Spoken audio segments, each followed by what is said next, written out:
suffer property damage during Hurricane Harvey, only to have your insurance claim denied?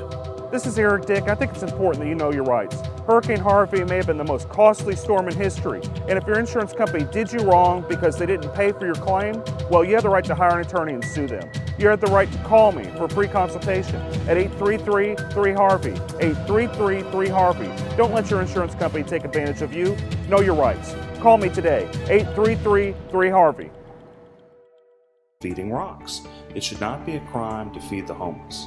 Feeding Rocks. A good Samaritan shouldn't be punished for acts of kindness. Feeding Rocks. Because it's more of a crime to turn your back on a starving person. Feeding Rocks. You shouldn't go to jail for sharing food. Feeding Rocks. You can't in good conscience let a hungry person starve. Feeding Rocks. Help us legalize charity. Go online and sign the petition. www.feeding.rocks. Feeding Rocks.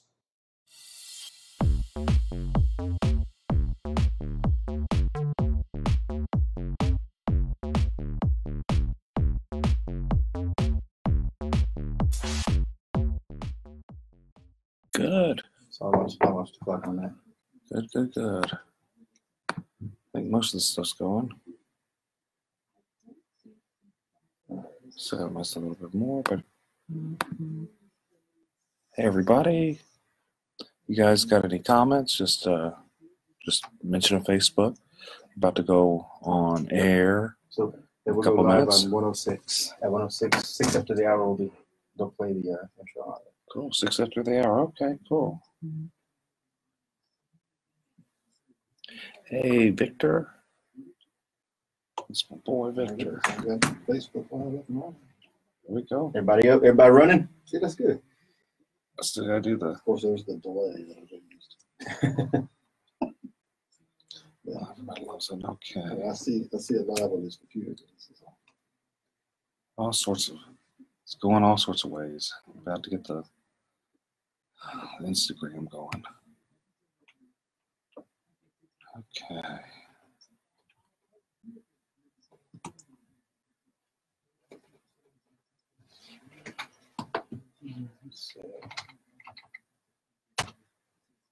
I was never going to remember.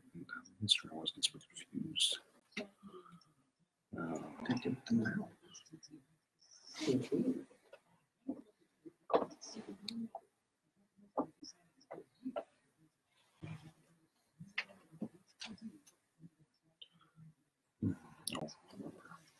Oh, of course. It's always right in front of my face.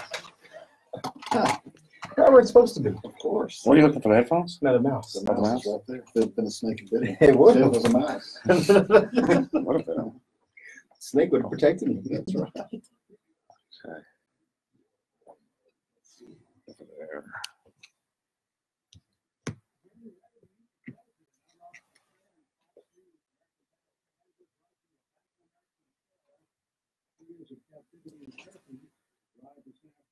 All right.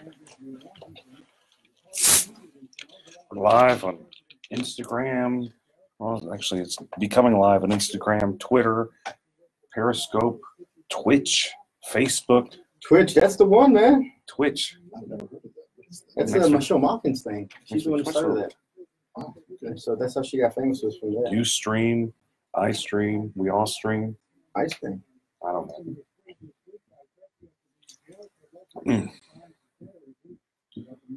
Okay. Oh, let's see what everyone's saying. No. I want to check the connection.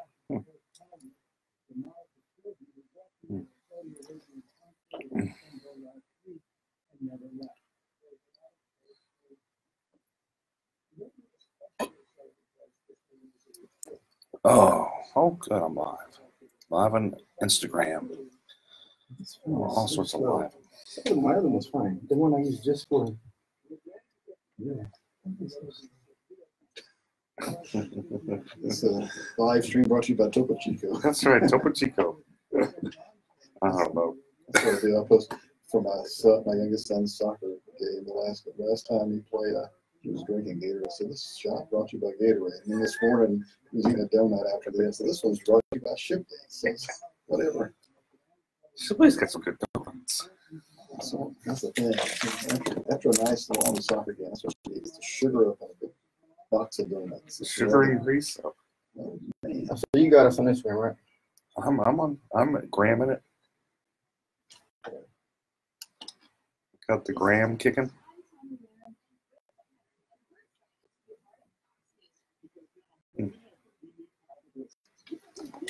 Oh, so touchy Sylvia. Dude, another Grabby Garcia. That's becoming everybody Garcia politicals. That's their name, man. I'm just, I got a rash. I got a rash. Dude, have you read it? Have you read I the? did. I read it. It was like 3-page affidavit or whatever it was. Yeah. But the first page was bad enough. And you just went on and on and on. That's not good. Hey guys, y'all there? All right, just make sure if y'all haven't tuned in yet, 9:50 a.m. KPRC, or find us on the iHeartMedia radio station online on your app. Or you just tune in on Facebook and ask us questions if you want to call in. The number 713-212-5950. Myself, Eric Dick, What's up? and Ray J. Black Jr. So it's going to be a fun day. Lots to talk about. Juicy topics. Juicy topics. As always, if you haven't get your nutrition in for the day, make sure you check out Bragg's organic apple cider vinegar drink. Apple cider vinegar and the honey. This one's I'll tell you, I tried this other one called Vitec earlier this week. It was okay, but this one, I'll tell you, man, it's good stuff. Get your daily dose of apple cider vinegar, especially if you're on the keto. Really accelerate your program. They sponsoring the show? Oh, but they helping, man. That stuff's good. They need to be sponsoring the show. But if you like the non-apple cider vinegar, then Topo Chico. There you go. Natural mineral water, straight from the lands of the South. Let me tell you this, and as always, regular drink water does the trick too. But just got done with softball practice. I'm a little hot, so we got to nourish the body. So I'll try the vinegar stuff. it's rough. You take the vinegar just by itself, man. I tried to mix it with stuff. It's never a good acquired taste. It came through. It doesn't matter what it is. You make sure you taste that first. I actually like the vinegar. I actually like it. Like, take a Just shot. by itself, That's yummy. Take a See, shot. this That's one right good. here, they have like Bragg's had a couple of different flavors. This one right, oh, I got the wrong one. Guys, I apologize. I didn't mean to get the one with honey. I can't even drink this one. Oh, it's the one with cinnamon I meant to get. I mean, this one's good, don't get me wrong, but just the sugar content is something I can't have. And I was such a rush to grab it. That's like my relative who I remember could drink buttermilk straight. That's kind of the same way. It's just Buttermilk. Oh, just If you ever need buttermilk for a recipe, but you don't have any buttermilk, just take some regular milk and take some lemon juice, stir it in it. and that's the same as buttermilk. Oh yeah. The more you know. Oh, she's gonna start. Okay, she's gonna start bossing me.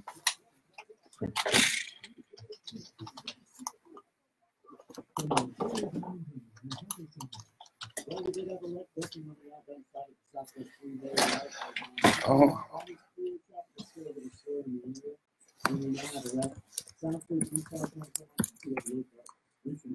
Oh, jeez,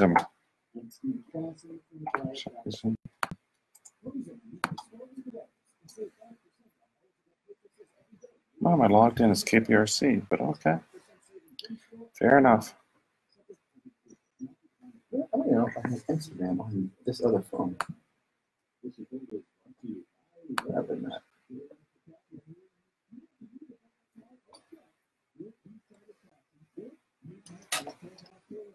Hello. All right, let's see.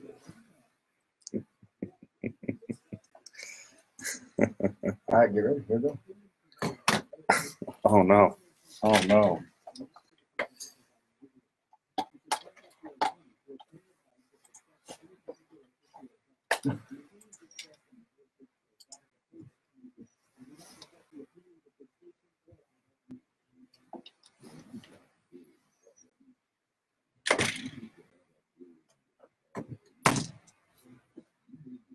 I find a way to turn the monitor in here sometimes because, Huh. Y'all heard that? You hear that? Yeah, y'all heard that? Y'all need to contact your lawyer before you're listening to this show. It's so spicy.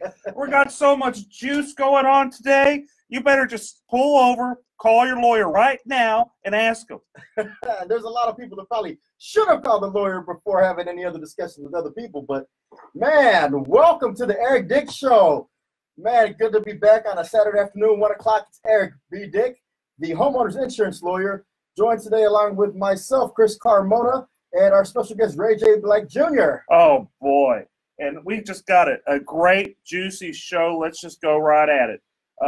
What is it? Hurricane Michael hit, and oh, boy, did it just wipe out Florida. Florida's gone. Man, that is one of the worst hurricanes we've seen here in Florida in a while. But, you know, Houston, we kind of have that, well, what about us type of feeling. And as bad as it was for Florida, we always remind ourselves about Harvey last year. But that's a good reminder that, you know, so many other states and people from around the country, they came through. They picked up the slack and helped where Houstonians needed it, where Texas needed it. So if you have the ability, you know, we got to make sure we pull together and help out Floridians as well. You're right, man. The worst thing that could happen, you spend few $1 million on a house, and those houses down Pensacola, they're just beautiful, and it just gets wiped out. I hope their insurance companies treat them right, which they probably aren't, but I hope. I'm going to be optimistic for a moment. I'm hoping they're going to do the right thing. Eric, do you think they're actually going to do the right thing? I don't know. How long have you been practicing insurance law? 10 years. And you've been fighting for the homeowners for over 10 years, right? I have. Yes, and out of that 10 years, how many times have the insurance companies done the right thing when it comes to covering these types of losses? Maybe 2. 2 times. Better call Dick. Okay. So we know Hurricane Michael hit, but we got a lot of other hurricanes brewing in local politics. Man, which one do you want to start with? The firefighters versus the mayor? I think we need to talk about the firefighters versus the mayor. We got to bring our probate judge in on this to get his opinion. Yeah, because you know what? That is an important thing. Our special guest today is attorney Ray J. Black Jr. He's also running for probate judge in court number 2, I believe. That's correct. In Harris County. Now, how important is the probate court system in Harris County? Well, the probate courts, technically a court of last resort, if you will. I mean, that's the last place everybody goes, right? and when people do pass away and they have some types of defined benefit plan, such as a pension, we see with the firefighters, yeah, that can sometimes be litigated in the probate courts, correct? Absolutely. Anything that's related to an estate of a firefighter passed away, that's something that absolutely would be litigated potentially in probate court. You're right. So with this, the importance of the probate courts, the importance of firefighters, Eric, give us a rundown, man. What's going on with the fight between the mayor and the firefighters? Oh, Sly Turner? Sly. He's a sly man, isn't he? He wants to have his cake and eat it too. I mean, he's what the firefighters, what my people say, they call him Turncoat Turner. he begged them, oh, please, guys, you guys need to support me because that old bad Bill King, he's going to take it all from you. He's gonna really throw you right under the bus. And lo and behold, the first chance old Sly got, he just threw those poor firefighters under the bus. He thinks that making $27,000 is just fine. Now, from what we know, is Houston is not on par with the rest of the major metropolitan cities across the country in terms of firefighter pay, are they? Not even close. Just starting off, you make $27,000 being a firefighter. And I mentioned that because if I ever stroke out, right, which I'm hoping I don't stroke out, don't want to stroke out, hoping I don't stroke out. Praise for Eric.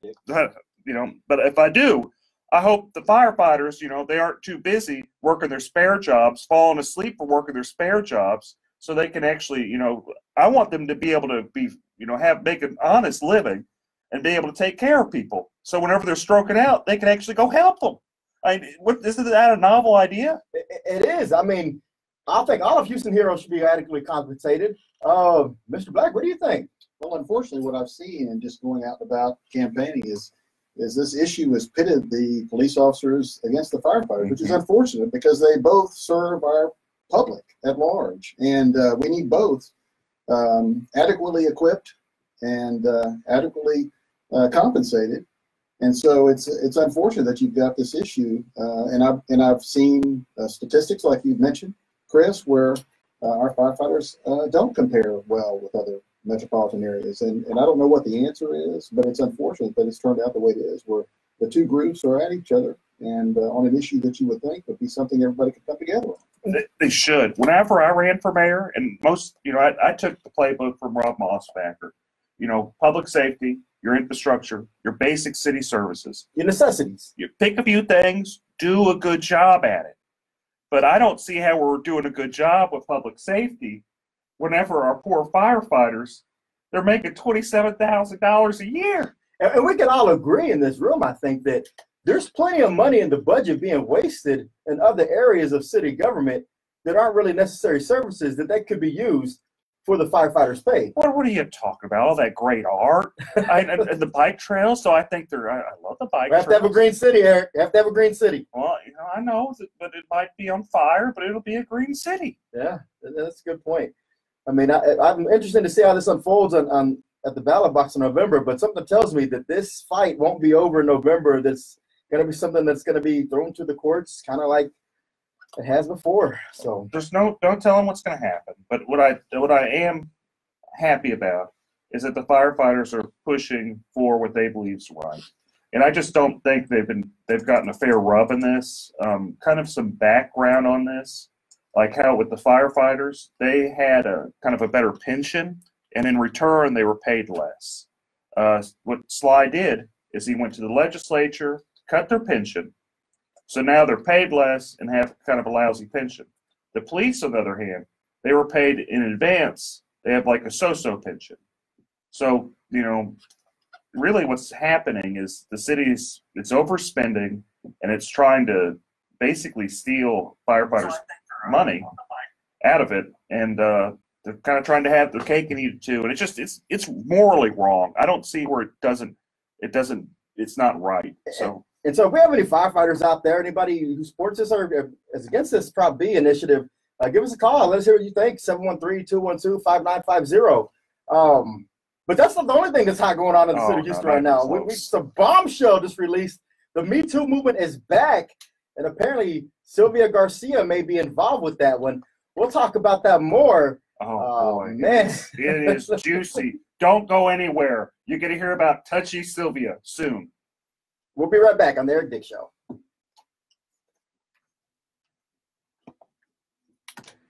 Property damage from Hurricane Harvey is devastating. That pain has been made worse by your insurance company underpaying or outright denying your claim, sometimes without even inspecting your home. I'm attorney Eric Dick, and it's my job to make insurance companies accountable.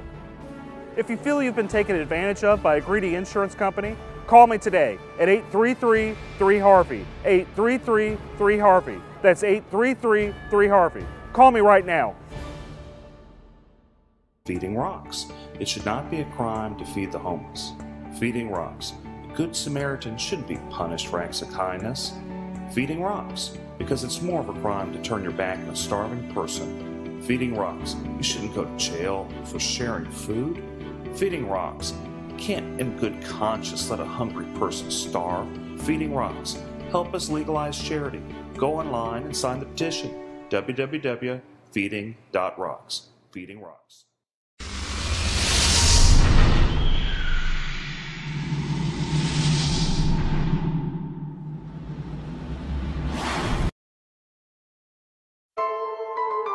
A local pastor is fed up, and he's challenging the Houston Homeless Feeding Ordinance. And the city requires you to get a permit if you are going to share food. He can't get a permit because he doesn't know where he's going to share food. Philip Paul Bryan regularly keeps cans of tuna and water bottles in his car to hand out to homeless people. But under the current city ordinance, he's breaking the law. His attorney says Bryan does this because his faith teaches him to help the less fortunate. This law that's in place, it's a mean-spirited law. It's against, charity. It's against kindness. It's against doing the right thing. Eric Dick says they plan to fight this till the mayor and city officials overturn what some believe is a misguided ordinance.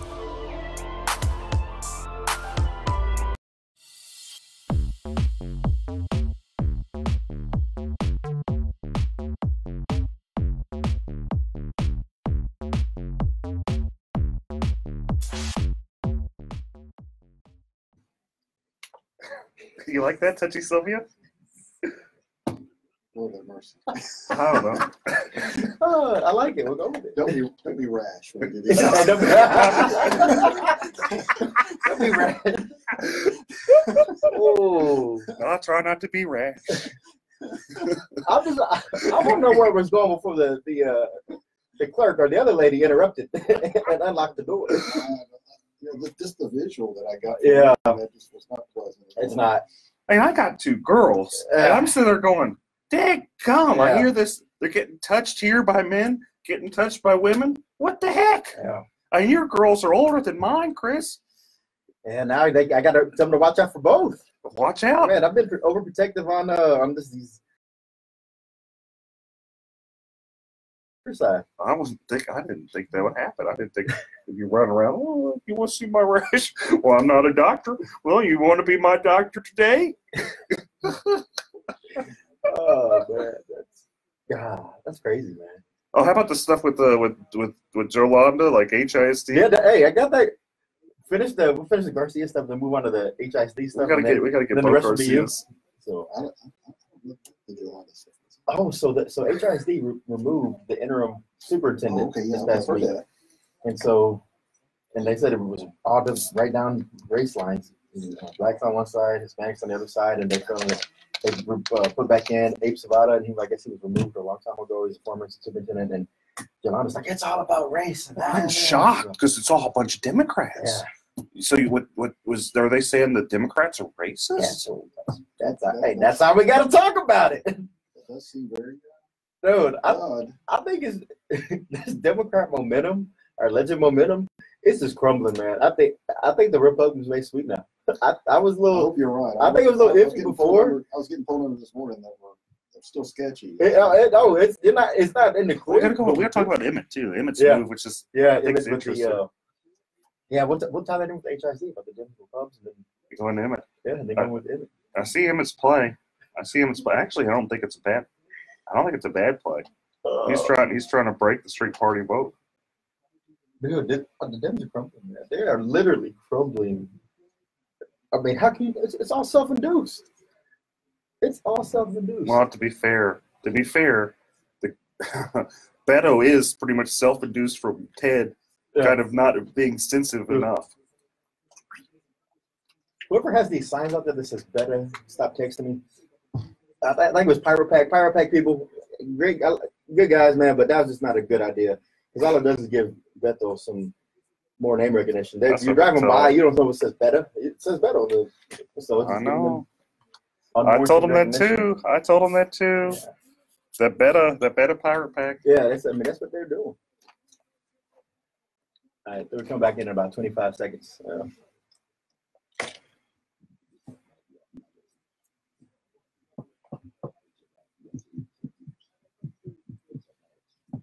Yes, Roseanne, you know what I'm talking about.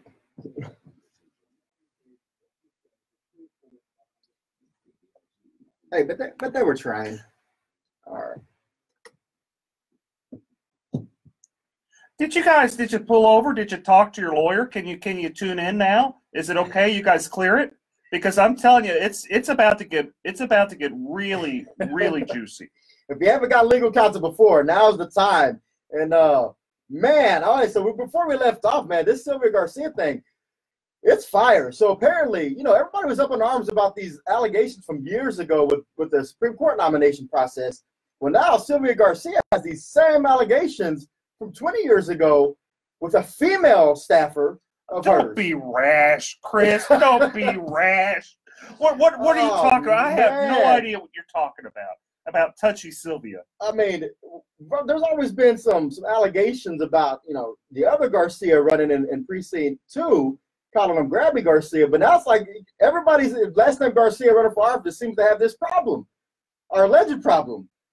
I mean, what's going on over there? What's going on with the Democrats on the east end of Harris County? So what happened there? Wasn't it just some female staffer and what Sylvia's like, well, I got a rash. You want to see this rash? Yeah, pulls off her pants, runs around with her panties, rubbing it on her. Yeah, from what I read in this affidavit or the portion I got, I mean, it's pretty gruesome or pretty detailed in terms of Sylvia wanted her lead clerk to examine her as if she was a doctor and made her feel very uncomfortable. Mr. Black, in this age of Me Too, does that bode well for voter confidence in the Senate District 29 going forward in November? Congressional District 29, sorry. I would think not. I mean, with this Kavanaugh stuff in such recent times, and the new standard that's apparently out there with how we deal with accusations, I can't imagine this being a good thing for Sylvia Garcia or anybody else that's facing such interesting allegations. So does she need to step down or resign, because that was the Democrats' main thing against Brett Kavanaugh? He can't be a public official, can't be anything on the Supreme Court because he has these allegations. So do we now hold that standard for Sylvia Garcia? I wish, but it's probably just like with Sheila Jackson Lee. Her constituents just don't care. If she wants to go around touching some girls, well, that's just touchy Sylvia. That's what she does. And that's, unfortunately, you have another person, you have Congresswomen, Sheila Jackson Lee. She does all sorts of crazy stuff, and she gets voted in every time. Yeah. So you're also going to have her counterpart, touchy Sylvia Garcia, run around chasing women. Well, Philip Aronoff, who's running against her in this November, he's going to have an uphill battle on this, but at least that's something he may want to use as an arsenal when he's talking to voters that, hey, I don't have any allegations of people, touching people inappropriately. And so if that's something that really moves the Democrats, maybe that's something he needs to focus on. What Philip should at least say is, whenever you are going around her, just don't take your girls, don't take your kids. and that's a valid concern. I mean, I know we talk about it loosely, but I mean, that's a valid concern, because these allegations in the affidavit says it wasn't the first time, and there were multiple other occurrences and instances.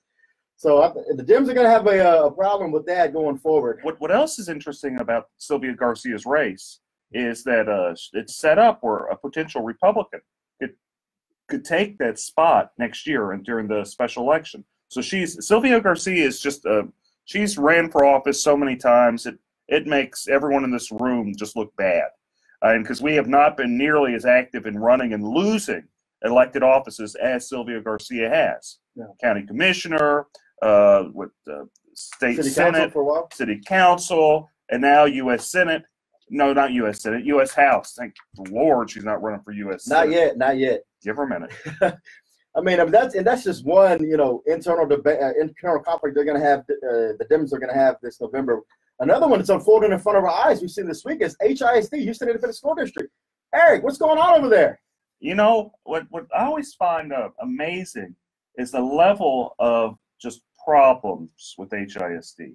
When I say problems, you've got the former president who got convicted of criminal acts, stealing money, embezzling money. You've got them basically losing $20 million. I don't know how you lose $20 million. I don't know how you lose $1 million. I'm trying to find a way to find $20 million. But for some reason, they're really good at losing money. But now, apparently, this is the most Democrat HISD we've ever had. Every single person there is a Democrat. I don't even know if there's a man there. I think it's all female Democrats. Well, Sergio Lira just got elected to replace Manny Rodriguez in that special election last year. So you do have him on there. So you have one man. I think that everyone else is a woman. And you have what you have going Lunsford. Lunsford's on there, right? No, Lunsford's not on there. Lunsford was there. Okay, that's right. Lunsford's out. It's all Democrat women, save and except that one guy. That's true. And you have basically allegations and a movement that there's a lot of racism happening from the trustees. So my question is, because, Republicans always get bummed with, you're racist this, you're racist that. Well, hot dog, they're actually literally saying racism, and it's going on in HISD. It's all Democrats. Yeah, we just got confirmation. There's only one man on the HISD board at this time. And you bring up a good point, though. So from what I understand, the argument was this week is HISD is 70% Hispanic in terms of student population. And apparently there was conflict in terms of the allegations at least from Jolanda Jones, was that the non-black board members said they wanted better representation from the superintendent that reflected the body of the students. And so there was a vote to remove the interim superintendent. Wasn't a permanent, but an interim superintendent, because we're still trying to find a replacement from Carranza when he left up to New York.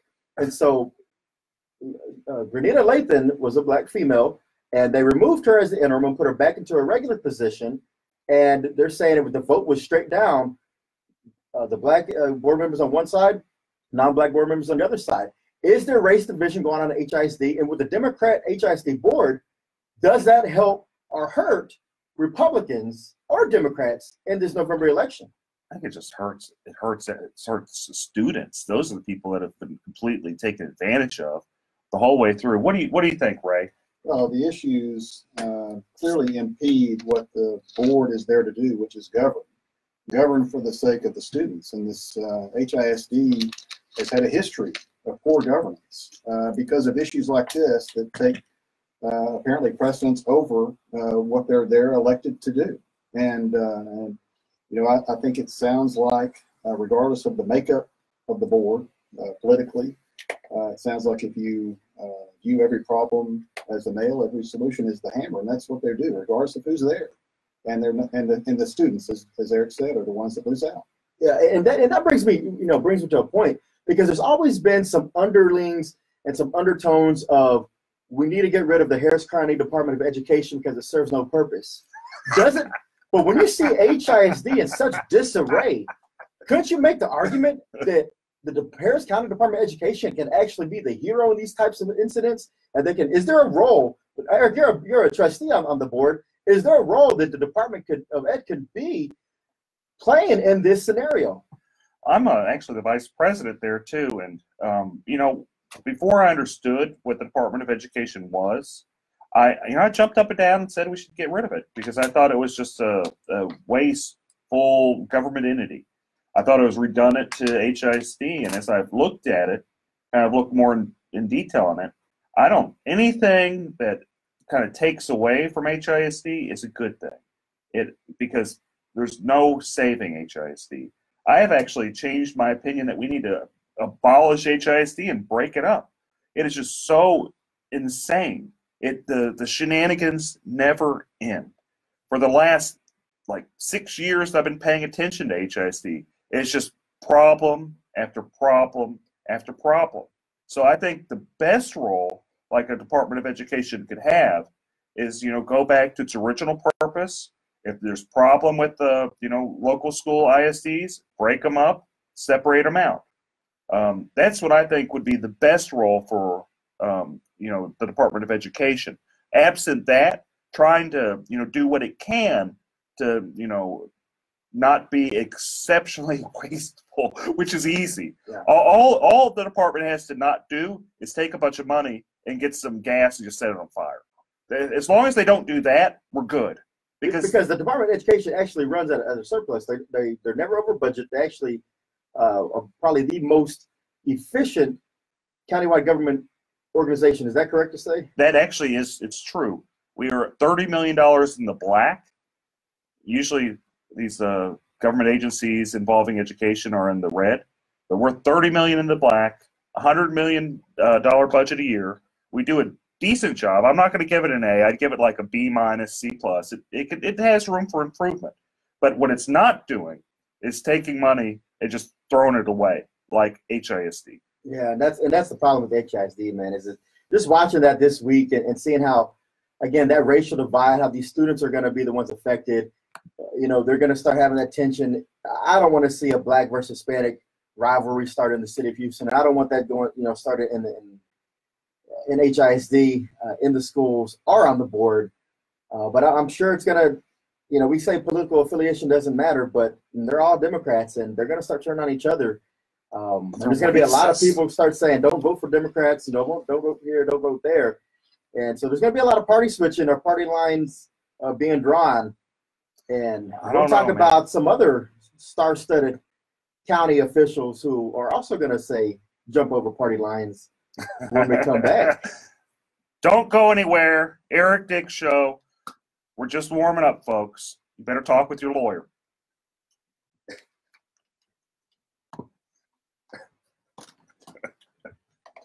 Don't be rash. I had to Oh, that's great. I had to do that. I had Hey, to do we're that. pretty creative to be able to weave all this in and out and make it all relevant. You know, I actually I thought listening to it, it's listenable. It's not a I'm glad that we're more positive, or at least humorful than Yeah, we're not bashing, bash like some people are always are. it's exhaustive.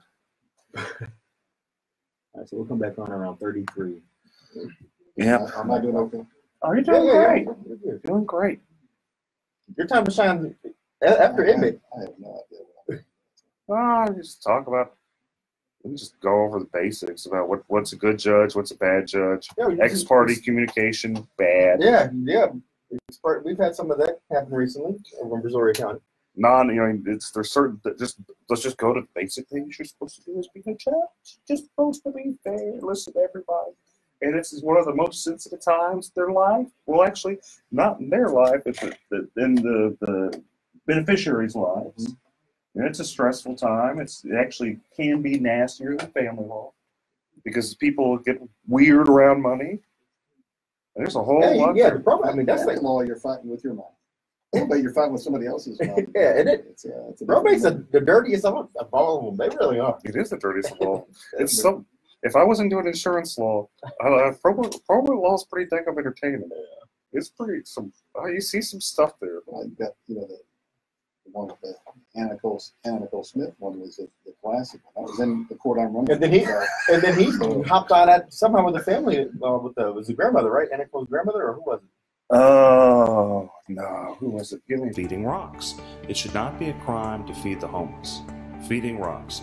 A good Samaritan shouldn't be punished for acts of kindness. Feeding rocks. Because it's more of a crime to turn your back on a starving person. Feeding rocks. You shouldn't go to jail for sharing food. Feeding rocks.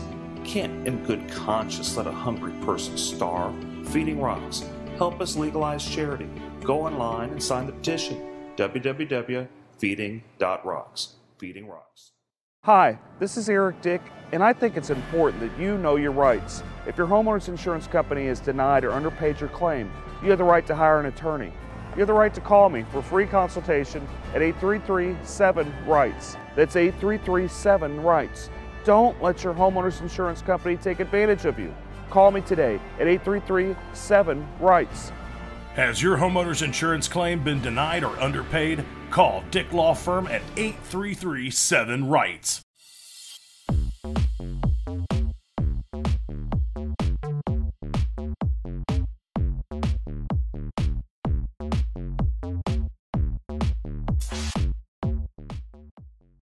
Second. You somehow got involved in I that. did get involved in that. It was a defamation suit against. Roseanne, to answer your question, it was Oh, allegations. So the allegations are out there. I It don't was know a about defamation suit. whether or not it happened or not, but it's allegations. They were suing my gal. So I don't. You know what? I don't. This was 10 years ago. Yeah. It's amazing it's been that long. 713-212-5950. Juicy Somebody stuff. wants to call in. So This goes by really fast. it does. Yeah, it it is. does. The time flies. Anybody on the phone lines? Nobody? I don't know. What's wrong with that? It's football season. It is football season. Hey, Irma. Got a lot of people watching though. Nah, I think Carmona is done. Now he's just there for entertainment purposes. Again, if y'all want to call in just to talk about a lot of things going on, 713-212-5950. Hey, Berg. Berg, are you going to call in? You should call in and say you have some questions for us. Just make up something, right? And also, since we're always looking for more people to add on to the allegation story, if you've been affected by the state senator in District 6, Sylvia Garcia, please let us know. We'd love to have the exclusive on this going forward. Yeah, Touchy Because Garcia. if Touchy Garcia's touched one, there may be more out there. And Probably did touch more. And She before- tried to show you her rash. Don't Took be off her rash pants. about it. Don't be. Yeah, so if anybody else knows anything, let us know. Give us the exclusive. Let us break the news.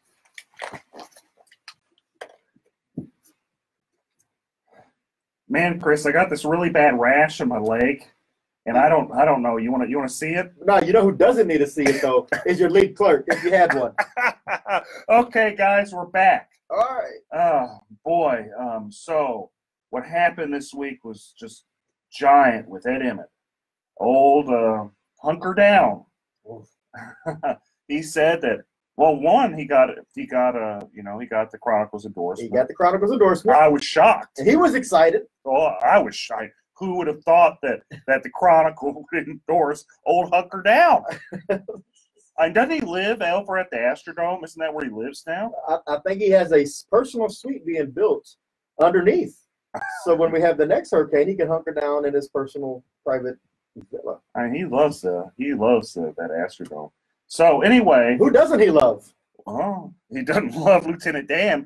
He doesn't love Dan Patrick, apparently. Man, in a bombshell announcement this week, Ed Emmett, the Harris County judge, has publicly stated he didn't just say he was not going to vote for the Republican nominee for lieutenant governor. He went out and made sure he stated, I am going to vote for the Democrat, Mike Collier.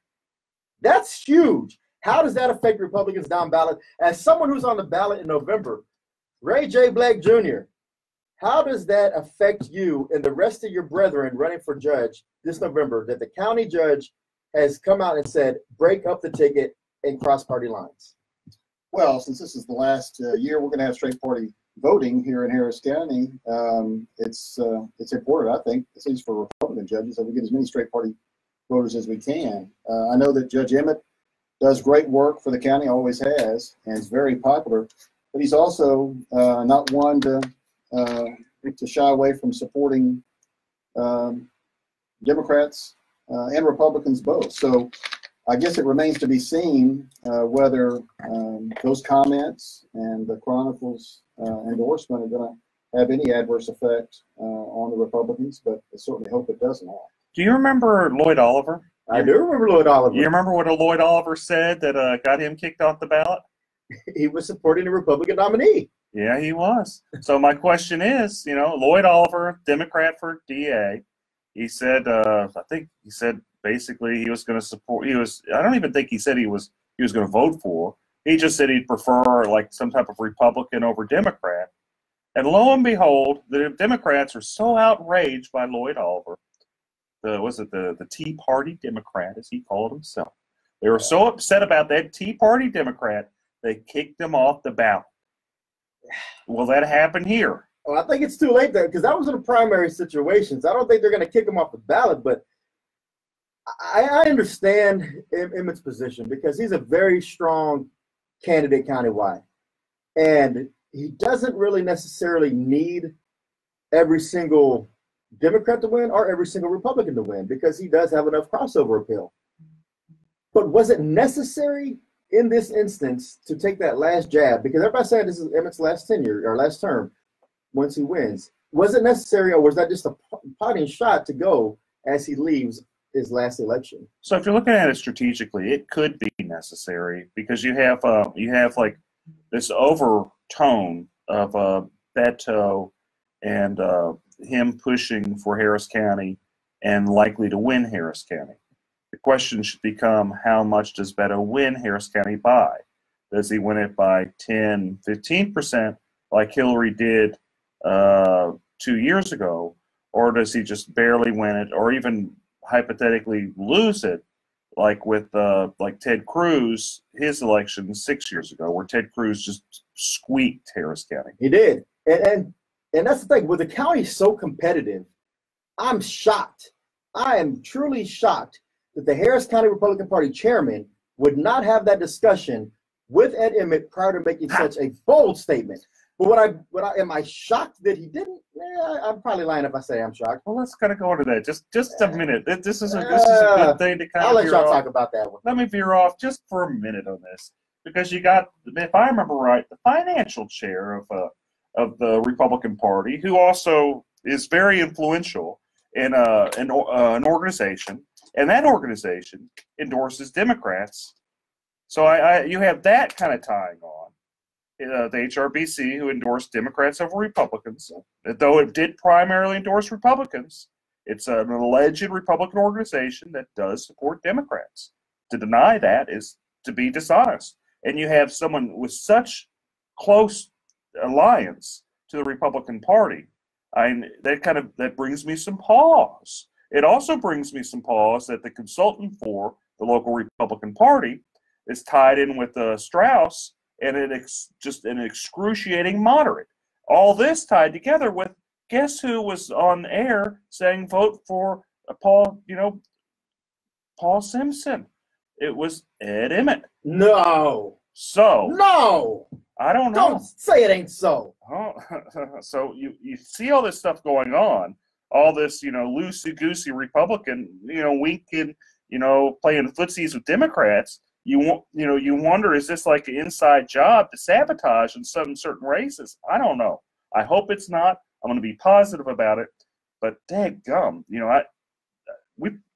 there's a lot there. And that's the thing. The party has given full resources to Ed Emmett and the likes like Sarah Davis, who's very in a competitive district herself.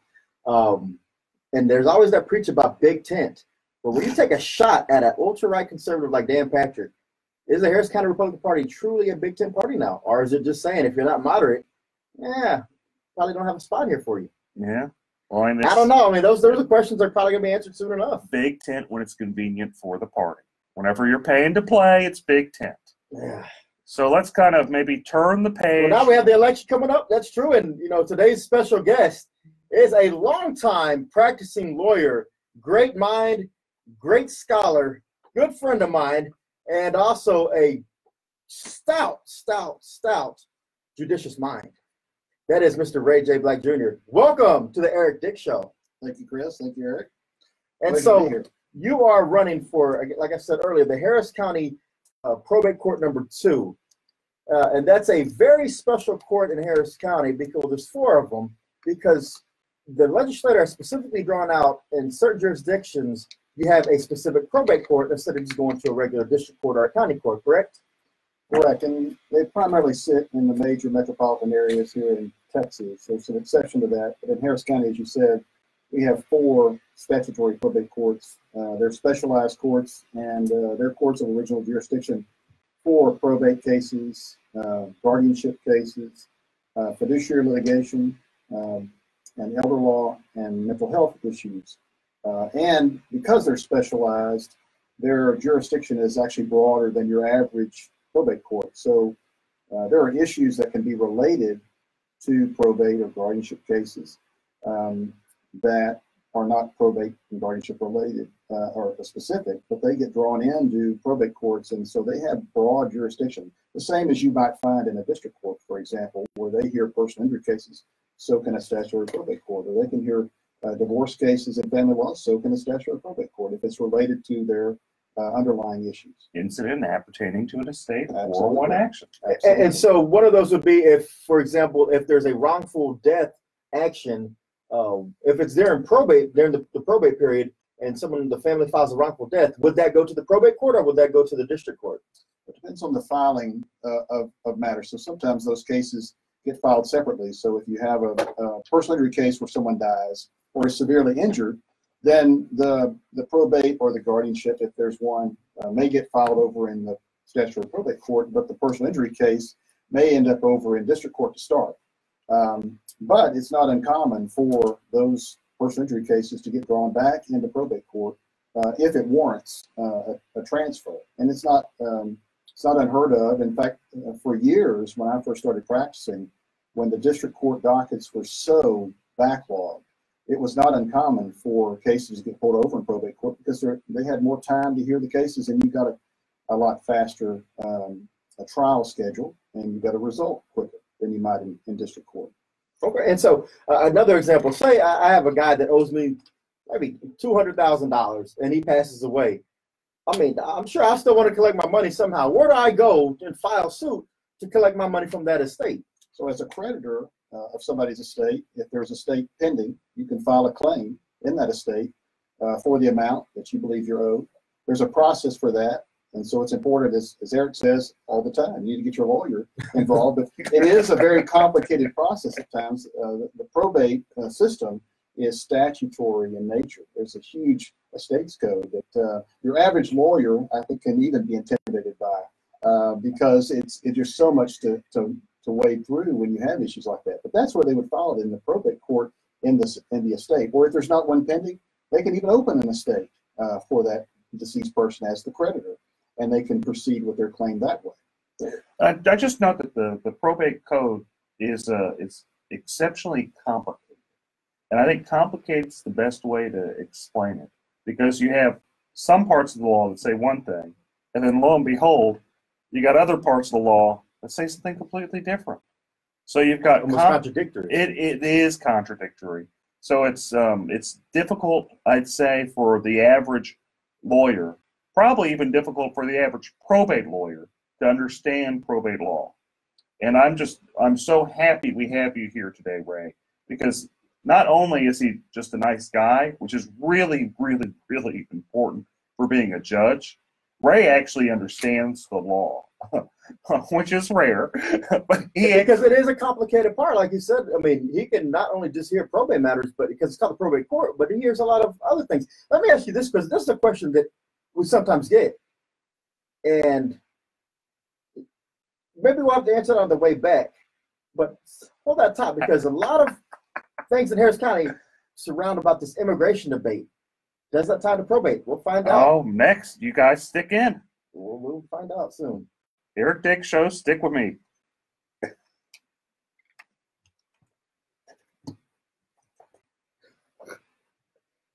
So what is the question? Oh, yeah. Okay, so when schools, so you have school districts, and you have families who, they have kids that are over here, but not necessarily the parents, but they have relatives that live here, and so the kids want to stay with the relatives and go to a school here. School sometimes says, okay, we need somebody that says they're the guardians. Does that, you need an actual guardianship?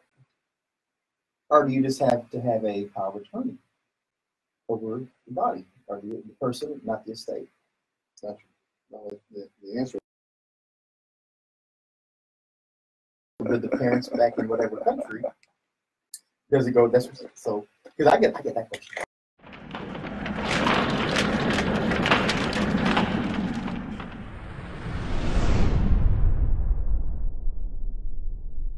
Hi, this is Eric Dick, and I think it is important that you know your rights. If your homeowner's insurance company has denied or underpaid your claim, you have the right to hire an attorney. You have the right to call me for a free consultation at 833-7-RIGHTS. That's 833-7-RIGHTS. Don't let your homeowner's insurance company take advantage of you. Call me today at 833-7-RIGHTS. Has your homeowner's insurance claim been denied or underpaid? Call Dick Law Firm at 833-7-RIGHTS.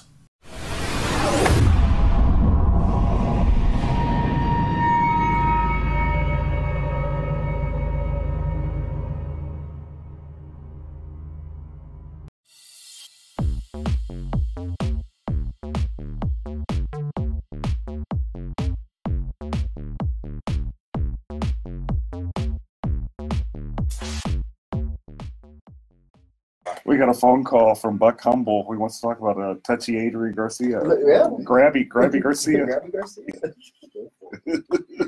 Oh. Okay, so we have a call that he wants to talk about Adrian Garcia, and his name is Buck Buchanan. Buck Buchanan. We know Buck Buchanan. I'll talk about Grabby Yeah, Garcia. Figured you must. Buck has, I have a picture of Buck taking my son. The name of the show is The Eric Dick Show. It's on KPRC AM 950 right there. And then Eric, right here. So yeah, if you go on to 950 AM in your radio or go on the iHeartMedia app, look for it. You'll see it. We're on live right now. Hey, why don't y'all tell me my hair was already discombobulated? Y'all gotta look out for me. Y'all are looking out for me today. I have a face for it. I got a face. Today truly is the face for radio.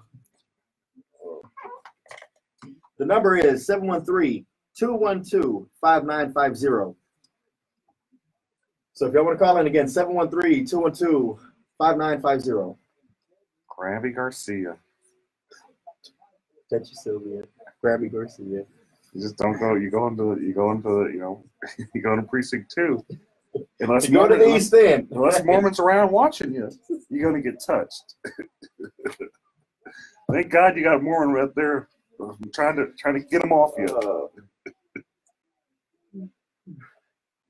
Fighting Jack, just fighting them to fighting away the molesters. My hair? Come on. Nah, it's usually nice and, some little fluff in there. Now I think it's going to put that water out in the headphones. Leave me alone. The softball practice book. Post practice. Yeah, you know what it is? It's because normally my whole body hydrates from these drinks, but I grabbed the wrong one today. I got the honey instead of the cinnamon. Yeah. The honey helps the curls lay down flat.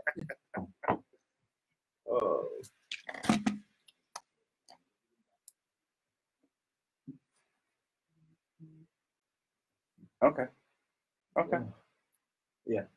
10 seconds. So Buck comes on.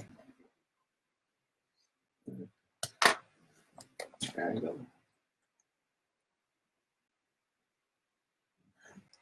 All right, folks, we're back for the final segment of the Eric Dick Show, and I hear someone's calling and want to talk about Grabby Garcia.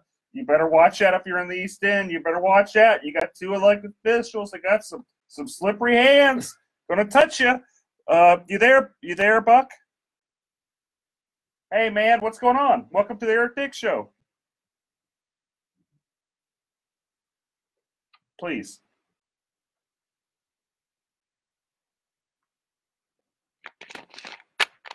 And I don't know how he won in the first place, but then after he was elected sheriff midterm, he quit to run for mayor. Adrian Garcia was an HPD officer, city councilman. Then he ran for sheriff, and he wasn't running for the people. He was running for himself. And then he ran for congressman and lost. Well, he ran for mayor and then lost. And then he ran for congressman. Now he's running against Commissioner Mormon. Mm-hmm. And I don't live in Commissioner Mormon's district, but how does Adrian Garcia get elected like that when he stays nowhere? Do y'all have any answer for that? The sheeple. The people on the East End, they know Adrian Garcia, but you always get elected. And I was just wondering if Republicans could be helping Adrian get in there. There are a sliver of Republicans that do support him. People like Jacob Motti, which I kind of wonder why he feels the need to support Adrian Garcia. But, on the other hand, you have fighting Jack Mormon, who he has a lot of bipartisan support. Jack he's a good guy. He's the real deal. He really is just a people's person. It's kind of shocked me whenever I first met him and how so there's a tie in here. You got Touchy Sylvia, who got arrogant being a county commissioner. She had $2 million in the bank and just did nothing, figured that she was gonna be a county commissioner, get all of her secretaries to sit in her lap. It was gonna be a good time. But, while she was too busy, I guess, doing what she was doing, fighting Jack Mormon got in there and he won. He won by just doing the basic things, going door to door, letting everybody know that it was time for a change. He's going to do a good job. And the guy he really has done a good job. I don't see him losing Precinct 2. I just don't see it. He has run such a tight campaign. He's been everywhere. If you're in Precinct 2, you're going to walk around. You're just going to see him just driving by. That guy is everywhere in Precinct 2. And if there's just like a bike show, you're going to see him there. He's everywhere. And so, but to answer your question, I mean, Adrian, got elected in, I think it was 2008, first as sheriff. It was against Tommy Thomas. Against Tommy Thomas, and you got to keep in mind at that time there was some internal issues going on with the Thomas campaign and the administration, and so that's how Adrian was able to get the confidence of the county people. But thanks for the call, Buck. Let's move on to Jim. You there, Jim? Hey, Jim. Did we lose Jim? I don't know. You there, Jim? Yes, sir. What's going down? Welcome to the Eric Dick Show.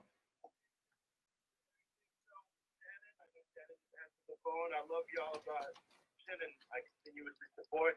And I just had a quick question in regards to the law career. Chris Carmona is actually a Facebook friend, and I heard about it through his promotions on his Facebook Live right now. So what's up, Chris? Thank you. What's going on, Jim?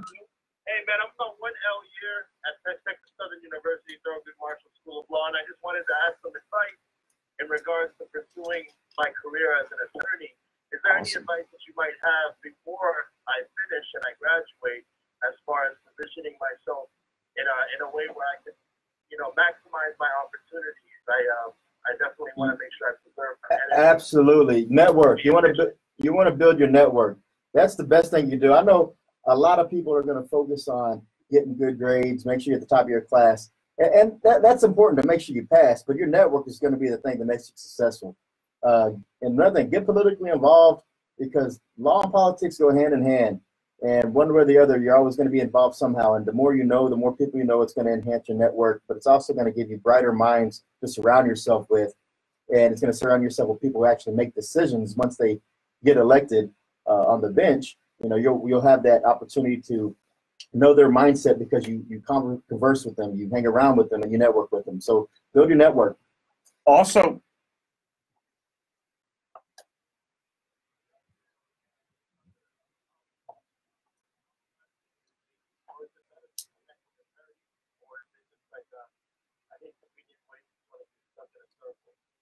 I would say both.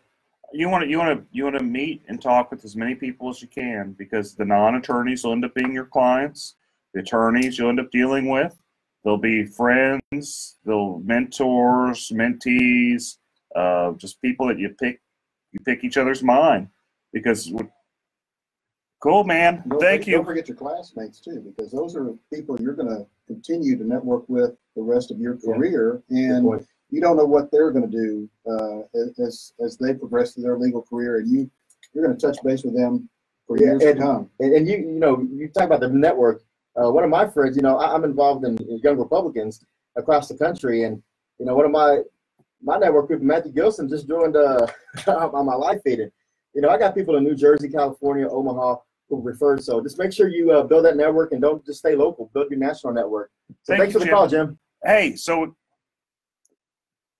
thank you. Hey, we have Ahmed. Hey, man, what's going down? Welcome to the Eric Dick Show.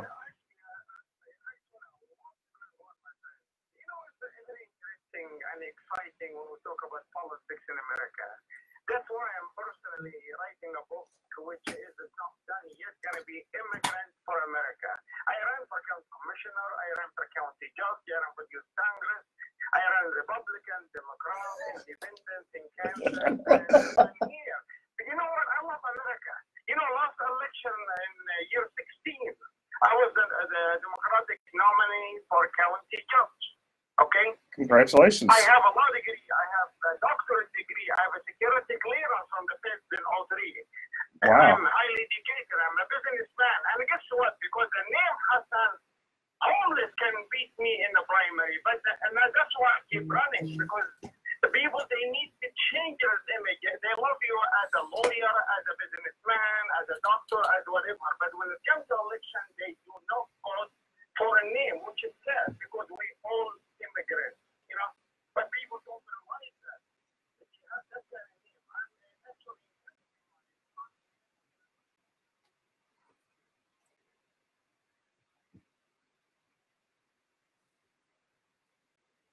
All right, thanks for the call, man. Thank you. We'll keep that in mind going forward. We have to make sure we just look past names, and we appreciate the call. We really do, man. And sometimes, thank you so much. And we're sorry, we're running out of time. Didn't mean to really cut you off, but with names, you just got to keep running. I have an odd last name. Some people consider it a lot of different.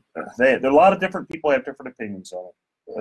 Yeah. And so, again, one last question in terms of probate. While we have Ray Black here, does immigration in any way play a role in the probate court, especially in Harris County? There's always that the issue of immigration that pops up one way or the other. Does that play a role in the probate courts? And if people are parents from another country want to send their kids to Harris County to live with a relative, do they need to go through the probate process for that?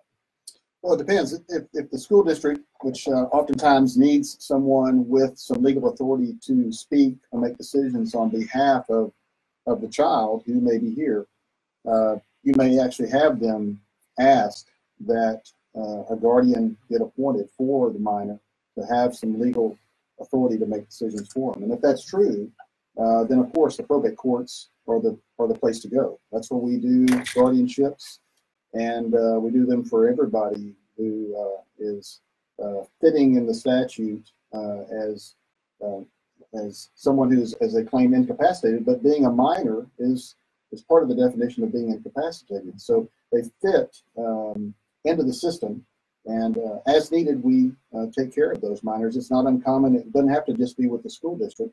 We see that all the time. What we talked earlier about personal injury cases. Personal injury cases affect everybody. It doesn't matter whether you're a U.S. citizen or not. In your case, may end up in probate court. So we cover all facets of that. And while we don't deal with immigration directly, we certainly deal with people who have an issue. Thank you, guys. Don't forget to vote. Election's coming soon. Thank you so much, Ray Black. He's a great guy. He is, and you know, Ray is, again, one of the most knowledgeable attorneys I know, not just on probate, but with a lot of things. So remember, November, look for those names on the ballot, people that you can trust, and Ray Black is one of them. And also remember that if you have the need for someone to fight for you because of some homeowner insurance disputes, insurance company's not taking care of you, who do they need to call? Better get Dick, Eric Dick. Better get Dick, Eric Dick. And it's been a pleasure spending some time with y'all on this Saturday afternoon. Chris Carmonas here with Ray J. Black Jr. and Eric B. Dick. Take us away, Eric. Next time. See you guys next week. Y'all have a great weekend. Bye. That was fun. It's always fun. Guys, thank y'all again. Thanks for the calls. See you guys. And, thanks for the feedback. I'll get back to y'all. Peace. Property damage from Hurricane Harvey is devastating. That pain has been made worse by your insurance company underpaying or outright denying your claim, sometimes without even inspecting your home. I'm attorney Eric Dick, and it's my job to make insurance companies accountable. If you feel you've been taken advantage of by a greedy insurance company, call me today at 833-3HARVEY, 833-3HARVEY. That's 833-3HARVEY. Call me right now.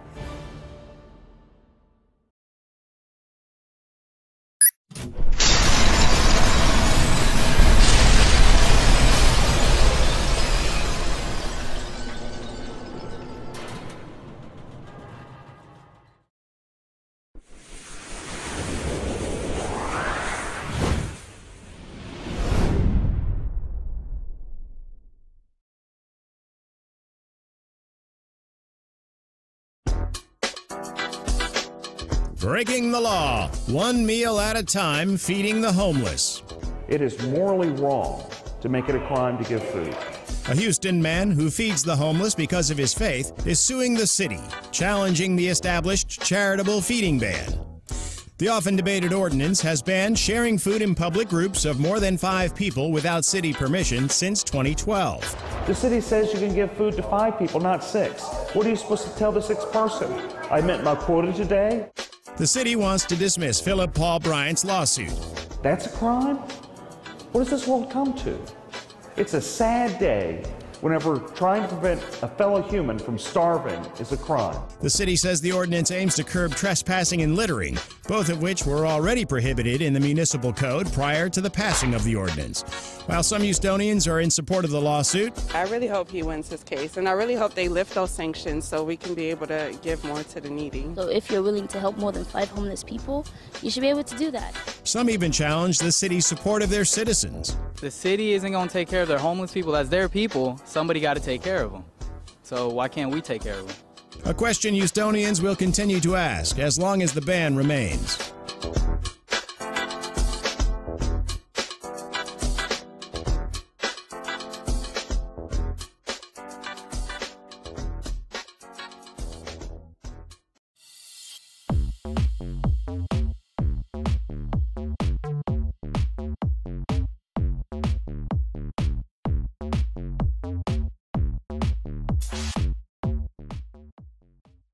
Listen up by going to FoxNewsPodcasts.com. Tucker Carlson. So much barking and noise and yelling. Our role is to take 3 steps back and just shine what really matters. Sean Hannity. The most important thing that we do, we are looking out for the forgotten men and women in this country. Lorraine Rowe. They're going to get straight. If y'all can't sit here all day online, make sure y'all go onto the iHeartRadio Media app, KPRC 950, or just tune into your radio, 950 AM. A lot of good stuff today. A lot of good stuff. But it's only 30 minutes, so make sure y'all tune in. If you're going to get some calls in, 713-212-5950. Finally forbidding insurers from discriminating against or denying coverage to Americans with pre-existing conditions. The GOP spent 8 years preparing to repeal the law, even forcing a government shutdown. Hey, Karen. Hey, little Tim. A California college ready to shell out hundreds of millions of dollars to settle lawsuits. The University of Southern California says it'll pay out $215 million to settle claims of sexual abuse by a school gynecologist. That settlement would compensate individuals. And as always, today's segment brought to you by Bragg's Organic Apple Cider Vinegar, all natural drink. And we got the right one today, apple cinnamon. Dick, where's your Topo Chico? I got a little Topo Chico right here. You got it? Let's make sure you got it. Got it? I got a Topo Chico. Dave, what are you drinking, man? Starbucks. Ah, come on, man. It's a Frappuccino. Yeah. He's got the Frappuccino. He's frapping it. Oh, man. What a rush. Sorry, Shannon. We were rushing. Shannon, you get a car. We didn't give me a badge. Yeah. Barely did it. Okay. 7,000 members of the 2nd Marine Expeditionary Force are believed to have Hey, y'all. as Hurricane Florence closed in last month. Oh, it's going to be a juicy show. It's going to be a short show, but it's going to be juicy. 30 minutes, huh? Yeah. So we have one break around 14 to 18 again. Yeah.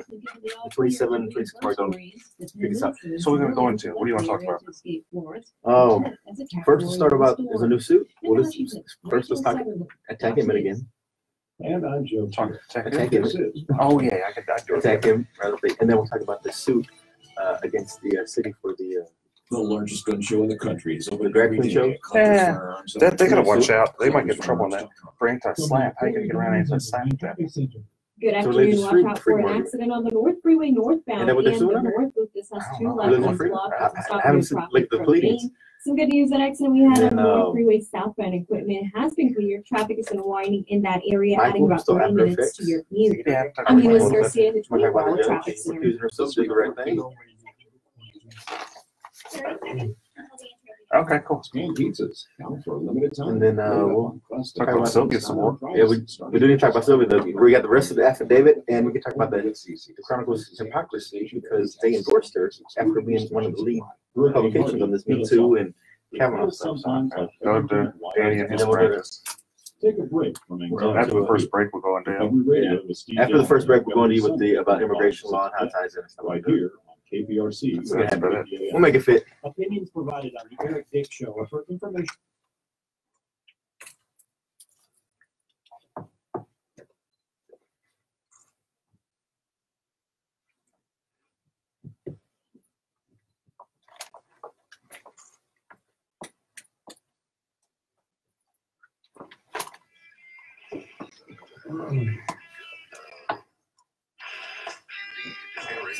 They've never heard the intro on Facebook streaming.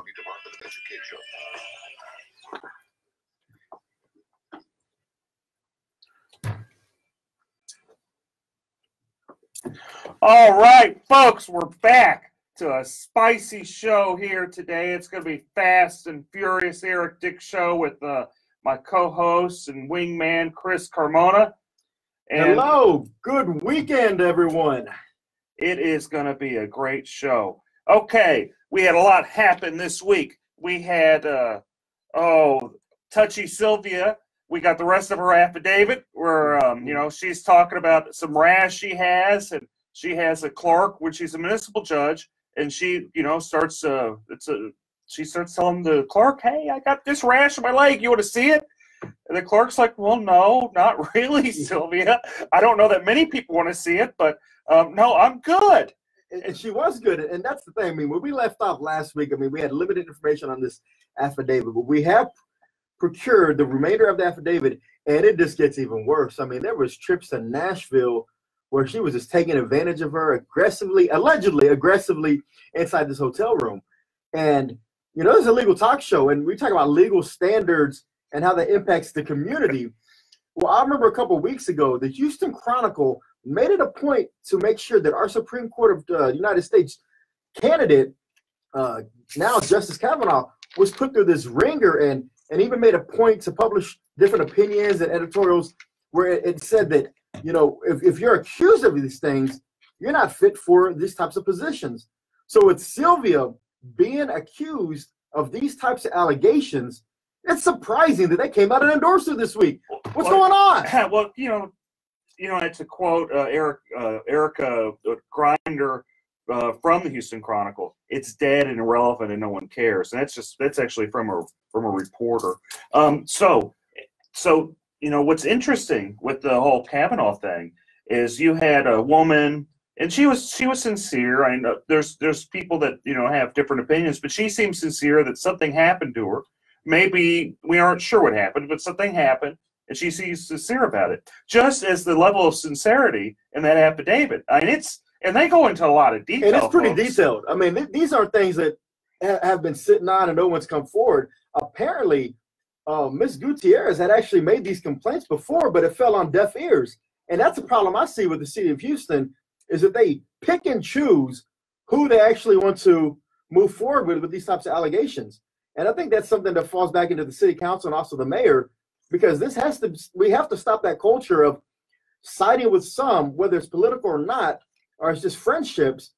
If these allegations are being thrown out there, you got to act on those. I mean, if not, you open yourself to all types of liability in the employment field, right? Yeah, you're right. And didn't if I remember right, reading that affidavit, didn't one of her like staffers kind of walk in and go, "Oh, whoa, I don't want to see this," turn around like beeline right out, opened the door, unlocked it, and said, "Whoa," made a U-turn and got back out of there. I mean, so there's been witnesses to these allegations or to these events, and I'm just shocked and appalled that for the Houston Chronicle to come out and say, you know, we're going to lead the movement and making sure that people have a voice and people who have these allegations, they're going to be heard, to come out with no hesitation and endorse against Philip Aronoff in the congressional race in CD 29 over in the east side of Harris County. Or they could have just done no endorsement.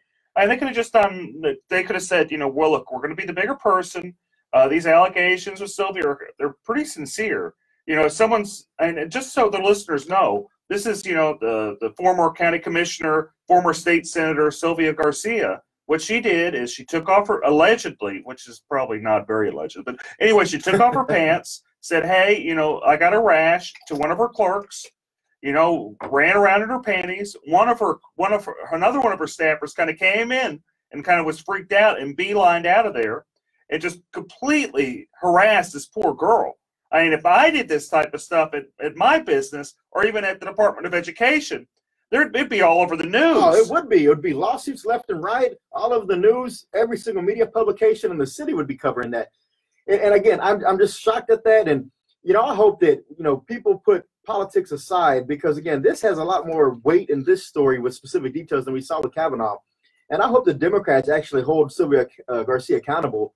And there may be some infighting that results from this, with early voting starting on Monday. And so we'll just have to see on that. But with infighting also comes another person we need to talk about.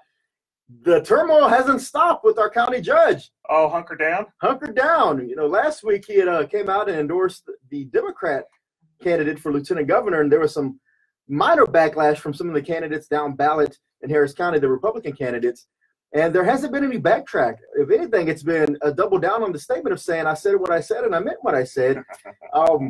You know, how's that going to affect everybody? How's that going to affect the courthouses? Because, you know, in 2008, we saw a huge wipeout. 2012, we saw it again, a wipeout. 16, another one, sweep every 4 years. On Ed Emmett is just kind of the reaction. It's really the fault of the local party, the complete mismanagement by the local Harris County Republican Party, and the arrogance of Ted Cruz.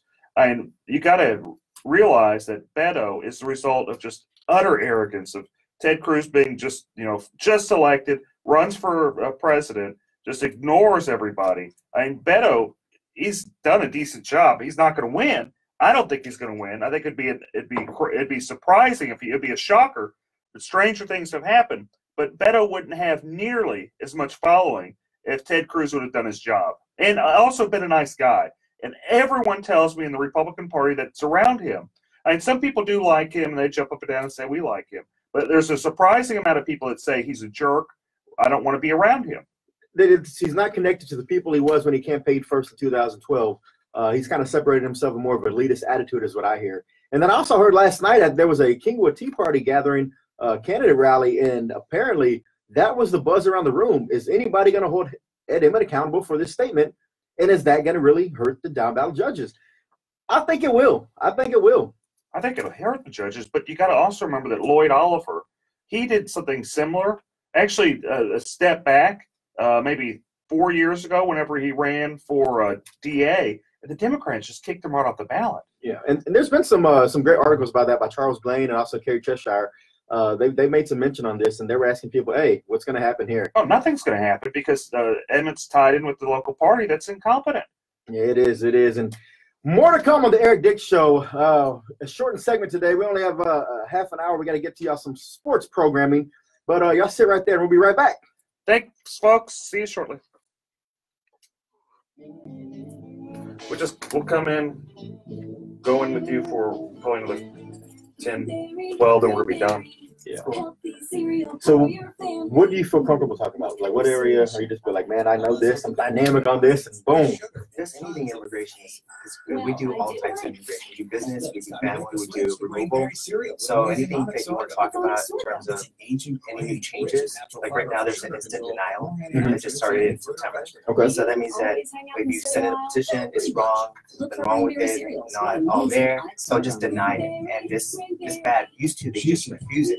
But denying it is actually right up here. Okay.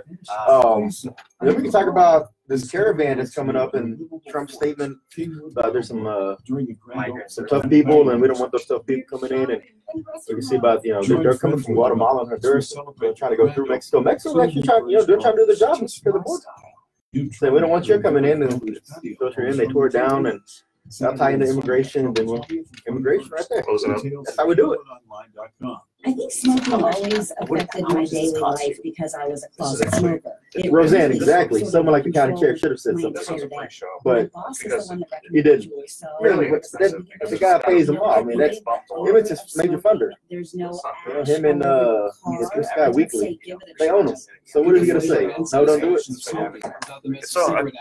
But like I said, it's gonna be very, very, very. We got a good many followers now. Not want to break straight ticket voting because of his insistence on doing that. So we'll see how it turns out. But early voting starts on Monday. Make sure I go by. Vote all the way through from the top to the bottom. A lot of judges on that ballot that really need your support. It's not a smart idea just always hit straight ticket if you don't feel comfortable with all the candidates. Beto, fake Mexican. Is he really a fake Mexican or just using the name to try to trick people? What kind of fires was he putting out? Like what was being said to try to mitigate that? Feeding rocks. It should not be a crime to feed the homeless. Feeding rocks. A good Samaritan shouldn't be punished for acts of kindness. Feeding rocks. Because it's more of a crime to turn your back on a starving person. Feeding rocks. You shouldn't go to jail for sharing food. Feeding rocks. You can't in good conscience let a hungry person starve. Feeding rocks. Help us legalize charity. Go online and sign the petition. www.feeding.rocks. Feeding rocks. Property damage from Hurricane Harvey is devastating. That pain has been made worse by your insurance company underpaying or outright denying your claim, sometimes without even inspecting your home. I'm attorney Eric Dick, and it's my job to make insurance companies accountable. If you feel you've been taken advantage of by a greedy insurance company, call me today at 833-3HARVEY, 833-3HARVEY. That's 833-3HARVEY. Call me right now.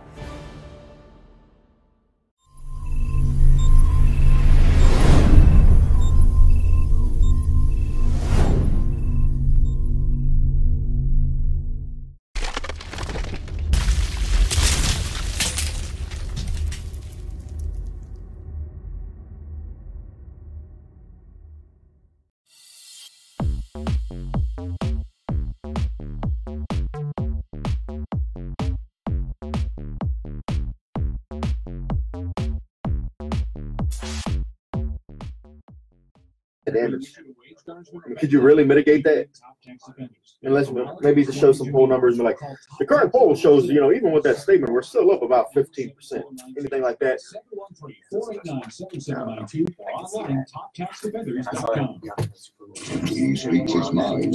No, they had news scores. They had You just want to make sure that the official name. How long Joe Pass. Comes in Monday after Monday. So make sure that your show will blow us up on KCRC around 50. 912, but it took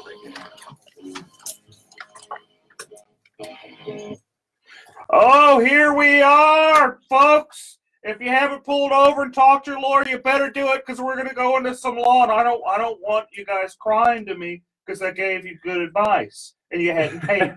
So you better go talk to your lawyer before you listen anymore. Okay. And if they're suffering from any type of home damage, car damage, life insurance issues where the insurance company is just not paying, so they call Dick.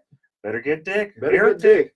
Better get Eric Dick. And so when we left off, I mean, again, there's just so much turmoil going on in this world. But one thing I do have to say is today is my daughter's 14th birthday. Happy birthday, Brooklyn. My mother and sister's birthday. I was about to say, you have a family of birthdays today, too. And it's Mark Lanier's birthday. And Mark Lanier's birthday. So October 20th, mark this down on your calendars, everybody. That's a strong day for birthdays to come out. But other than the birthdays, we have some other exciting news going on in the country, right? Oh, we have a lot of exciting news. But why don't we start off talking with Danny about his little law practice doing immigration law. And we can kind of tie it into all the many things that are happening in this world. So today's guest, we have attorney Danny Wynn. Danny, welcome to the show. Oh, thank you for having us. This is David Wynn, by the way. Oh, sorry. David Wynn. Oh, I'm sorry. It's okay. So I had it right the first time when I said David. Yeah, you said it earlier this morning, so yeah, maybe it's too early for you. Oh, I was thinking of there's a city council member in Missouri City. That's right, Danny Wynn. Sorry, David. So you have an immigration practice. You've been practicing law about 10 years, right? That's right. We're practicing 10 years. We have an office in Southwest Houston and one in Northwest Houston as well. Excellent. And so there's been some changes lately. And could you tell me about the changes in immigration law that some of the listeners might want to know about? Yeah, so there's a lot of changes across immigration, across the board. So whether it's legal immigration or illegal immigration, there's changes across the board. Some of the major changes, instant denial. So starting in last month, in September, if you send in a petition or an application and there's anything that's wrong with it, immigration used to send you a request for more evidence, or they send you a notice of intent to deny and give you an opportunity to fix the problem. So now, no more. They can instantly deny your application. And again, this is not like a rejection, this is a denial. So it looks really, really bad if you're trying to reapply later on. So what you're telling me is if someone wants to work on their status or, wants to bring someone over or marry someone or what have you, they probably should not do it by themselves. They're probably behooved to go actually get a lawyer to help them with their immigration status. Is that what you're telling me, David? Exactly. I used to tell people, if you read the law very carefully, you could probably do this by yourself. But now so much things have changed. Like, I'll just give you an example. So the basic forms that you need to sponsor a spouse, it used to be last year, before 2017, the I-130 form, it used to be 5 pages. Now it's 18 pages. And there's another form that supplements that. It used to be 4 or 5 pages. Now it's an additional 18 pages. And those are just 2 forms out of the many forms that you have to file in order to bring someone to the U.S. Now, and this is things that probably an attorney is best equipped to handle. Is that correct? Is that a fair assessment? That's right. And, it's not a person's fault, to be honest with you. A lot of things are wrong online, especially even on the government's website. They're wrong. And I could, probably usually what I do is I show clients, like, look, this is what you want to do, and I could tell you that it's wrong. If you do it this way, like they have it on the website, it's going to get rejected or denied. Now, there's a lot of notaries that have popped up around this city, I know for sure, over the last few years to try to assist and expedite some of this immigration paperwork. What's your feelings on notaries? Are those really strong-minded people who understand the legal system and know how to navigate the channels? And that's a good question, Chris. Well, I can tell you for sure, a lot of people in Mexico, there's public notarios are attorneys, but in the U.S., they're not attorneys. Public notarios are popping up, and let me tell you why you don't want to hire one. The public notarios would never put their name on any of your documents. So whenever there's a problem with your documents because they're giving you wrong advice, no one's accountable except for you. And you're not going to be able to blame someone that doesn't have their names on your forms. They're charging a lot of cash too, aren't they? They do, but besides this actually being illegal for a notary to practice law, and usually they'll charge at least near what a lawyer would charge. Sometimes more. Sometimes more. So you're having someone, it's basically you're just going and picking someone off the side of the street and saying, "Hey, help me with my legal forms." I wouldn't do that. I wouldn't get someone off the side of the street to represent me, which actually I do. Being an attorney, actually I do hire people to represent me, and anytime anything happens. They say what a client has a fool. What is it saying? Yeah, only a fool has a client for himself. That's right. So yeah, if you have problems with immigration, you probably should get a lawyer. Maybe you could have done it in the past, but it sounds like things have changed, and it probably behoove you to sit and talk to somebody that actually is licensed through the state bar and tell you what to do. What other problems do you see happening, Danny? Okay, so the other problems that we see right now is if you're in removal proceedings. So before, if you're in removal proceedings, that means deportation proceedings, you would have probably a very fair trial with the immigration judge. It's not like that anymore. So right now, under Donald Trump, he said that immigration judges have a quota. They're obligated, or they should, try and end at least 700 cases per year. So what this means in reality is that every immigration judge under the quota has to finish a case within 2.5 hours. Think about this for a second. One party has to state the facts of the case, the witnesses have to be called up, the judge has to make a decision, all in the course of 2.5 hours. Some of these cases are asylum cases, meaning that they involve people that have been victims in their own countries. They're going to the U.S. in order to seek protection, and now you have to make a decision within 2.5 hours, whereas maybe a year ago, you would have maybe several years to put together a case. So that's what's happening right now is that. But on the flip side with that, Danny, hasn't one of the biggest issues always been that the process takes too long? You have to get in line. It's a long line, takes years. But with this expediency of a 2-hour hearing, or doesn't that speed up the process? And doesn't that help people who are in the queue trying to get through the system properly? So in the past, you're right. So in the past, asylum used to take years. Now it's not that way anymore. So earlier this year, they changed it. When you apply for asylum today, instead of taking years, you're going to get a notice for an interview within 3 to 5 months.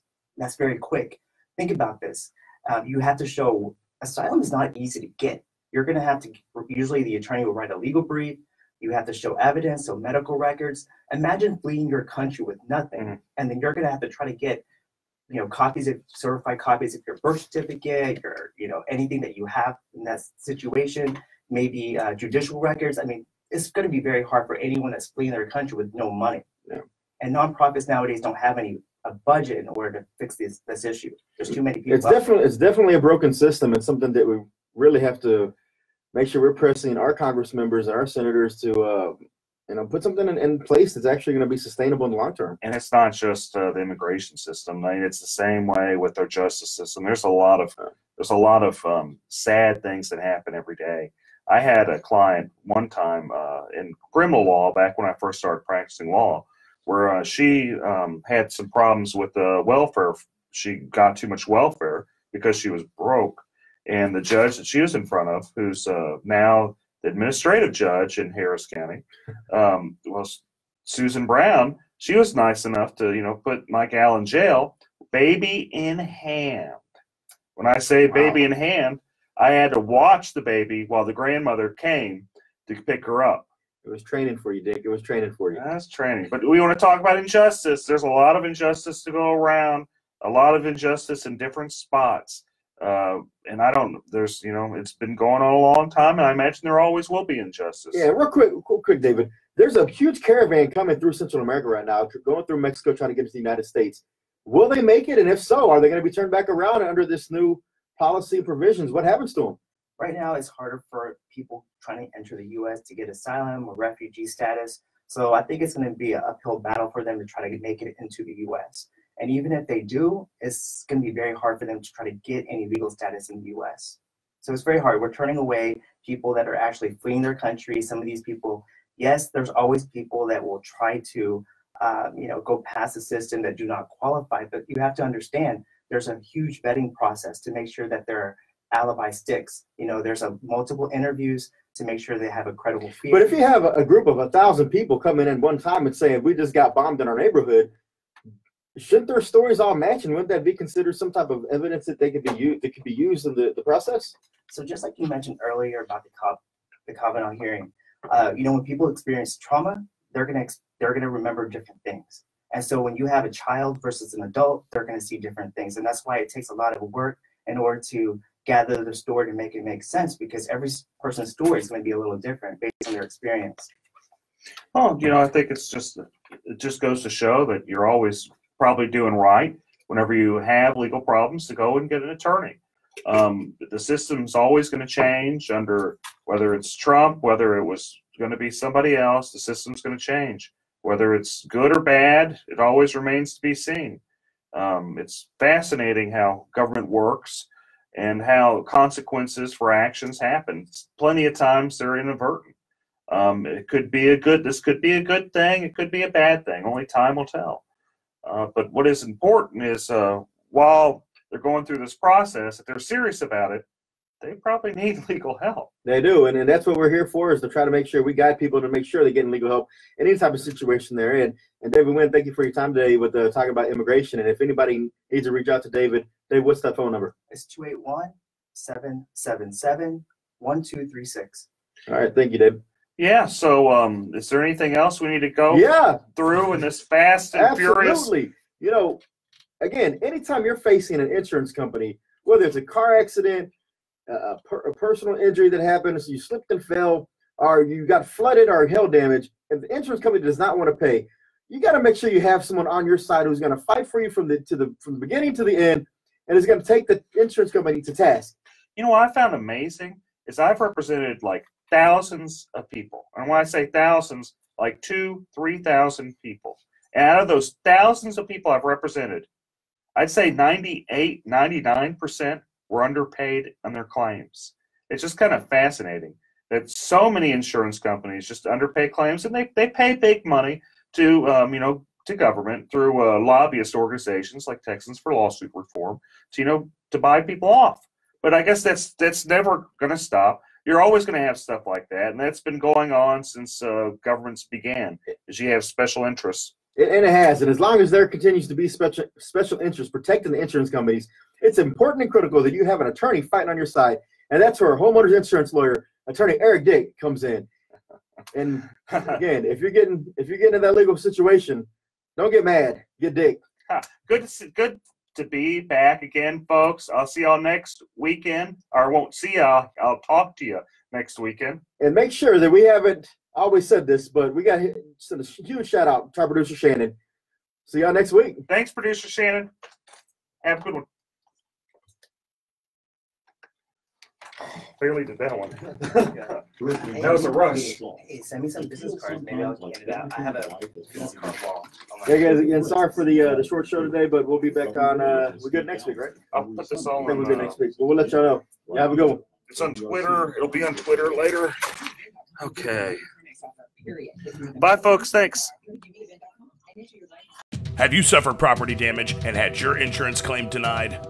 This is Eric Dick. I think it's important that you know your rights. Hurricane Harvey may have been the most costly storm in history, and if your home was damaged and your insurance company did you wrong, well, you have the right to hire an attorney and sue them. You have the right to call me for a free consultation at 833-3HARVEY, 833-3HARVEY. Don't let your insurance company take advantage of you. Know your rights. Call the Dick Law Firm now at 1-833-3HARVEY. Breaking the law, one meal at a time, feeding the homeless. It is morally wrong to make it a crime to give food. A Houston man who feeds the homeless because of his faith is suing the city, challenging the established charitable feeding ban. The often debated ordinance has banned sharing food in public groups of more than 5 people without city permission since 2012. The city says you can give food to 5 people, not 6. What are you supposed to tell the 6th person? I met my quota today? The city wants to dismiss Philip Paul Bryant's lawsuit. That's a crime? What does this world come to? It's a sad day whenever trying to prevent a fellow human from starving is a crime. The city says the ordinance aims to curb trespassing and littering, both of which were already prohibited in the municipal code prior to the passing of the ordinance. While some Houstonians are in support of the lawsuit, I really hope he wins his case, and I really hope they lift those sanctions so we can be able to give more to the needy. So if you're willing to help more than 5 homeless people, you should be able to do that. some even challenge the city's support of their citizens. The city isn't going to take care of their homeless people. That's their people. Somebody got to take care of them. So why can't we take care of them? A question Houstonians will continue to ask as long as the ban remains.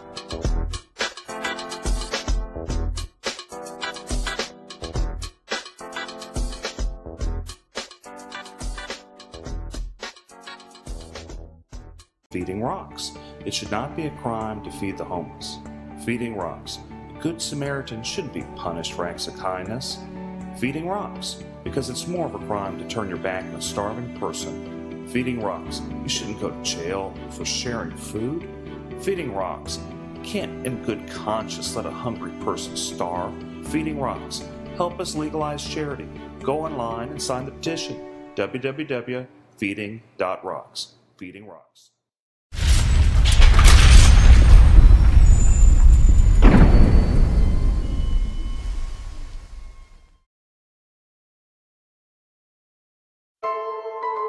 A local pastor is fed up, and he's challenging the Houston homeless feeding ordinance. And the city requires you to get a permit if you are going to share food.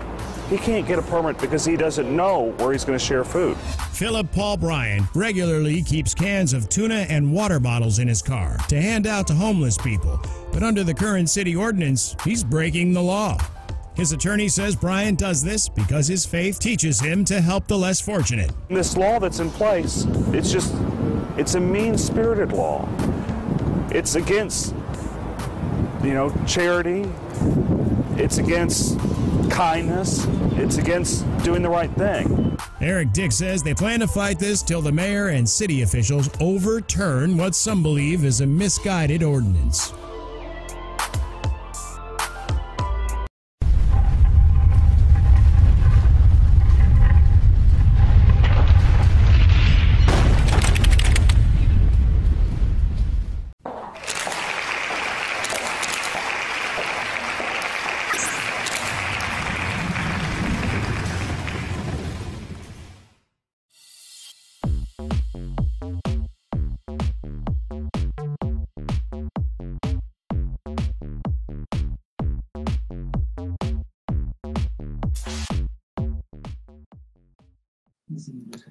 Hi, everybody. About to start the radio show in a few minutes. I'll call in a little bit later. If you want to chat with me, just, write some stuff. You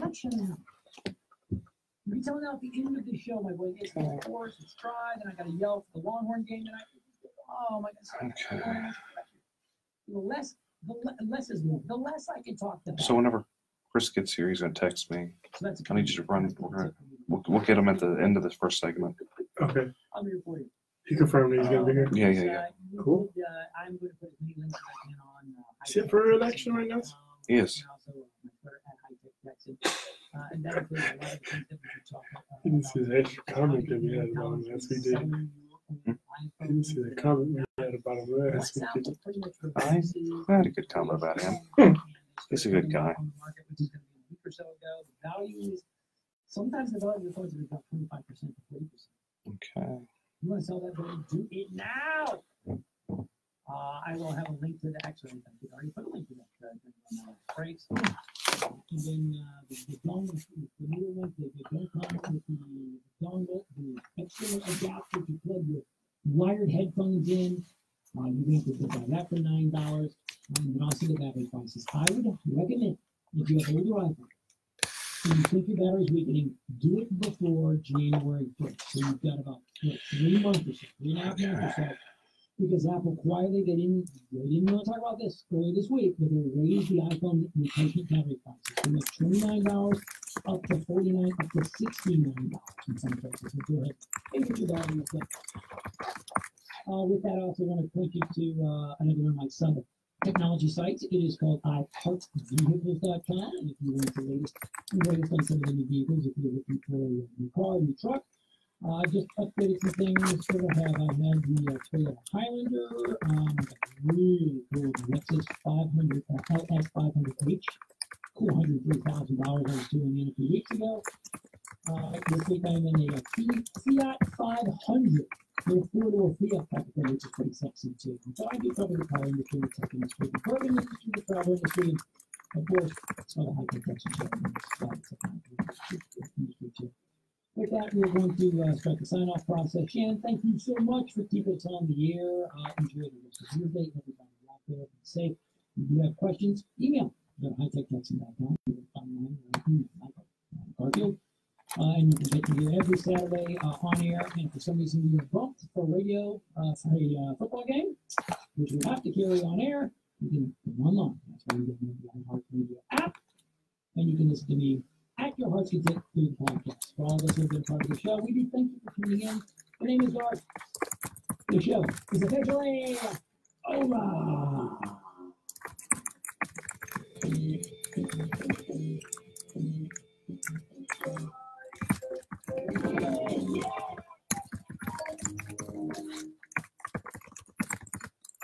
It's Saturday, September 15th. What's new today on the free iHeartRadio app? iHeartRadio! There's still time to join us VIP style at our iHeartRadio Music Festival in Vegas. Just listen to iHeartRadio Music Festival Radio in the app, and you're automatically entered. Plus, football's back. Check out our Job Jams playlist to get all the stadium anthems with one tap. And don't forget, you've always got this station in your pocket, streaming 24/7 on iHeartRadio. iHeartRadio! All your favorite music, all your favorite stations, all free. For window replacement you can trust, visit GulfCoastWindows.com.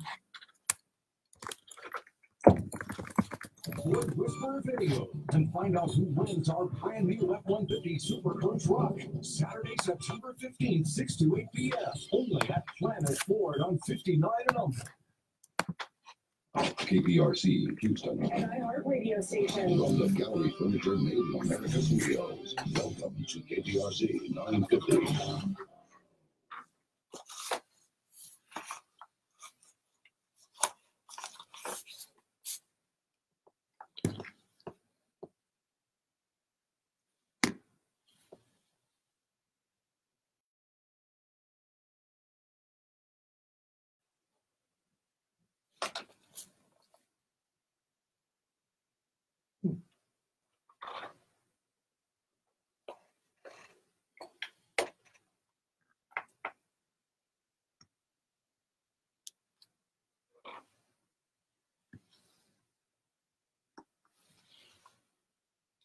I didn't push anything. I didn't do anything. I didn't touch anything.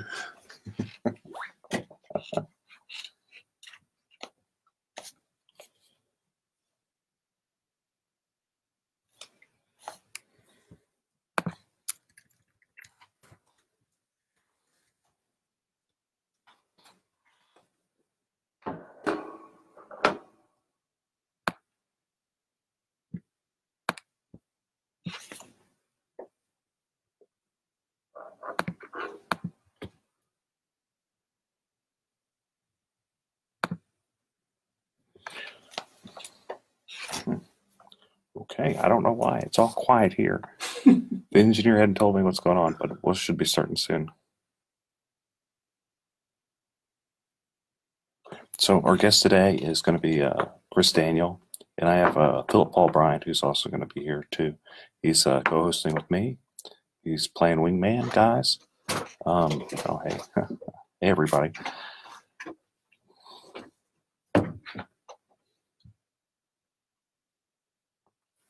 We're waiting on Chris Daniel. He's notoriously late, the district clerk.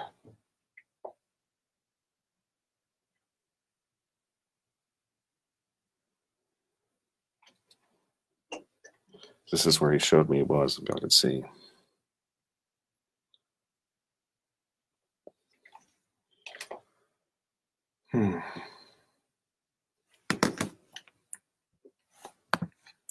Okay, we'll talk about Hurricane Florence for a while. You know, just general hurricane season, kind of the hurricanes that are going on. I'm going to talk about, homeowners insurance to kind of tied with that, the type of policies you want insurance companies to avoid. Oh, talk about like Jerry Patterson opposing George P. Bush, Beto and Willie Nelson, and we're going to see what's going on with the district clerk in Harris County and talk about a number of other subjects.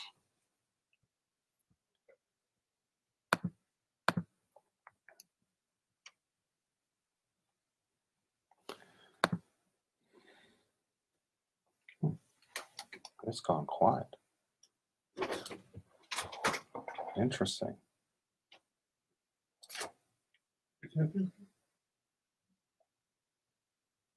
Oh, wait, hold on. We can talk to her. Let me remember how to do this. Hold on. There's a way to talk to her through this.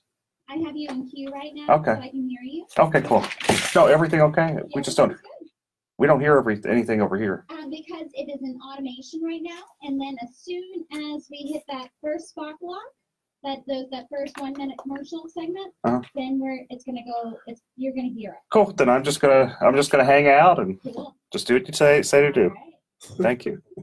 I was talking to the engineer guys. That's who I was talking to because it just got real quiet here. I was confused. I'm still learning this stuff.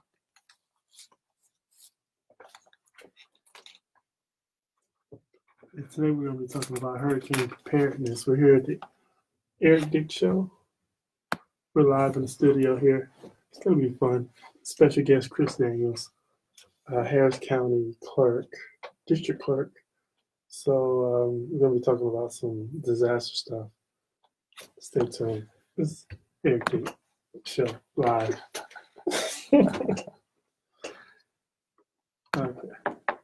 See you guys right there. Yeah, man, it looks like Florence is just it's a major flood. Yeah. That's really done a lot of damage.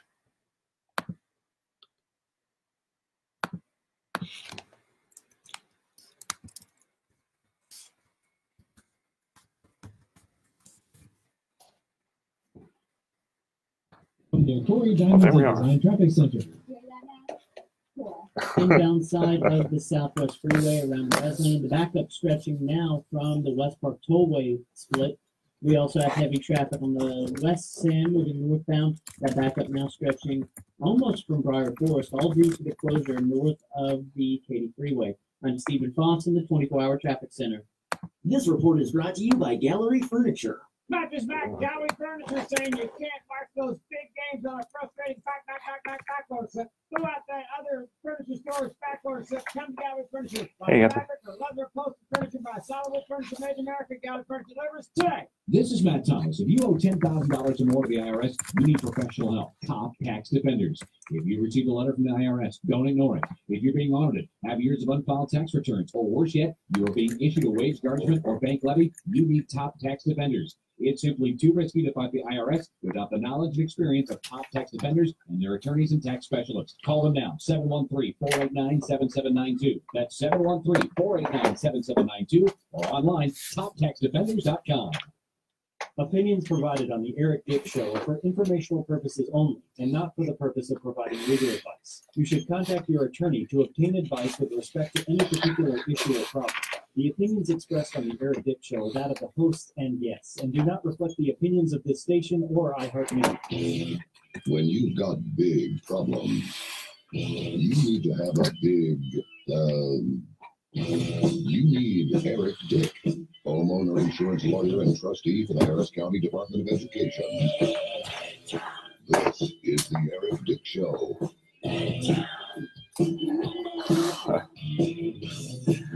All right, folks, I'm back for more, back for a lot of exciting worlds of lawyerism, politics, insurance law, and just all around, just whatever we feel like talking about, I guess.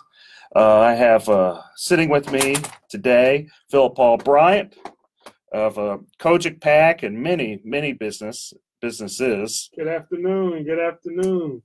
And we're going to talk about a lot of stuff. Just jumping in, I'm a homeowner's insurance attorney, obviously. elected to the Harris County Department of Education, which most people don't even know exists. It's really a fascinating organization, which we should talk about sometime.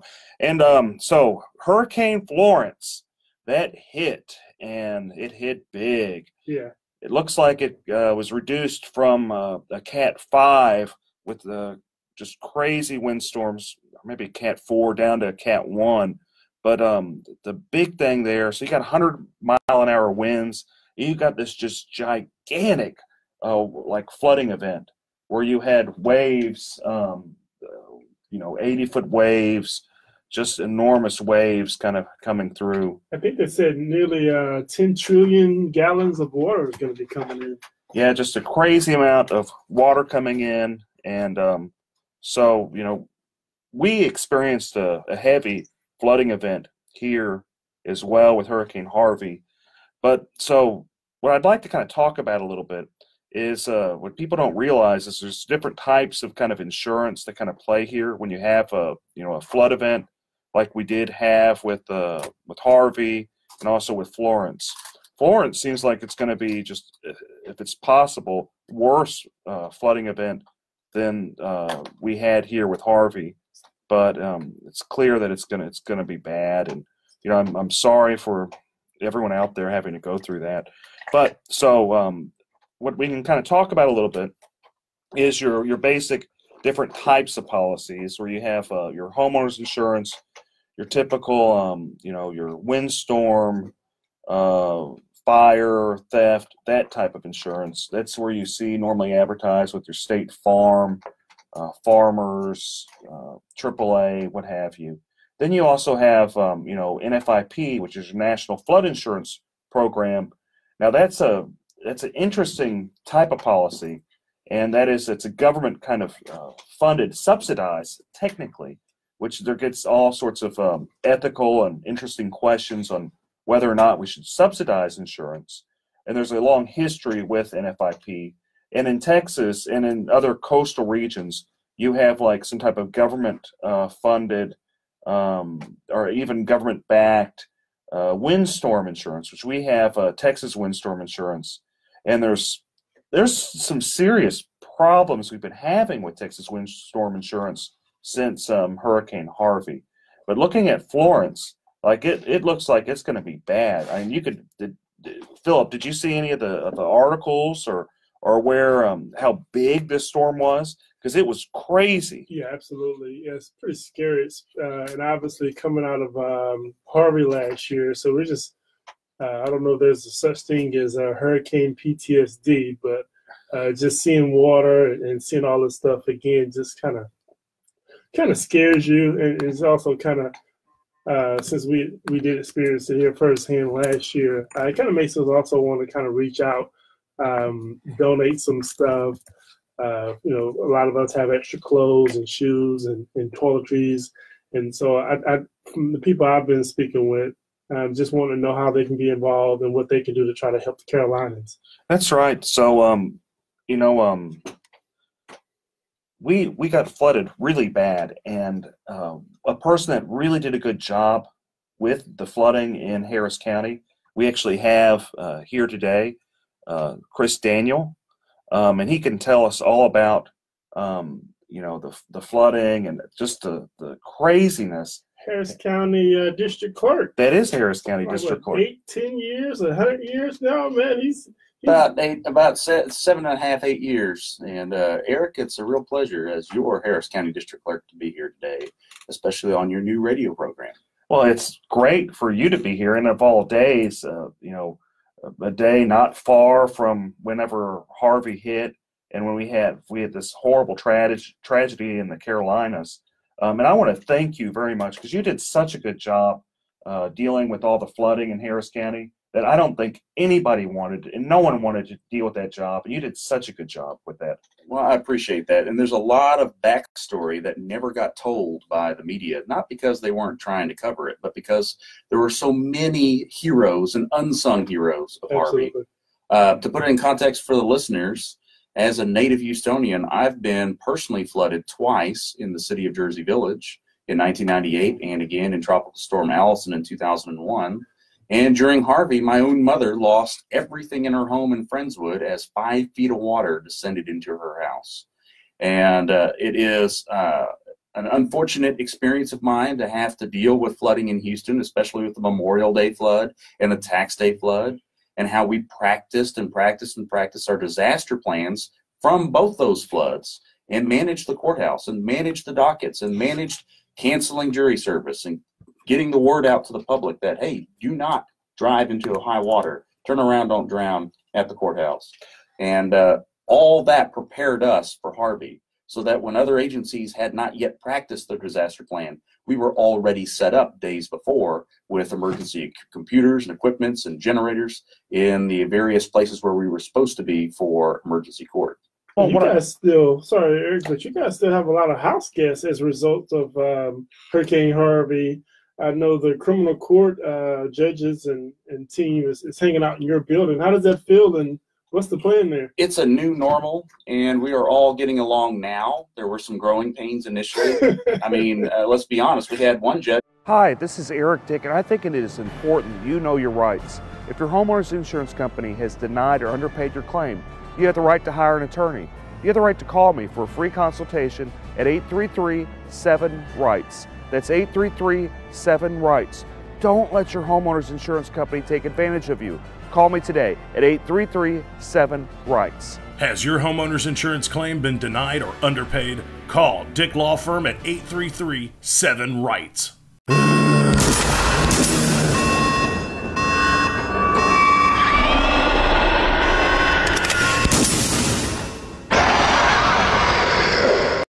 Have you suffered property damage and had your insurance claim denied?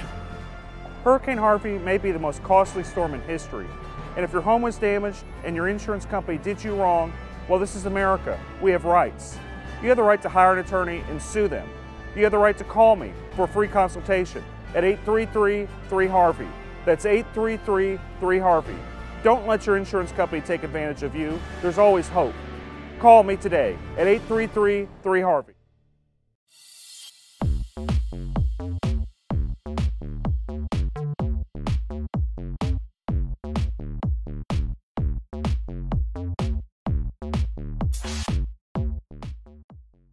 Just try to throw another judge in jail for not getting off the bench fast enough. Wow. And we had some other judges basically kick the DA's office out of their suite area into the hallway. And then another judge come back and says, no, you can't be out in the hallway, both claiming fire code violations. But it is a new normal. We are now getting along fine. And unfortunately, it is predicted that not till the middle towards end of 2020 will we be back in that particular building. But when we do get back into that building fully, we're going to have a whole bunch of new elevators, a whole bunch of more elevators, more space in general because the sheriff is not really moving back into that building. And it's going to be a great facility going forward. So just a couple things. One, I think would be important for the listeners is to explain what you actually, what the district clerk does, because I think a lot of people have no clue what Harris County District Clerk is. The district clerk's office is a statutory office that was created in response to the growth needed in Texas. The basic founding fathers of Texas had your basic 6 or 7 offices: treasurer, sheriff, county clerk, county judge, et cetera, et cetera. But as time progressed, it was very clear you needed more courts. So they created state district courts, your old-fashioned circuit courts where folks would ride on horse and buggy from county to county. And then you had to have a clerk to keep those records. In all other states, the title would be clerk of the court. In Texas, it's the district clerk for the district judges. Cool. And so your role, currently as a district clerk, what kind of do you do day to day? Call me the traffic cop, if you will, of all filings going in and out of the courthouse. So when Mr. Dick yourself files something in our courthouse, you would either file that electronically, preferably, or by paper, and we would accept it and then hand it off to a randomly assigned judge for it to then proceed judicially. And then the judge would then assign electronically, hopefully, his order at the end of the case, and you would have an entire file that would normally be paper, by the way, now electronic for anybody to use, view, etc. And that not only saves taxpayer money long term, but it makes it faster and easier, better for justice to proceed. But I also handle and very unpopular duty, by the way, but a basic constitutional duty, your fundamental right to serve on jury duty here in Harris County. Oh boy, I bet you're popular, everywhere you go. Unpopular for somebody in Harris County at least once every 3 years. Now, you'd be surprised how many people want to serve and want to be on a jury. And as time goes forward, we're going to continue to implement technology to make that faster, easier, and better as well. The other major function that we do, by the way, that most people don't realize is we do passports. Well, that's excellent. We're going to take a quick break, and we're going to come back and talk about a lot of great stuff with Chris Daniel. Thank you guys for tuning in. This is Eric Dick and Philip Paul Bryant's wingman. He's wingman in it today. Thanks, guys. I'm still learning the triggers. She was trying to tell us I wouldn't. And then we can keep talking about the flood. We can talk about how. Yeah, we'll talk about the flood for a while. We got a bit of time. I wanted to kind of go into some other stuff. They want me to talk about Prop B, which I want to talk about Prop B anyway. And then we can talk about some political stuff too. Like I liked what was going on with Patterson and Bush. I think that's kind of interesting. At least deserves discussion. Sure. I'll just run into it. And we got a good Facebook Live audience going.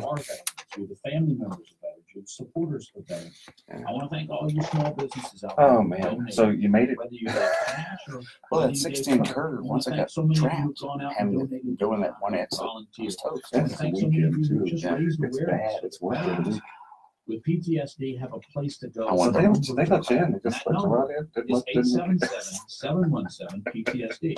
That's 877-717-7870. You know, 877-717-PTSD veterans. Hey, Philip, are you going live as well? Cool. We're all behind you. We're all here from you. There is an answer. Call Camp Hope. It's free to you. 877-717-PTSD. This is your opponent, and I think it's important that you know your rights. Have they doing anything? Or they just sat next to me today at the Delta Sigma Theta event. You have the right to call me for free consultation. It seems pretty serious. 7 rights. Shouldn't have any money. So she's relying on. Don't let your homeowners insurance company take advantage of you. Oh, you never know what's going to. At 833-7 rights. As your homeowner's insurance. You never know what's going to happen. Hey guys, how are y'all doing?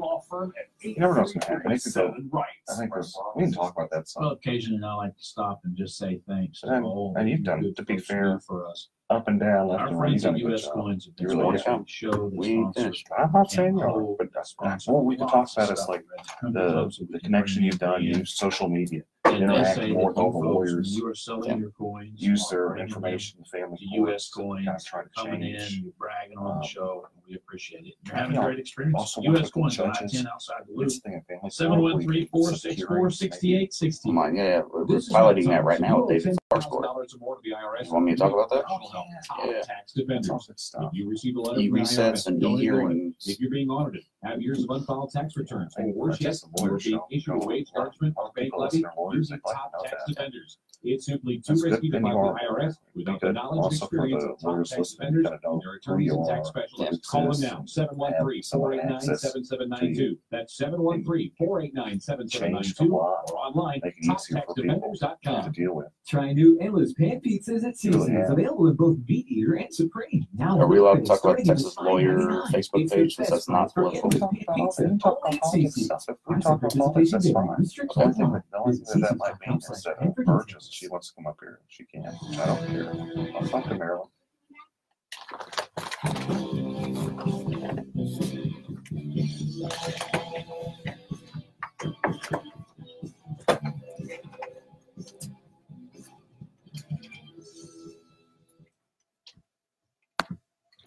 What? They're looking at me. What are you guys trying to tell me? Should we be talking right now? No, I was just playing on the internet, talking to all my friends on Facebook. That's what I was doing. Anyway, so we're back. We're back with my radio show, and Philip Paul Bryant is helping me out today. He is just a fantastic go-getter, and our special guest today is the district clerk, the one and only, and Chris Daniel. What we're talking about is how Hurricane Harvey really devastated Houston, But what I'd like to talk about is some of the great things that Chris Daniel has done with the role as district clerk, made kind of the office more accessible to fellow lawyers. He's been, to be fair, he's been just a fantastic district clerk. Whether you're Republican, Democrat, or Independent, he really has tried, and I can tell. But so tell me, Chris, about all the stuff you've done. Sure. So electronic courts, for example, started as a pilot program in 2002 under Charles Baccaris with 2 basic courts, and was expanded under subsequent district clerks up to 8 courts with a few permissible courts. And under our administration, we went totally electronic in all civil courts. By the time the mandates came down for family courts to go electronic, we were already halfway there. And by 2015, all family courts were electronic. And with that, we had another mandate come down by the Texas Supreme Court that we need to have criminal courts electronic, with the exception of juvenile. And that the criminal courts, that you're talking about criminal discovery, which is kind of you've just completely opened the door, which is kind of a good thing, I think. But so tell me about the criminal discovery. Well, through our website, as you're tied to the case as an attorney, you can now get directly from the DA's office all their electronic discovery videos, DWI videos in particular, and the whole purpose is to make it faster, easier, better for the attorneys to represent their clients and seek justice. Now, what's interesting, I kind of want to give a little backstory here, is so when I started practicing law about 10 years ago, I did a number of criminal cases. How you used to get your files, you'd have to, and usually the DA would freely give you their stuff, but sometimes they really didn't have to. And you could serve them discovery. So you couldn't just mail them that. You'd have to go to the court, kind of file something at the courthouse. So you'd have to either wait for a hearing or actually drive down there, file this stuff. And it was really a pain. A pain, where to do any type of discovery. But that's gone now. So now attorneys, doing criminal defense work in their comfort of their own home in their pajamas at 6 p.m., 7 p.m., whatever time, they can e-file their discovery to the the DA's office, and it's a complete different world. And we aren't we may have been. Are there other counties that do this? No, in fact, Fort Worth and Dallas were trying to do something along these lines, and the best they could do was get the charging instruments online.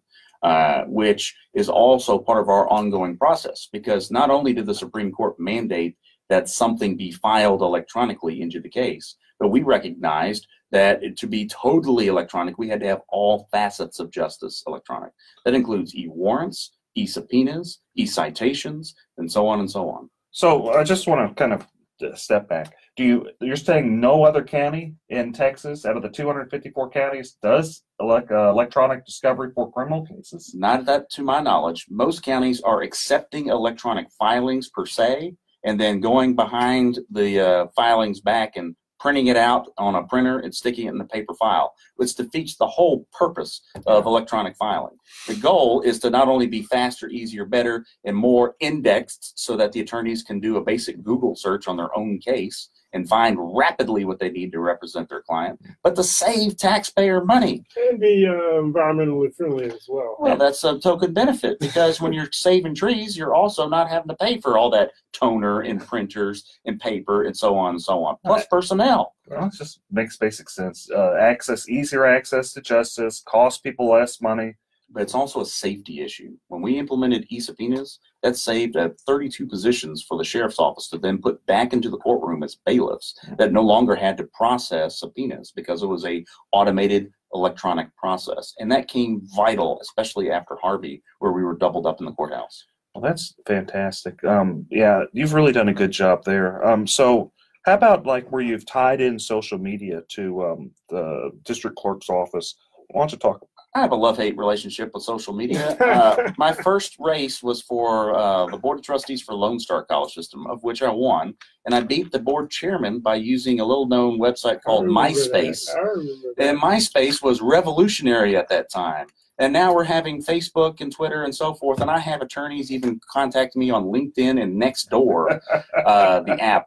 And what we do with all that is when they contact me, I personally respond. We get their email address, and we get them funneled to the right location to get their problem resolved. And the beauty of that is that, especially on the Texas Lawyer Forum on Facebook, the various groups and pages, they're able to not only get their question answered, but help other lawyers who might have a similar question get their question answered. It's not always the answer they want to hear. For example, there's a snafu going on right now with sensitive data documents, where the Texas Supreme Court has asininely created a category of sensitive data, where when you file something electronically, and I'm sorry to get technical, audience, but when you file something electronically and you market sensitive data to protect your client's best interest, well, guess what? We're not allowed to show that online at all. That became such a problem because if Eric files something, he knows he files something and I can't show it. How do we explain that?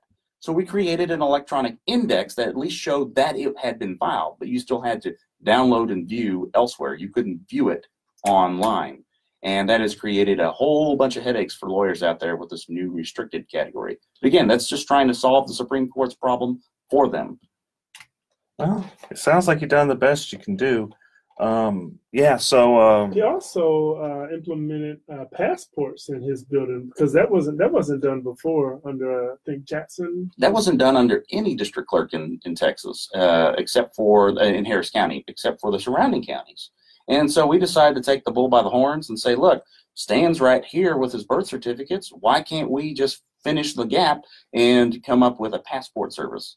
I'm sorry, the post office has set the bar so low that when we get these comment cards coming in about how wonderful we are, it's like, well, it's a no-brainer. We want to serve you, public. We want you to come in and have the best experience possible while you're already downtown for an unfortunate reason in court, or to get a birth certificate, a marriage license, a DBA for your new business, a liquor license for that kind of business, or you're serving jury duty. Come on down anyway and get your passport. Get a new passport, get it renewed. And oh, by the way, we go through Philadelphia instead of Baltimore, and therefore our passports are processed faster. And therefore it takes an average of about 14 business days instead of 4 to 6 weeks to get your passport back. One other question. I know a lot of viewers are wanting to know, is there something that that can be done about those lines in the morning to get into the court? And I assume it's a lot of it because of the criminal court being combined. Correct. Now, once we're back in the jury assembly building, which unfortunately became an unnecessary 11-foot deep swimming pool during Harvey, once we're back in that building, a lot of those lines will go away automatically. And that has a beautiful remodel set, or it has its own kiosks and its own covered entryway. But Constable Precinct 1, Alan Rosen, actually handles the security that comes in and out of the courthouse. And he has been piloting programs to put people through the other courthouse security doors so that they're not having to necessarily bottleneck right there at the front door. But they could go to the juvenile building, or they can go to other buildings where there are metal detectors. We can't get rid of the metal detectors. We've got to keep our judges and our lawyers safe. We're dealing with a lot of hot topics at the courthouse, divorces, criminal cases, etc. And we need to keep everybody safe. Feeding the homeless. Feeding the homeless. But at the end of the day, thankfully, Constable Rosen is working hand in hand with our office to pilot these different ways to get people funneled into the courthouse through other buildings. Sure. We're going to take a break. That's that music. Yeah, that's the music. They're giving me a hint. This is Eric Dick. Thanks for tuning in. We're going to take a break. We'll be right back with Chris Daniel and Phil Paul Bryant's right here with me. Thanks, guys. Thanks, guys.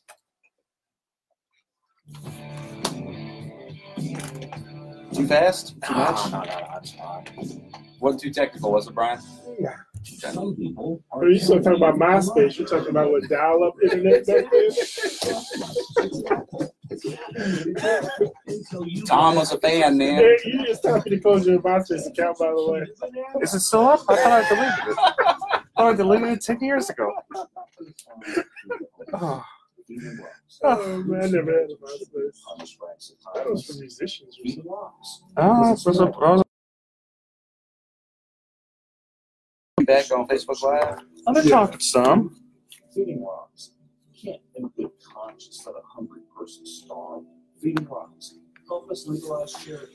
Go online and sign a petition. www.feeding.rocks. Feeding Feeding Rocks. A lot of good At people Lone Star Shed, we'll watching. save $15,000 brand new What they want. I put the number. LT crew I put it on the today Facebook. at LoneStarChevrolet.com. You guys want to call in? Call in.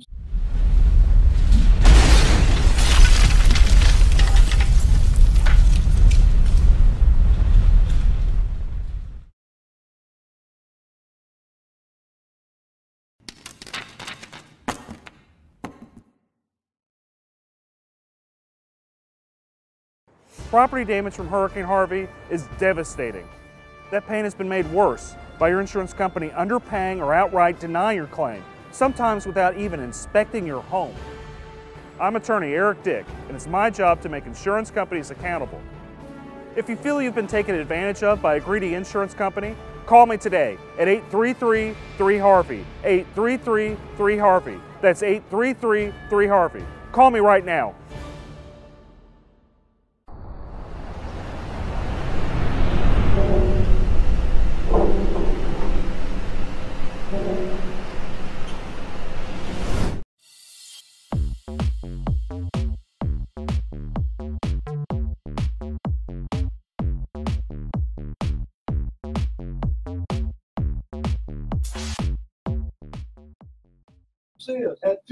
Let's go. Let's talk about maybe. Let's talk about politics a little bit. Hey, this is Mario Lopez. So I'm planning to celebrate. There's a lot of juicy stuff to talk about. A lot of juicy stuff to talk about. Just stay the night. Don't drink and drive. It's just not worth it. Because the DWI could cost you up to $17,000. We had the Lincoln today in the Yes Spotters Parade. You could also lose your license. So plan We're talking about For the Monopoly car that we use in all our parades. Go to jail. So message from TechStop. And I had a parade today. I had a block walk kickoff, and I had the Scandit forum. And now y'all just hustling. Hustling. That is grinding. Hustling. Been up till what, 7 in the morning? Run around. You talking local, state, or national politics? I want to talk about Jerry Patterson, where he's a Republican and he endorsed George P. Bush's opponent. And the reason why and all that, I think that's kind of interesting. Is at least people were talking about that. I'd also like to talk about a lot of people are upset that Willie Nelson's playing for Beto. And just kind of, man, I think Cruz is going to win that. I'm voting for Cruz, but that's an interesting. I think there's something there, at least interesting. Disclaimer: Geico cannot guarantee you will be as happy as a clam. Unquote. The Geico legal team cannot I accurately think it was pretty neck and neck until the National Party starts. They poured a lot of money into it because they got scared. What's there to be happy about? A clam's all like, oh, I'm so happy I didn't get turned into New England clam chowder today. What's that going to do? I don't know. So fun to say. What were we talking And also, we need to talk about Prop B with the firefighters. Yeah. I meant to go by there and get a couple of signs. Sometimes like everything in life has gone against us. Take a break from anxiety. I'll explain some of the city council issues with the Cenotaph in San Antonio and how they have already kind of boxed Bush in a little bit with regard to that. Okay. Now, I mean, he needs to take a leadership stand. Yeah, they already voted. Yeah, they've already.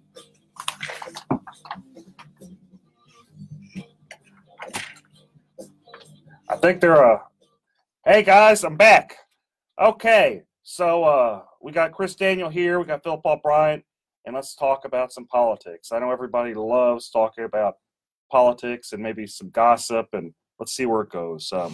Man, it's how you lose more friends. Politics. It's how you lose more friends. Well, you know, I don't have many friends speaking. Right. When you don't have any, it's not hard to lose them. Okay, so what I found interesting is one of the person I think highly of is Bonnie Lugo was having a bit of a fit about how Jerry Patterson endorsed George P. Bush's opponent. And the whole kind of backstory, there's a lot of backstory with the Bushes and Trump and all that type of stuff. But I think really kind of the tie-in here and why a lot of people are just genuinely upset with the Bushes is George P. Bush's role with the Alamo and how a lot of people like my family were tied. We have relatives that fought in the Alamo. we have relatives basically in every Texas war. The first alcalde of Columbus is a relative. It's just like the history, at least in my family and many other residents in Texas, they have such a deep Texas history, and they're just highly offended, highly offended in how he's trying to commercialize, in essence, the Alamo. Have you heard anything? What do you think about that, Chris? You know, it is a time for leadership. And I think with the best of intentions, the current land commissioner's office delved into trying to expand, preserve, and protect the Alamo. And unfortunately, too many businessmen and too many consultants got involved, particularly those that were not from Texas. And we have a mess on our hands. And a lot of it is a technical issue that is more complicated than a 20-second soundbite. For example, most folks don't know that the San Antonio City Council has already voted and kind of boxed Bush in as far as moving the cenotaph, the wonderful monument that's been there for over 100 years, that's my understanding, that really celebrates the defenders and heroes, State Board of Education, of the Alamo.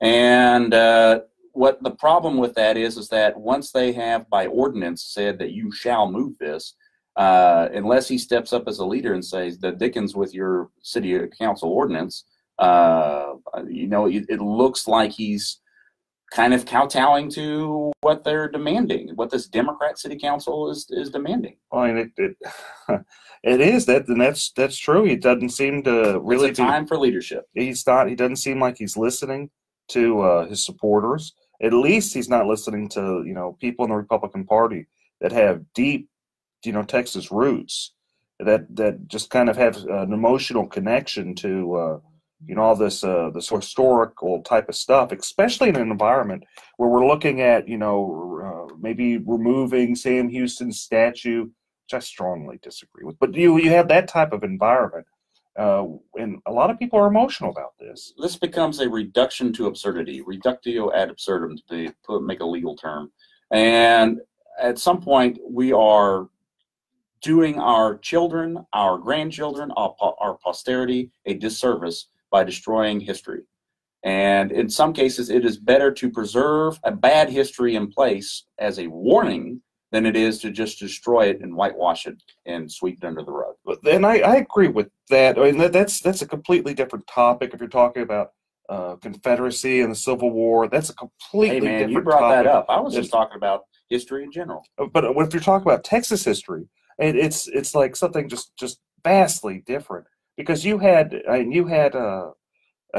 people that were like Texas leaders refusing to you know, succeed, refusing to go through that whole thing you know, happening. Well, let's take it back to the Alamo. You were talking about history here, and I was talking about tearing down history and sweeping history under the rug. Part of the problem with the expanded Alamo plan, or the criticism of the expanded Alamo plan, was you had an artist from Philadelphia who was trying to kind of de-emphasize the Battle of the Alamo itself and expand the 30,000-year history of what happened in that San Antonio region.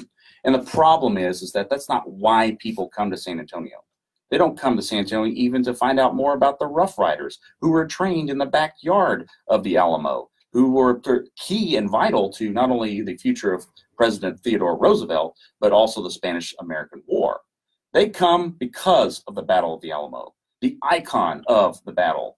And for an outside Yankee to come in here and basically de-emphasize the purpose of people coming to the Alamo and expanding it the way that he did to increase the emphasis on 30,000 year history, that again is, you're not communicating to your Texas base, you're not communicating to your outside visitors who come to this UNESCO site, and your folks that want to know more about why Texans are this independent, can-do spirit. Yeah, I agree. And it's bad news whenever you're messing with the Alamo. And it can't get any more Texas than the Alamo.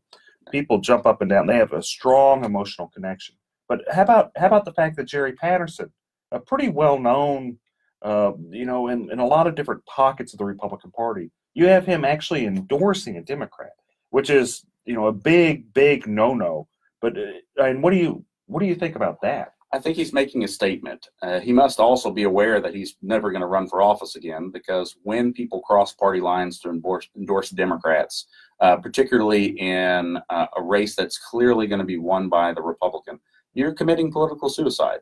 So he must firmly believe that this is his hill to die upon, and that he is going to try to make a statement to all that the handling of the Alamo has not been the way that he would have handled it, and that with the best of intentions, more leadership needs to step up to get the show on the road to protect Texas history. I'll just be upfront. I can't vote for Bush, and I don't think I can vote for the Democrat either. But there's no way I'm going to vote for George P. Bush. Just no way. I think too many of my family members would be upset with me, both living and deceased.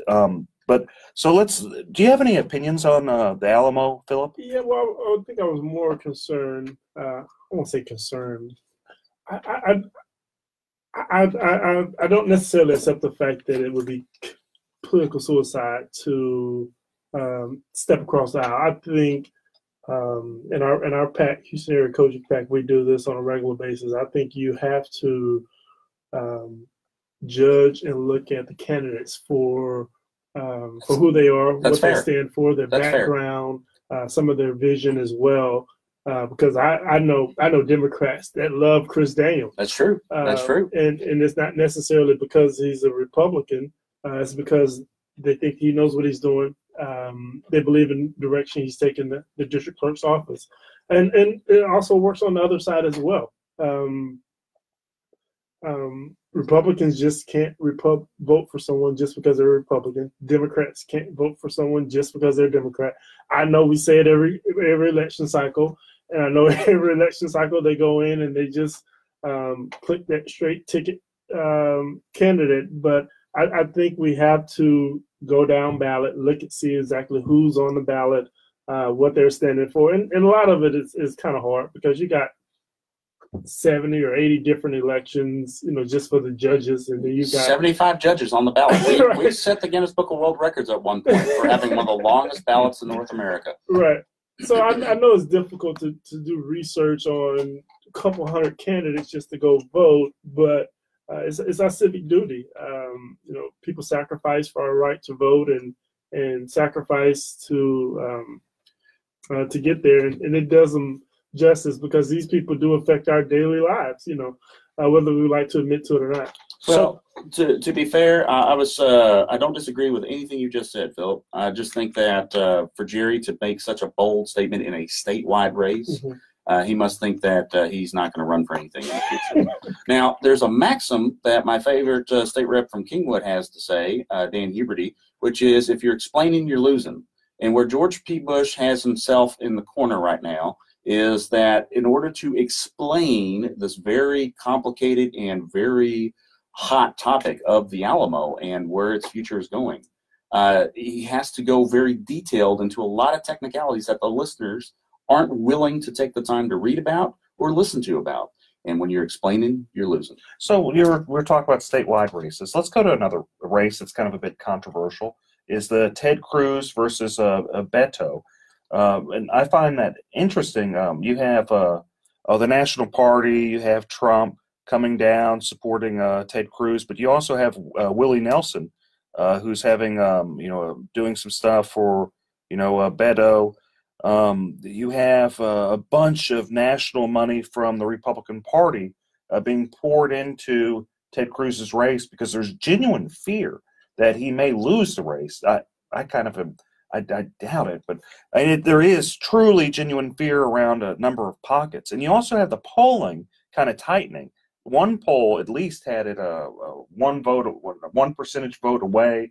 Some others 4 or 5, points away. Philip, why don't you start off? What do you think about that? I think it's a referendum on Trump. I think Ted Cruz and Donald Trump are, I wouldn't call them best friends or second best friends in the whole wide world, but they're pretty aligned as well as some of their politics. And so for this race to even make the headline is, you're right. I definitely think that the numbers show that a Republican, whether it be Ted Cruz or whoever, the numbers show that that should be a Republican seat. But for it to even be close or to even be a part of our conversation just shows you that not necessarily Ted Cruz, but in my opinion, his connection to Trump, I think, is more so a vote against a Trump in that particular seat, in my opinion. And I get them emails from the Democratic Party, the Harris County Party, and so I see the angle they're using as far as fundraising and get out the vote efforts, and they're making that connection. But what about like the play that Ted Cruz isn't a likable person and that Beto is a much more likable person, a nicer person? And do you see that a little bit more charismatic? I see that being pushed, and I'm not saying I agree or disagree with that. I just see that being pushed. Feeding rocks. It should not be a crime to feed the homeless. Feeding rocks. A good Samaritan shouldn't be punished for acts of kindness. Feeding rocks. Because it's more of a crime to turn your back on a starving person. Feeding rocks. You shouldn't go to jail for sharing food. Feeding rocks. You can't in good conscience let a hungry person starve. Feeding rocks. Help us legalize charity. Go online and sign the petition. www.feeding.rocks. Feeding Rocks.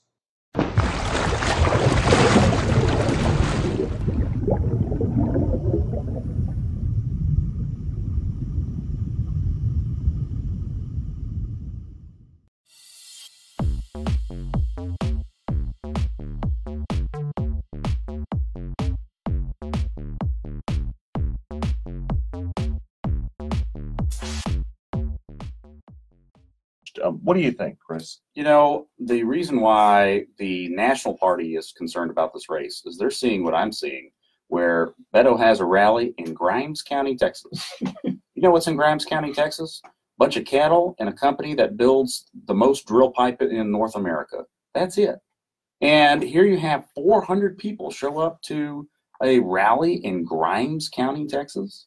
When you have that kind of phenomena occurring, even if it's just every Democrat was 400. It is amazing to see that this enthusiasm is going on across the board, and that's why people are scared about what's happening with Beto. That's why they're concerned. We'll dig more into it in just a minute. We're going to take a quick break here. We'll get back on that, and maybe finish up with Prop B. Yeah. Jeez. I think it's good stuff. Just people are fascinated by it. It's good stuff to talk about. You don't think so? I think it's well. So what I'm going to lead into about Beto is how he's basically using Trump tactics to define the race, and how Ted has waited too long to take control.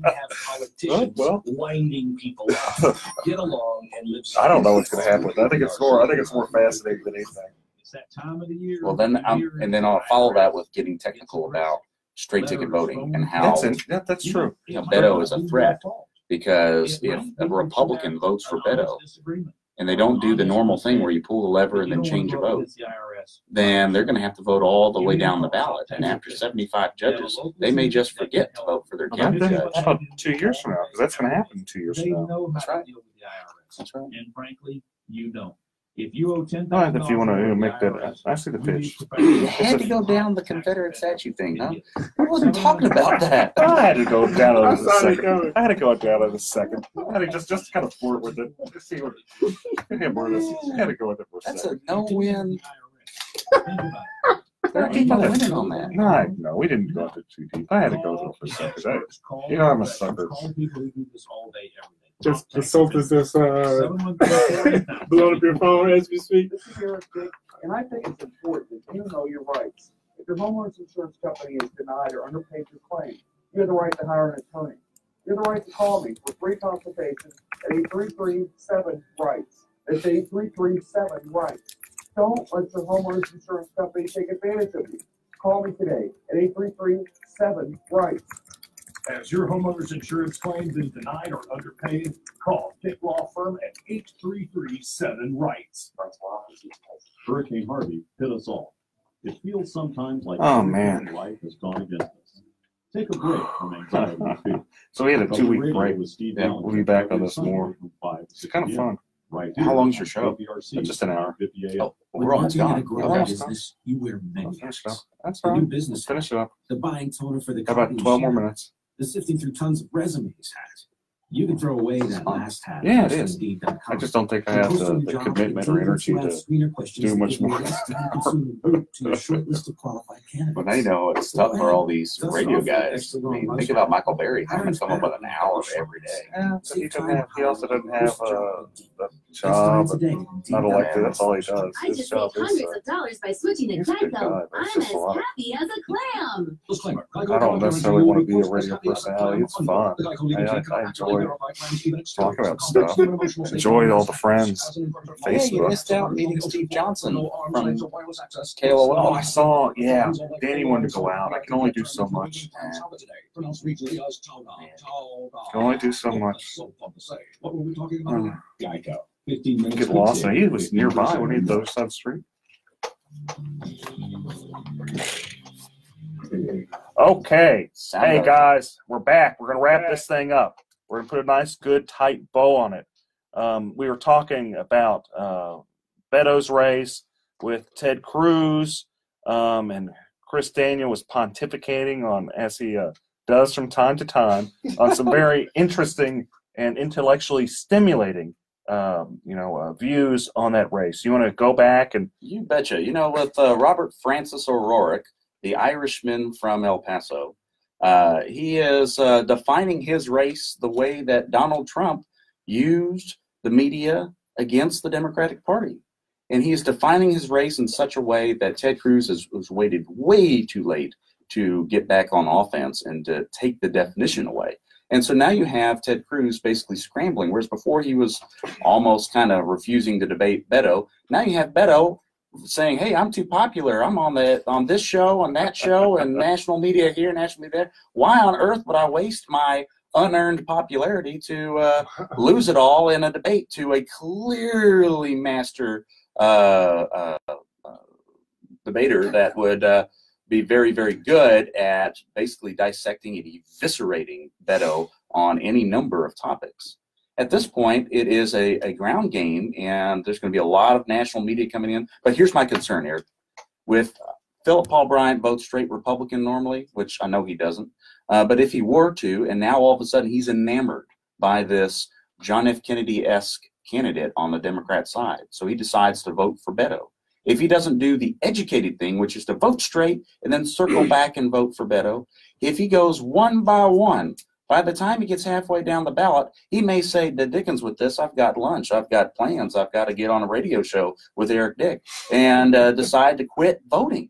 And then he might miss our wonderful county judge. He might miss the district clerk's race, the county clerk's race, the county treasurer's race. He might miss voting for the propositions. And that is a terrible thing, because that is what the party fears, is somebody is going to be enamored by Beto and say, well, you know, I love Greg Abbott. Yeah, I love all these other races, but I'm a little tired because I forgot to vote straight and then circle back and change a race. I hope they forget George P. Bush. If they are going to forget anybody, they need to miss that one. Let's kind of what do you think about this Prop B? A lot of people have been talking about Prop B, and I love the firefighters. I can't help but want to support them, and I do support them in Prop B. But Chris, what do you think about Prop B?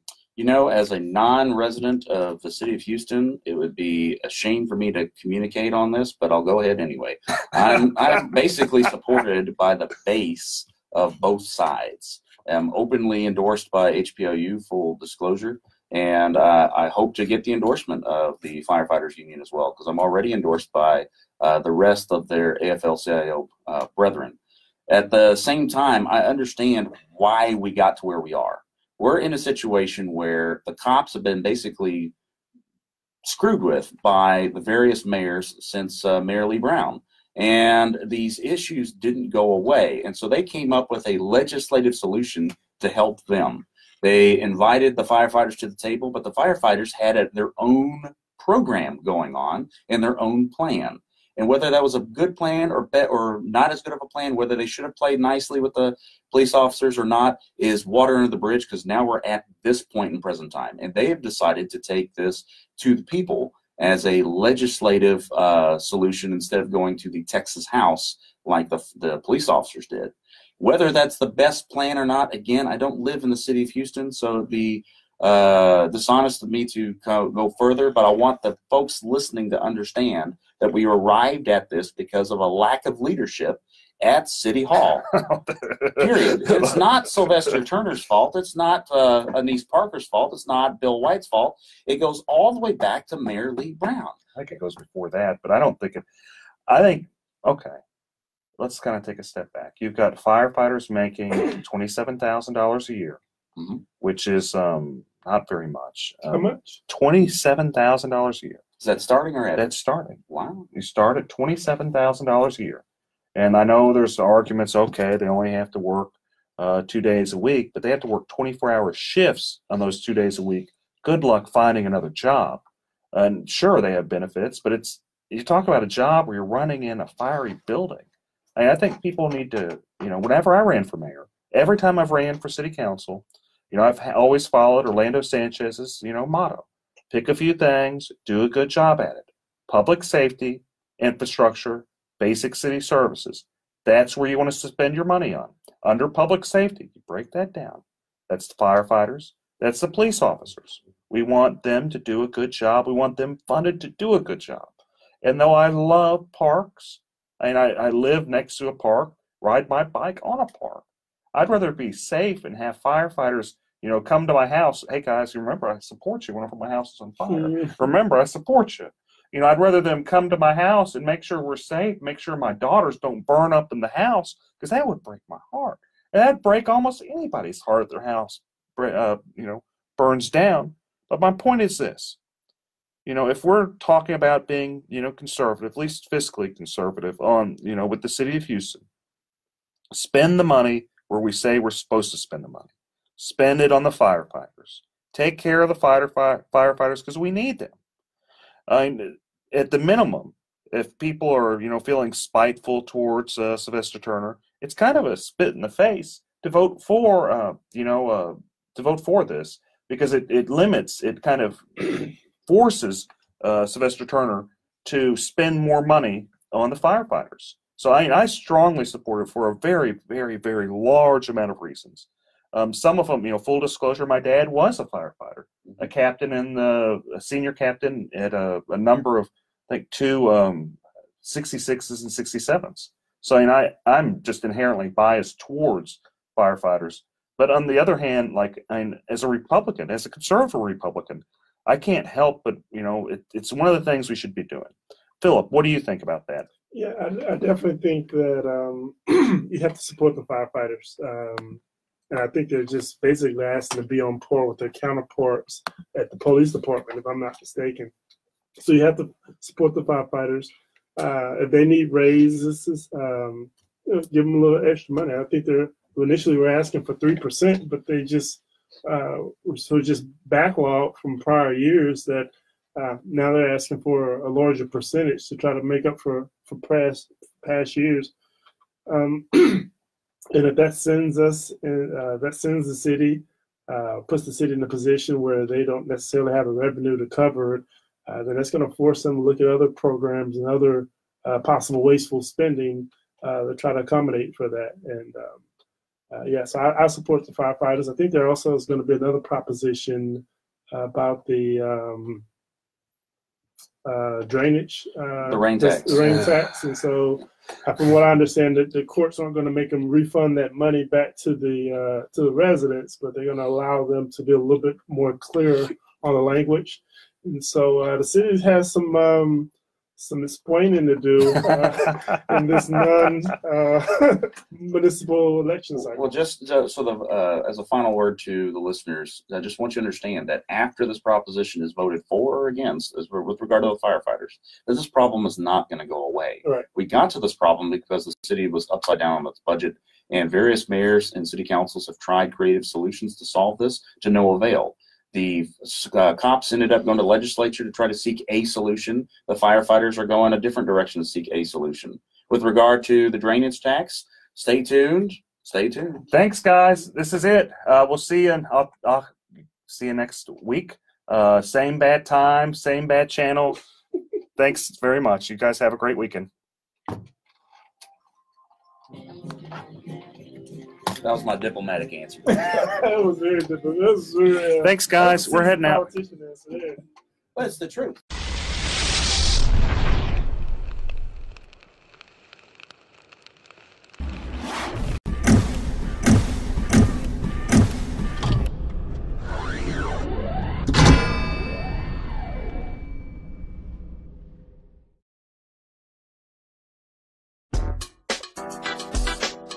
Breaking the law, one meal at a time, feeding the homeless.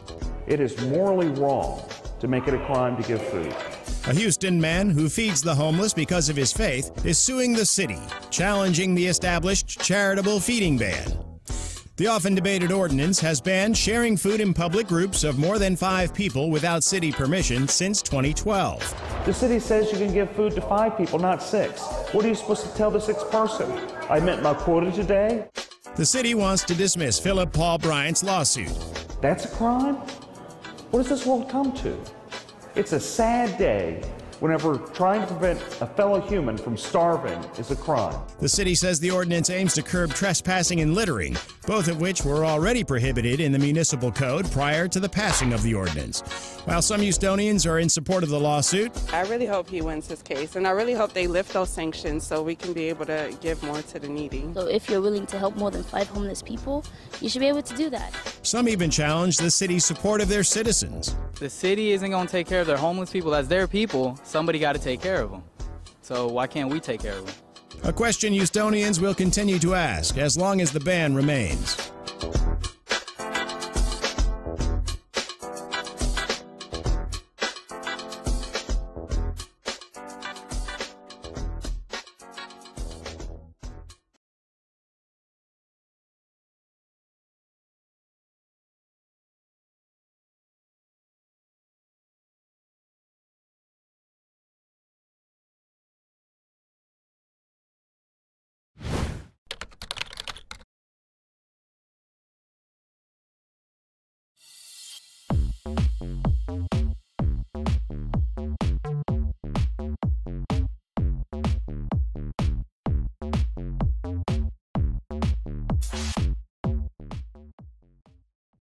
Whenever I'm bumping you out, I'm gonna give you like a minute of music for that bump out, and you can just pace it accordingly. But or I can stretch out a little bit longer.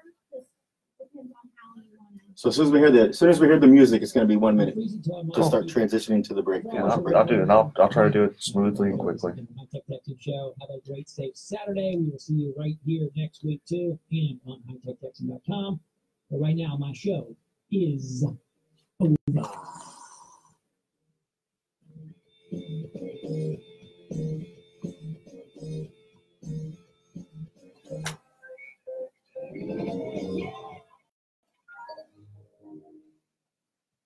Texas Mutual Insurance Company celebrates 20 consecutive years of distributing dividends. We've sent $2.5 billion to save Texas businesses, including a record $280 million payout in 2018. For more about the sweet rewards of safety-focused workers' comp, ask your agent or go to WorksafeTexas.com. I'm Pat. I'm from Harlem, New York. I started smoking cigarettes when I was about 17, 18 when I was in the military. Hey guys, I'm going to go live in just a couple minutes. Thank you guys for tuning in. I'm on Instagram and Facebook. So, and you can also listen on KPRC AM 950. Maybe if I just move them all together right here, it might be better. That's good. That was the first time I got the Jewel. I gave it a chance. So guys, I wish I found it a long time ago. wave it on my friends. Thank you all for supporting me. We're going to go live in just a couple minutes, okay? JUUL.com. Warning, this product contains nicotine. Nicotine is an addictive chemical. Hey, did you hear that last ad? I know, you might be skeptical, but trust me, Juul is a vaporizer that really satisfies. If you're ready to switch from cigarettes, Juul is an option you'll definitely want to try. You'll be happy you did. Don't wait. Give Juul a shot. 3 minutes. Exciting. 3 minutes. Exciting. See, even Judge Prine's joined. Wow. Exciting. Fantastic judge, Charlie Prine. Great guy. Let the student need begin their prescription glasses for free. Yep, listen to this. It's their Seed to Succeed program. The 3i Center gives free eyeglasses to students in need. That's free eyeglass frames to students in need, worth up to $200 every time someone has LASIK. So help yourself.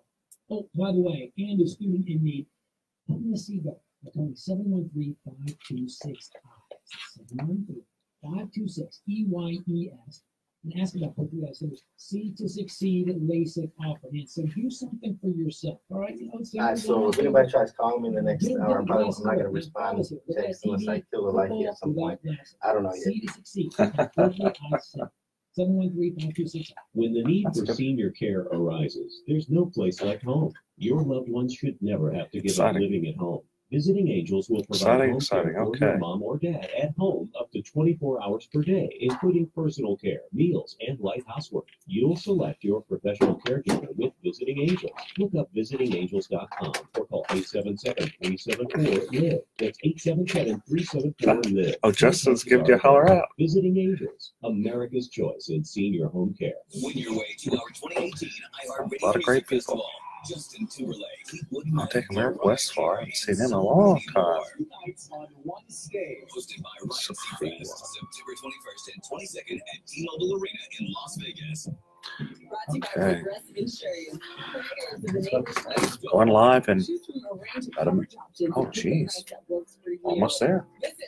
It's like we're about to go live. KPRC, Houston, an iHeart radio station. Still packing a punch. I'm Roger Stern, Fox News. Hawaiians still have a lot to worry about, even though what happened Hurricane Lane was downgraded to a tropical storm. FEMA Administrator Brock Long talking to Fox News. We're still projecting more than 2 days worth of rainfall to continue to inundate the state. And quite honestly, give the phone number for them to call in. That surpassed what we saw last year with 1-3-2-1-2. Perfect. Just making sure. Right on parts of Hawaii's Big Island. Tributes pouring in for Arizona Senator and Vietnam War hero John McCain. This after yesterday's announcement that he has ended medical treatment for brain cancer with the end of his life fast approaching. The Army's Chief of Staff General Mark Milley calls McCain an American hero. Meanwhile, President Trump did not mention McCain during a speech last night in Ohio. President Trump today taking another swipe at his Attorney General Jeff Sessions. Fox's Jillian Turner in Washington telling us what the president is pleading. Jeff Sessions said he wouldn't allow politics to influence him only because he doesn't understand what's happening underneath his command position. Highly conflicted Bob Mueller and his gang of 17 angry Dems are having a field day as real corruption goes untouched. No collusion. The president's had a strained relationship with Jeff Sessions ever since the AG recused himself in the Russia probe, allowing a subordinate to appoint special counsel Robert Mueller. Pope Francis visiting Ireland today, acknowledging the child sex abuse scandal in the Catholic Church. If one thinks about those who are most vulnerable, I cannot fail to acknowledge the grave scandal caused in Ireland by the abuse of young people, minors, by members of the church. That reporting courtesy of Sky News. Ireland has been particularly hard hit by the sex abuse scandal. Fox News. Can you guys hear? Can you guys hear?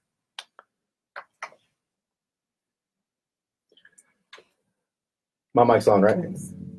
I believe it. No one can understand. Okay. Sure, we only hit that whenever you're ready, because it will go on the air. You just seem to think that having It's off now. Yeah, I can hear you. I can't hear you. Okay. Unless you hold down that. No, it's on now, right? Yeah, you don't want to turn it on until we're on. Until we're on the air, ready for the show itself. Or else it will go on. Oh, where's that one? It's going to be probably the MC mic. Yeah, don't. You can get me to use drugs. My life changed because someone was there to listen. 1 in 7 Americans will struggle with So there's a button to chat with me. Let me see. Okay, yeah, I guess you don't have that button right here. You know, That might be I'm not quite sure. Maybe we could try it. Yeah. You ready? I'm ready. All right. Locked and loaded. The unofficial end of summer's only a week away. Beachgoers trying to get a little more time in the ocean, but as Bill Nader reports, a tiny little creek is making this miserable for some on the East Coast. Sea lice causing outbreaks of itching and burning bumps for many people trying to enjoy the waters off the coast of Maryland. Sea lice aren't really lice, they're microscopic jellyfish. And Is this the when one? they get under your bathing suit, look out. You are in for some itchy little bites in some very tender places. Some swimmers notice that they start to feel itchy right after they get out of the water, but other people, 2 to 4 days is the time frame where we will see that eruption. Dick, you ready? I'm ready. Exciting. Up to a week. The sea lice haven't been limited to Maryland. The Baltimore Sun says there had been reports of them earlier in the year in Florida and the Carolinas. Jill Nato, Fox News. Folks in Jacksonville, Florida, today mourning the loss of life and Yes, I can. following last Can you hear me? football game at Raines High School. Okay, so this must be the button then, right? Injured police have a suspect in custody. And there was a shooting near a high school in Fairfield, California. A 16-year-old boy was killed and an 18-year-old is in critical condition. This one right here? Fairfield Police Lieutenant Greg Probut says That they've made arrests. Subject fled the scene, appeared to be connected to the shooting, and that subject Okay. was located mixed in amongst the students in the jail. 2 people are in custody. And about face from a prominent CEO. Tesla CEO Elon Musk saying investors convinced him in a meeting not to take the company private. Musk issued a statement Friday saying the firm remains on the public stock markets for now. Musk saying investors told him they had internal rules limiting just how much they can All right, sink so into the private company. Fox's Paul we're getting ready to go live Musk made in waves moments. this summer by saying he might take Tesla private. I'm Roger Stern, Fox News Radio. From the Corey Diamonds and Design Traffic Center. Delays around the downtown area as you move northbound on the Gulf Freeway from Telephone, past 69. 69 also heavy from I-10 down past the split with 288.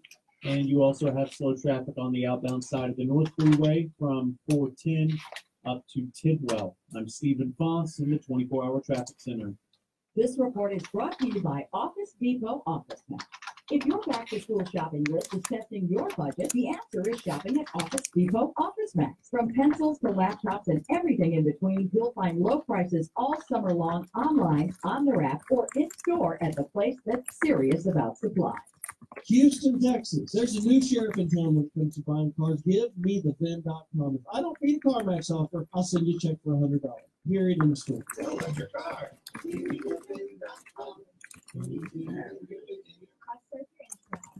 Opinions provided on the Eric Dick Show are for informational purposes only and not for the purpose of providing legal advice. You should contact your attorney to obtain advice with respect to any particular issue or problem. The opinions expressed on the Eric Dick Show are that of the hosts and guests and do not reflect the opinions of this station or iHeartMedia.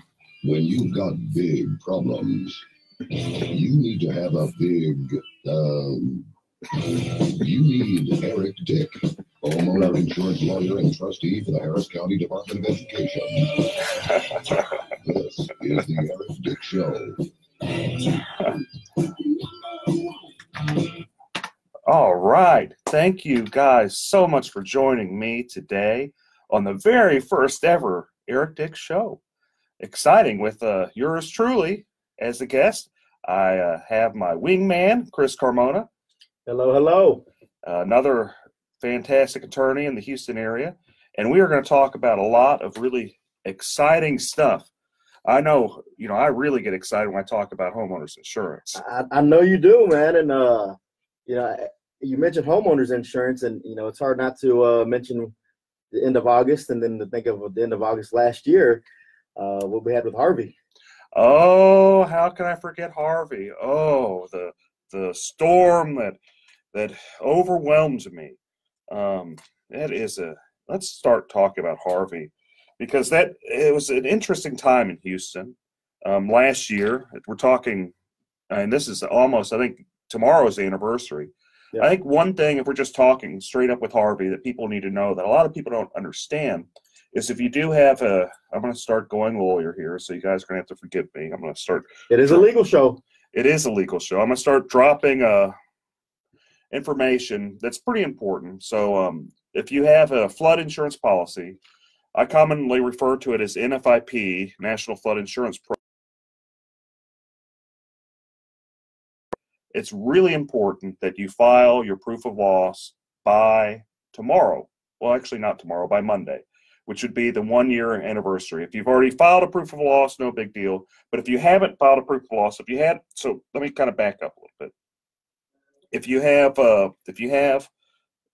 were flooded by Harvey, if you have any property damage that was related from the storm of Harvey last year, they probably want to take your advice pretty seriously right now, because there's a lot of people that have been hurt by this financially.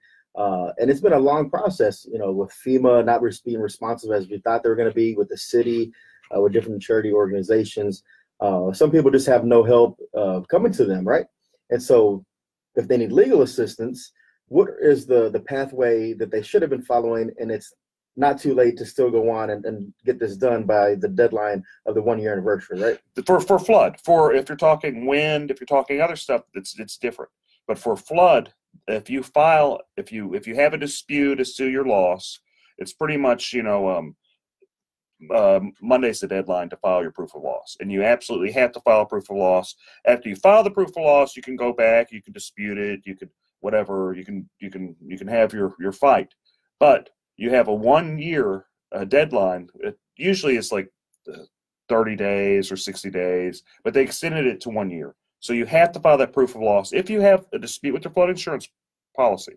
Now, if it's there's a lot of other things that happened with Hurricane Harvey that we could talk about, but I just really wanted to emphasize, and I'll probably emphasize that a bit with that 1-year proof of loss, because not many people are talking about it. A lot of people don't understand it, but you can get that form online for the proof of loss, but it has to be filed within 1 year. I just wanted to say that a lot, so people. I know I'm repeating myself, but it's really important because you lose all your claims. Okay, can they find that form at the Dick Law Firm website? I imagine they could. If I don't really do flood insurance claims very much. I do a few of them because I typically do first party insurance with my firm. If they called me or messaged me, I'd point you the right direction. But it's not really. I'm not trying to get business from this at all. In fact, I kind of don't really want the business. I'm just trying to provide basic information that people should know. I'd hope they know, and they don't. But it's just not explained enough about the 1-year proof of loss. And no one's gonna highlight this and promote, come and file a claim by Monday. So it's a good thing that you're actually here today, telling all the listeners about this 1-year deadline to make sure that they do get that proof of claim in if they do have one before the deadline. Correct? Yeah, that's right. That's only for the flood insurance policies. The windstorm and all that is a completely different beast. It's completely different type of stuff. And we could, naturally, I guess we could talk about the windstorm a little bit. And I'll talk about insurance till I'm blue in my face. And again, it's horribly exciting stuff. People live on Facebook see the faces I'm making. Okay, so the windstorm, that's interesting. There was a lot of, whenever Harvey hit, there was maybe those that were here. Remember, there's a number of like little tornadoes that tagged along all over the city, north side. Like right after Harvey, I physically inspected a couple of buildings, and I was kind of amazed by the amount of wind damage. Where you had one building where the roof was torn off, where they flooded both ways, from the bottom up and the top down. And you see a lot of that in Houston. And what's sad, just from my own personal experience, is a number of insurance companies, they just take this hard position that there just wasn't any wind damage at all, that Harvey was just a water event, and that's all it was. There's only flood. It didn't involve there was no winds, and it's just not true. And it just simply isn't true. Unless the stuff I've seen firsthand, and many of other people have suffered with the windstorm and the wind damages and the tornadoes that came through. So it's just sad that that's kind of the state of affairs. I don't want to dwell on this whole insurance too much. And that's the thing. I mean, we've, as we approach the 1 year anniversary of Harvey, I mean, there's still a lot of families out there that haven't been given the assistance needed. And so, it's always right to make sure we remember those who have lost items. And, there were some laws. Hi, this is Eric Dick, and I think it is important you know your rights. If your homeowner's insurance company has denied or underpaid your claim, you have the right to hire an attorney. You have the right to call me for a free consultation at 833-7-RIGHTS. That's 833-7-RIGHTS. Don't let your homeowner's insurance company take advantage of you. Call me today at 833-7-RIGHTS. Has your homeowner's insurance claim been denied or underpaid? Call Dick Law Firm at 833-7-RIGHTS.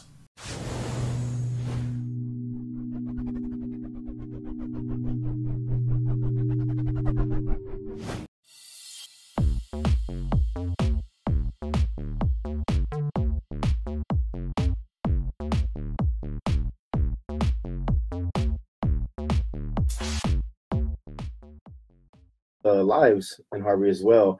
One of Houston's most tragic events overall. And so when people are and families are trying to rebuild their life, a year later, there's still things that need to be done. It's a good thing we have lawyers like Eric B. Dick there to make sure that they can advocate for people and for families to make sure that they can get their house back in order, even as we approach the 1 year mark. But it was just more than windstorm and flooding. You had a number of other factors kind of going on. You had the chemical plant that exploded that wasn't really expected, and that caused a lot of damage, a lot of craziness, a lot of collateral damage, just from the floods, the winds, everything that's associated with a catastrophic event. So Eric B. Dick, Chris Carmona, we'll be back after this short break. Thank you guys so much.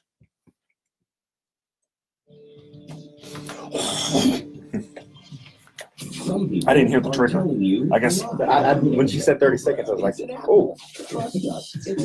I didn't hear the music till around 35. I heard something. We'll get better. That's okay. We'll figure it out. Were we okay? Was our volume all right? Tone? Okay. Can y'all hear okay? Oh, can you guys hear okay? It might not be yeah, he gave the thumbs up. It might be that you have an honest disagreement or an honest mistake. But you don't want to go all right, so when we come back from this break. You need to call Top. What is this, Phillips? Anything? Is he They have a local all of our phones are and this is what recording something right now. Oh, Philip's calling right now. They know Is he? how to Yeah. deal with the IRS. And frankly, You hear Philip? if you owe $10,000 or more to Okay. the IRS, Hey, Chris, go down and get Philip. professional help in Top I'll be right back. vendors Chris, come down. can get it. 713-489-7433. 713-489-7433. What's at stake here? You're dealing with the IRS. Think about it for a minute. Are you going to go that alone? No. Call. I hope I didn't throw you off. No, I'm okay. I didn't mind at all. I'll get lost in just blabbing. Oh, you're fine. 24:30. Yeah, I'll give you a 30-second mark and then a 10-second. And so I could just do it with my hands if that's better for you, or I can do it in your ear. It's in my ears better because I'm more distracted with all the information. Understandable. That depends. Are you a fan? No, I'm disgusted that you just sexually assaulted me. Oh, well, in that case, my name is Brian Williams. No, it isn't. You're lying. Just like Brian Williams does. Except you're not Brian Williams. I knew I should have gotten that concrete sidewalk fixed. Sounds like someone should have called Southern Concrete Raising. Southern Concrete Raising is Houston's finest leveling and raising specialists. They fix concrete with no gimmicks. Don't let that crack in your sidewalk create a legal problem for you just because you were too busy to get it fixed. My friend Ty Strickland can send someone over to your property free of charge to give you a quote on your concrete. You don't even have to be there when they come by. He'll take care of everything. Find them online at SouthernConcreteRaising.com. Okay, give me those headphones. Come plug in over here. It's Doug Mike from 50 Plus. If you haven't taken a look lately at the UT Health Science Center Consortium on Aging website, you need to do so. They've freshened it up. There is so much information. We're back. Sorry about that. People like you, people Dumped y'all on the who are side. a little bit older I was negligent. and want to talk to somebody who knows people who are focused on our care, on geriatric medicine. I'm not geriatric yet, but hey, I'm old. Where you gonna sit? You gonna sit over there? Oh, well, plug in over there. UTH.edu/aging. That's UTH.edu/aging. So I just discovered DazzleMe.com. It started out as the jewelry department at the Home Consignment Center, and now their entire jewelry collection, one of my rings is there as well. That's on DazzleMe.com. From the big name. All right, so we'll transition. We'll talk about to the unique design. Talk about the Still talk about Harvey. We can talk a little bit more about Harvey. I know people on my Facebook want me to talk a little bit about Tweeta, which is a big mess in itself. And I know they want me to talk a little bit about Beto and Cruz, which is a really fascinating thing. But 2 points, 4 points close. I think Cruz could lose that. Cruz really. Whole that sponsors lots of stuff around the country club, so we can bring in. So, give us some feedback. What you think right now? It's our first live segment ever. On the air. Myself, Eric Dick. We just got a new guest in today. Philip Paul Bryant just walked in the studio. So, but drop some comments, man. Let us know how we're doing. What do you want to hear? We're going to talk about Harvey a lot today and going back to school. We'll throw a little bit of politics in at the end. Or somewhere where we can fit it. But send us our questions and we'll give a call-in number in a minute. Y'all can call up here. On KBRC 950.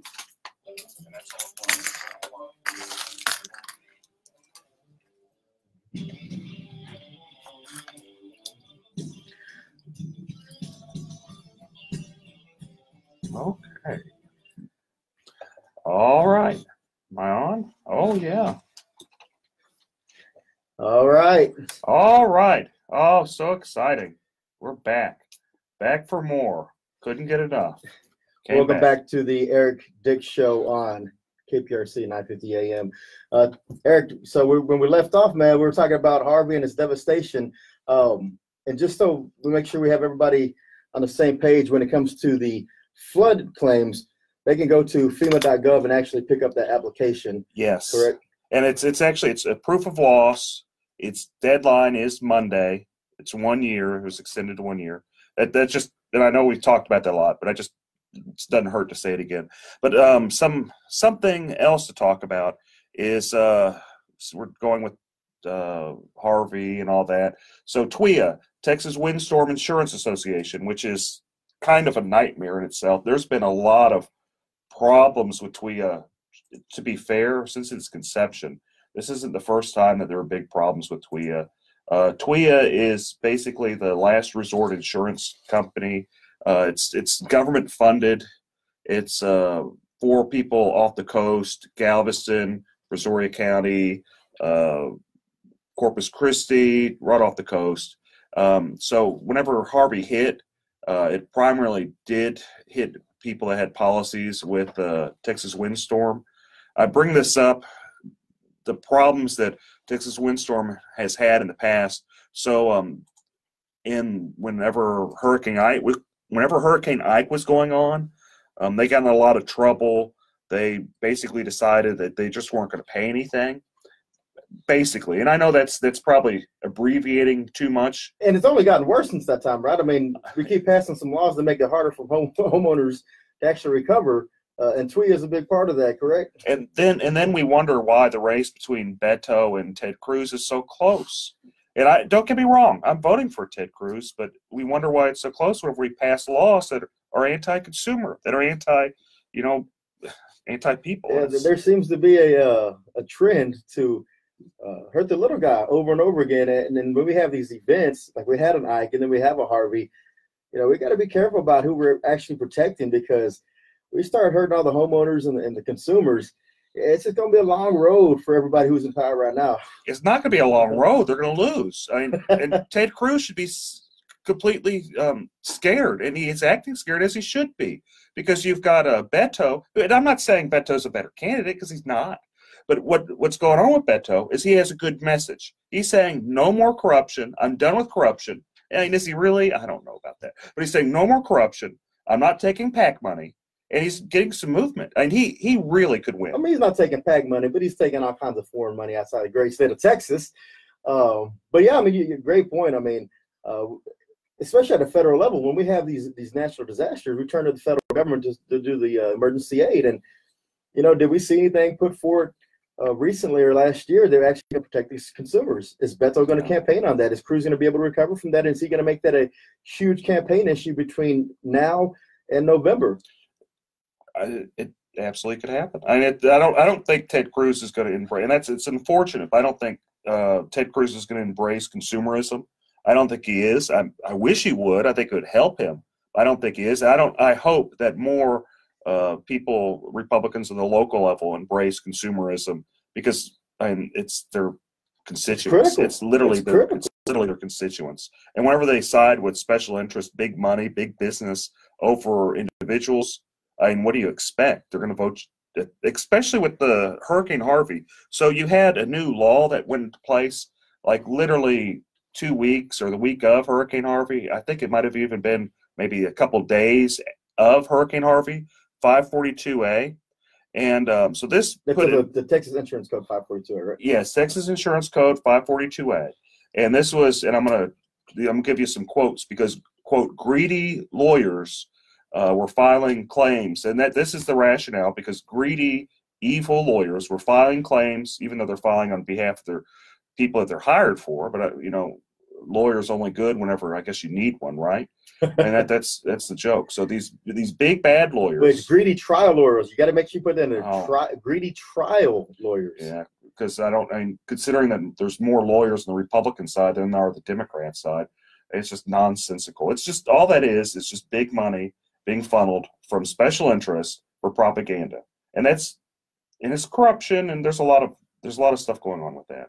But so you had that being pushed, you had the law changed where basically it's difficult. You have to have a high level of precision when you're making your demand letter. If you're not perfectly right, you lose your client's right to recover attorney fees.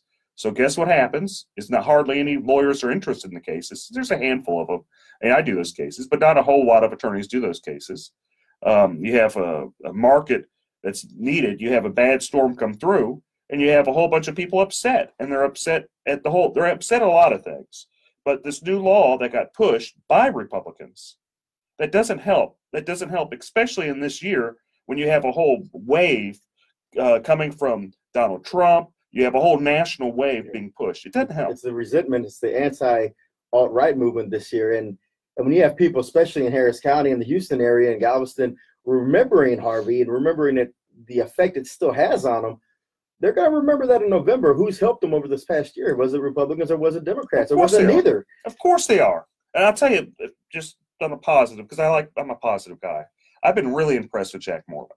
Jack Mormon on the local level, our Republicans some of them are really, really good. I imagine there's some there are some that are bad too, but there's some that are really good. We got rid of some of those in the primary, right? Yeah, some of the extremely corrupt judges, and there's a lot of that going on. We got rid of that, and we're still working. I know we've got, and I'm just going to say, we got a drunk chairman on behalf of the Harris County Republican Party that we got to deal with, but that's not either here or there now. Now what we got to do. Drunk on liquor or drunk on power? I think it's both. Probably both. It's both. He barely won. It cost $400,000 for him to win that race. Whenever I think his challenger spent maybe $5,000. Maybe $5,000. Yeah. So I mean, if you look at the dynamics, it's interesting. But I kind of don't want to dwell on that. Let's go. I know we do have a lot of stuff going on because it's back to school, and we got a fantastic guest that we're going to talk to, Philip Paul Bryant. Good morning. Good afternoon. Good afternoon. Thanks for having me on. It's an honor to be here with some good people. Mr. Eric Dick, congratulations on your broadcast, Mr. Chris Cremona. I think this is a well put together show. I think it's really great that you guys are on air giving people legal, I don't know if you're allowed to call it advice or legal direction, for lack of a better word. And so kudos to you guys for taking time out of your day. I know you guys have a million things to do, but thanks for doing this show. Your listeners will be very well pleased and very well educated as a result of that. And as you guys know, coming up on the 1-year anniversary of Harvey, you guys know that for the last year, some of the listeners don't know, but for the last 9 years, Eric Dick, along with other sponsors and underwriters, have made it possible in the Fifth Ward area to be able to give away upwards of 500 or 600 backpacks and school supplies each year. And this year alone, we're well surpassed that. We're almost at 900 backpacks. 900 school backpacks. supplies.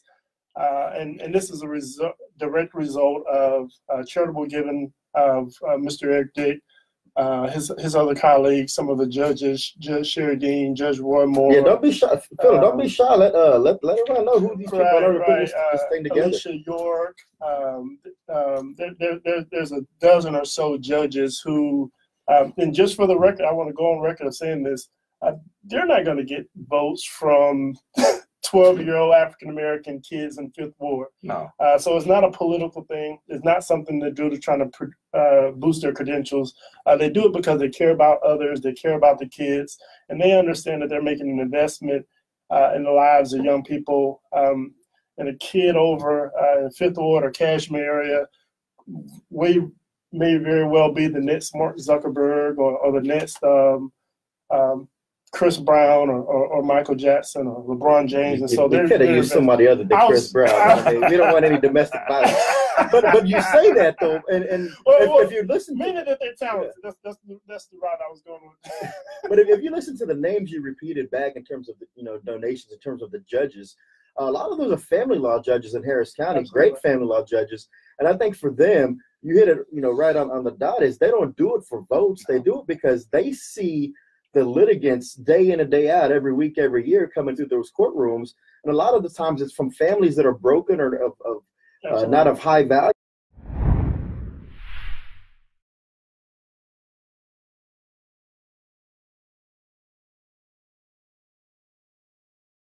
Hi, this is Eric Dick, and I think it is important you know your rights. If your homeowner's insurance company has denied or underpaid your claim, you have the right to hire an attorney. You have the right to call me for a free consultation at 833-7-RIGHTS. That's 833-7-RIGHTS. Don't let your homeowner's insurance company take advantage of you. Call me today at 833-7-RIGHTS. Has your homeowner's insurance claim been denied or underpaid? Call Dick Law Firm at 833-7-RIGHTS.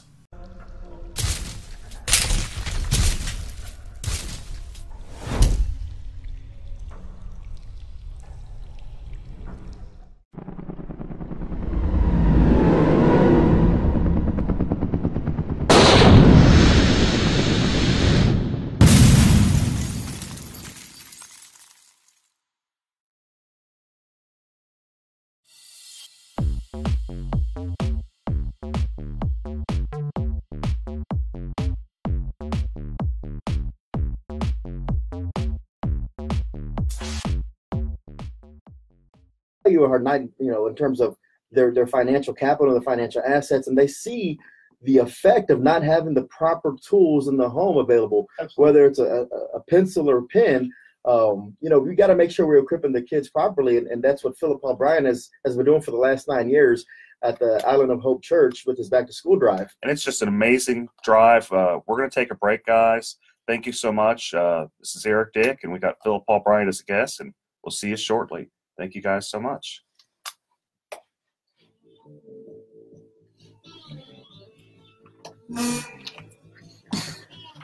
First of all, I want to Good job, Philip. Good job.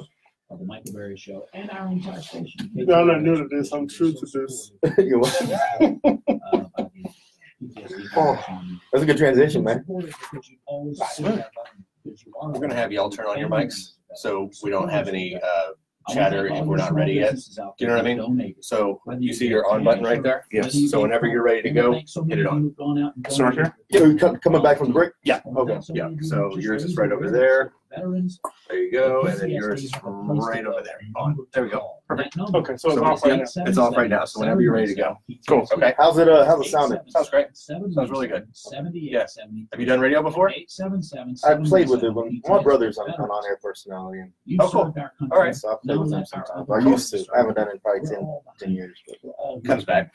Absolutely. Sounds great, guys. It's free. 877-717-PTSD. You've got lots of So if my brother's listening, yard equipment, ATVs, motorcycles, constructive feedback. watercraft, you name it, and they all use fuel. Later on, not right now. These same fluids that make your engine run also create deposits that reduce Oh. performance and gas mileage. Come out, multi-system tune-up. removes these scummy carbon deposits and All right, so we're about right at the halfway mark. So Philip, we're gonna come back out the break. Get it here today at just $6.47. We can transition back out over the after he's done with this segment. Transition back over to Harvey. Now, this time over there. I'd like to also talk to, like, he brushed some really great judges I'd like to talk about. I think Sherry Dean, she really is tough. Sherry's really good. I'd like to talk about Sherry. Sherry's really just, I mean, to be fair, if more Republicans did that, it wouldn't be a sweet count. Yeah, because Dean and Moore have been doing it from the beginning, right? Or almost from the beginning. No, actually, the first year. Yeah. Eric, 2010. Judge Sheridan and Judge Moore. 713-489. Actually, Chris Daniels, but he comes in and out sometimes. 489. Oh, CD? What's at stake? Let me take my face off the camera. Think about it. He tries. The experts call Oh, we can also talk about.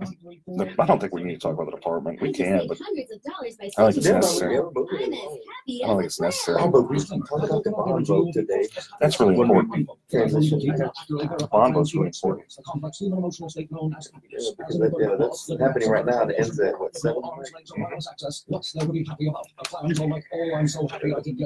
So you heard they say right when they gave us the countdown, when we're going back in. When you hear the music start playing back in, it's breaking in, and we got to push the button. Hit the on button. You go back on his mic. I got it. 15% or more. I don't know if it's coming back in a while ago. We're like, are they going to say, and we're back? During the off season, so we'll say that. We can lead in with, and we're back. Yeah. Police violence or whatever the hell it is. Make sure you put the show's name, like you're saying, very good show. Yeah. So that way, if they're not listening on air, they're listening. We can take some callers too. Yeah. I'll take some callers. Maybe we'll do another segment and take. Well, maybe we'll do half a segment and take callers. Hey, we'll go back to other the backpacks here, all the list of what they have there. You know, tell the kids they can bring their school supply list and go shopping. Yeah. So make sure you tell other than backpacks, say everything else they have. Tell the kids to bring their paper and their little list, and they can mark it off and pick up their supplies. And then I'll tell everybody how I just spent so much money. I'm gonna go turn it and then go back. How much you spend so much money on? I spent like $150 on school supplies. I'm about to go lift my receipts. That's funny. You know, he never brings the girls. KPRC on iHeartRadio. And we're back for more. Eric Dick with my show, talking about Hurricane Harvey, talking about going back to school, and we have a special guest, Philip Paul Bryant, who does every year Backpack to Fifth Ward with some of the most amazing people that help him. Oh, absolutely. Well, did we announce that he was world-renowned author, Philip Paul Bryant? Yeah, y'all forgot to announce that. that. We forgot that part. Y'all forgot to announce that. Philip Paul, what's the book you have? What's your latest book you have out right it's now? It's called Death of a Community, How the Church, the Police, and Facebook Are Shaping Our Future. I'm actually working on another piece. I hope to get it released by mid-December. And it's going to be talking about hurricane preparedness, things you can do. Actually, national disaster preparedness. So things to do in the case of hurricane, tornadoes, terrorist attack, school, active shootings. And so I'm actually going to be working with Attorney Eric Dick on that book. And so we hope to have that out because it's not about just trying to get it out right before hurricane season. So we want to make sure we have everything in there because on a regular basis, we need to make sure that we're prepared and we're preemptive on protecting our homes and our families. And so I'm really excited about that. One other thing I want to make mention of is tomorrow, we mentioned the back to school, the 9th annual. It's going to be tomorrow at 12 noon.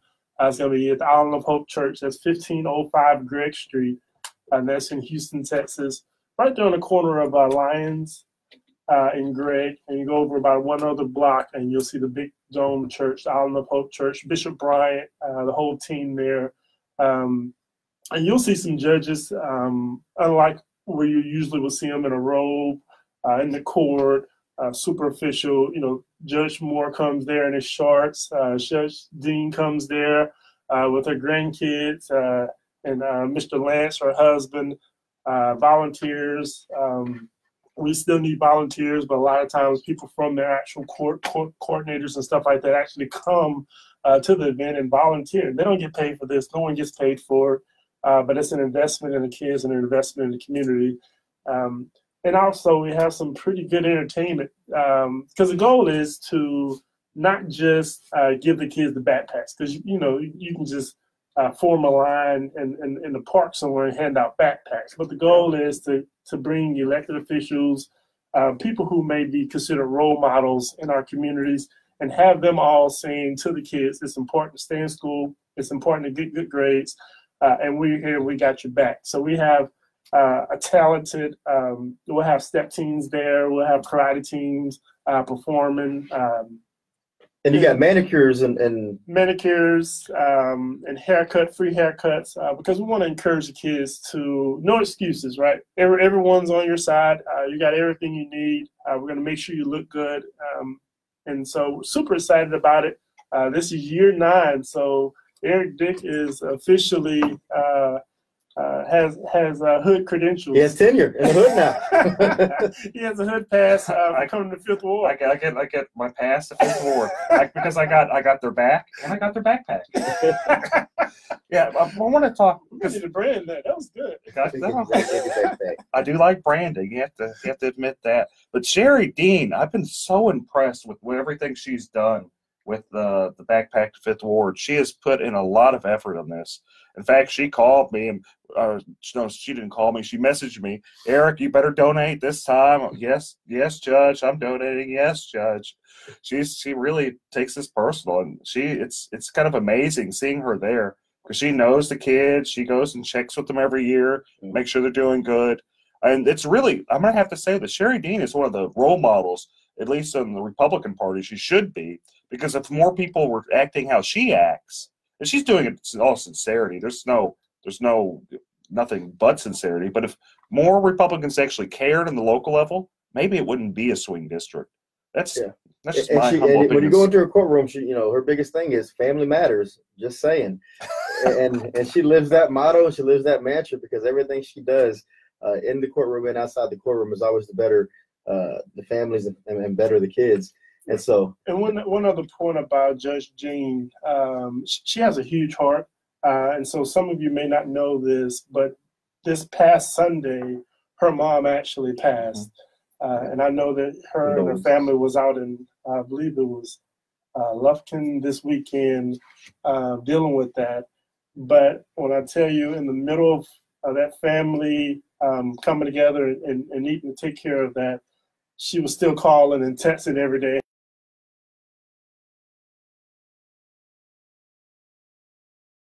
She's not doing it for show. She really cares. There's no cameras out there these years. It's just out there doing what it takes to help the kids. And I did want to make mention of a couple other names that she gave me. Judge James Lambino. Oh, Lamberdino. Judge Lamberdino. Judge John Schmoody. Schmoody, yes. Judge Charlie Prime. Oh, Charlie's a really good guy. Judge Ron Moore, Judge Alicia York, and of course, Trustee Dick. Yeah. Judge Prine he's another really great guy. You mentioned a few of them. Judge Schmoody, John Schmoody, he's another. That was an interesting race, and I can talk all about that. Where you had an incumbent that just pushed this policy where if you didn't take a parenting class, you didn't get custody or even visitation. It was just insane, just bad. You don't want that person in any party. But I'm glad to see that you have that John Schmoody's involved. That of course Charlie Prime is one of the nicest people around. You got good people pushing this, which it's the right thing to do. It's the right thing to do. It is absolutely the right thing to do, and more people need to be trying to help others. And one last thing, I want to make mention that last year was pretty special because obviously with Hurricane Harvey, we actually had to reschedule. As you remember, we actually had to reschedule the back to school event for the following weekend, just because that weekend, the fourth Sunday, which would have been around the 27th of August of last year, people were stuck in their homes. People didn't have power. People didn't have proper communication. So we were forced to reschedule the back to school event. And we reached out to our sponsors, Eric Dick and Judge Dean, and we let them know, hey, you know what? I know this is a back to school giveaway, but we need to add some clothes and some food. And our sponsors last year stepped it up, and we were able to give out clothes, food, and other toiletries to the community. And so we're happy that this year we're not needed to give out additional clothes and food. But you won't turn them away if somebody brings some clothes up there and they have a lot. I mean, because kids do a lot, especially in ISD. A lot of them need the uniforms. Oh, absolutely. And it's still, people are still displaced a year later. So with this in mind, Harvey going back to school today is also, and there's also some other stuff going on today. You got a bond proposal. Today's the last day. It's election day for to add some more debt, and and there's a lot of confusion on this bond issue too, because when first we had the county judge specifically say he wanted this special election because he didn't want to have to campaign for himself and the bond in November. So he asked the governor to set this in August. And the governor's response was, you already have the money coming and it's now, so I don't know why you really need this, but I'll go ahead and set it for you anyways. So when the governor says that, Eric, Phillip, do we need this $2.5 billion additional when the governor already says it's coming? I don't.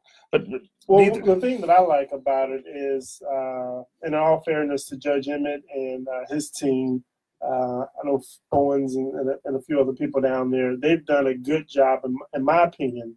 And obviously, you have up until about 7 p.m. today to go vote.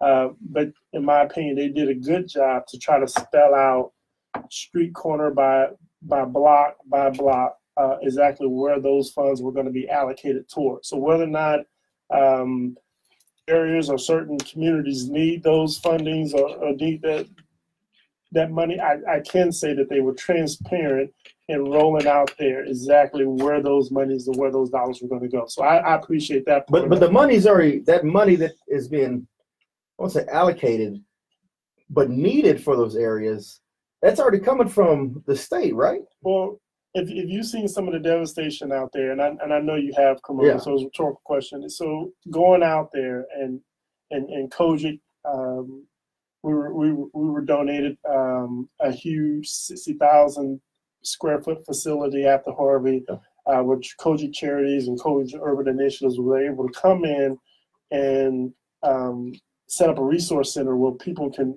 come get goods and other services. And we took it with Bishop Macklin and Bishop Blake and Bishop Bryant. We took a tour around certain areas. And if you were to see some of those areas and some of the devastation, and it wasn't just poor African American and Hispanic communities. Everywhere. It was everywhere. And if you were to see some of those areas, I guarantee you, from my perspective, you can't give enough money to one, to help those people be restored, and two, to try to prevent this from happening again. And also you have everyone all along Barker Dam that flooded. And absolutely. It's just a big and none of that mess. money touches that area as a project, though, right? So that's the county. Maybe we'll talk more about that soon. Thank you guys for tuning in, and we're going to take another little break. I've got Phil Paul Bryant as a guest. This is Eric Dick, and Chris Carmona's playing Wingman. Thank you, guys. Wingman, come on.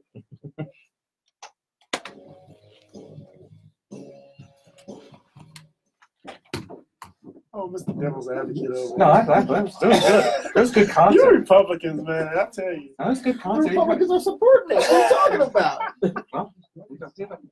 It's just some of the Republicans are. Yeah, some of them are. I'm not necessarily, but it's just the enemy Republicans.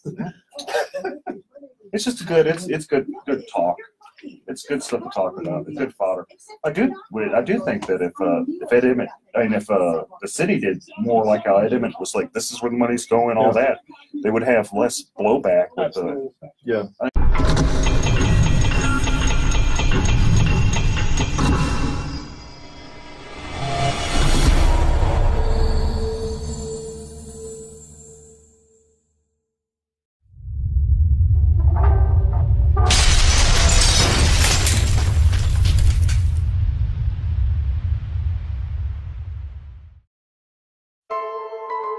A local pastor is fed up, and he's challenging the Houston homeless feeding ordinance. And the city requires you to get a permit if you are going to share food. he can't get a permit because he doesn't know where he's going to share food. Philip Paul Bryant regularly keeps cans of tuna and water bottles in his car to hand out to homeless people. But under the current city ordinance, he's breaking the law. His attorney says Bryant does this because his faith teaches him to help the less fortunate. This law that's in place, it's a mean-spirited law. It's against, charity. It's against kindness. It's against doing the right thing. Eric Dick says they plan to fight this till the mayor and city officials overturn what some believe is a misguided ordinance.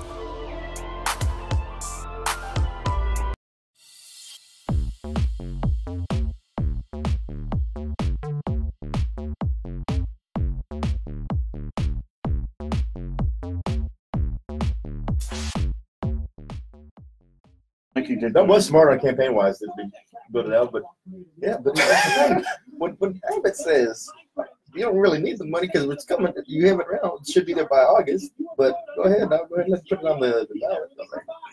Yeah. Jack Morgan was there saying, "Do we really need to do this?" Yeah, you have to give fighting Jack. He's not been doing bad. I've been really impressed with how Jack's been campaigning. He's finally, yeah. I mean, I won't say he's been quiet. He just does his job. He doesn't ever do any hoorah and all that over the last 4 years. He's just in the community. That's all he is. He does his job. Unless you're in the community, you and don't see it. But like, even 4 years ago, he didn't campaign. I don't think he had a vote 4 years ago. No, but this his campaign is it's pretty strong, man. It's a solid campaign. He's in the community. You think? Volunteer. I want to thank so many of you who just raised awareness. That's a great You ever job. see much from Adrian? PTSD have a place to go. Adrian's a career politician that's just gone from spot to spot to spot. The Democrats don't like Adrian. 717-717-78. Shot a lot of his political capital on the mayor's race, and then back after that going against Jimmy Green. Now let our other veterans serve you. One after the other. So there is an answer. Call Camp Hope. It's Dylan. 877-717-PTSD. How you doing out there, man? You doing That good? intro is great. Oh, the intro? Yeah, the intro is hysterical. It's great. The intro is horrible. Sarah Barrett. So much information there. Dylan Glass.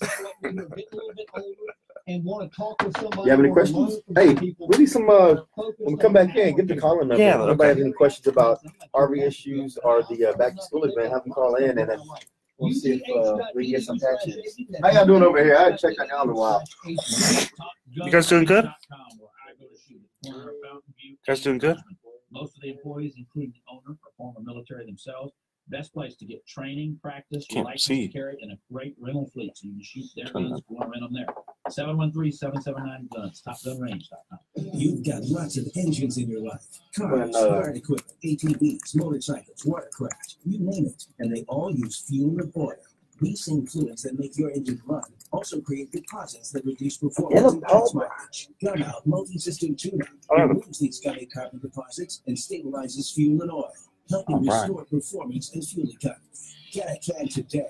Philip, we're talking about your book. I was going to go spin that over to Philip Paul Books Library. Where can they buy this book that Philip speaks of? That's right. Oh, you can't get there by bus? You need to buy a new car? Philip Paul Bryant's car. Used cars. You can't wake up in the morning. You need some coffee. Go to Phil Paul's Coffee House. That's right. 30 seconds.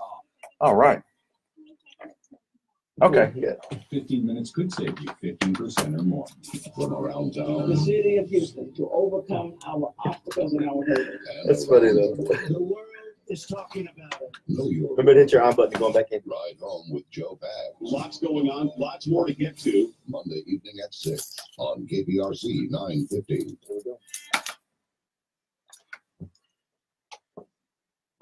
And we're back. Eric Dick back with special guest Philip Paul Bryant is back to school, 9th annual Backpack to 5th Ward.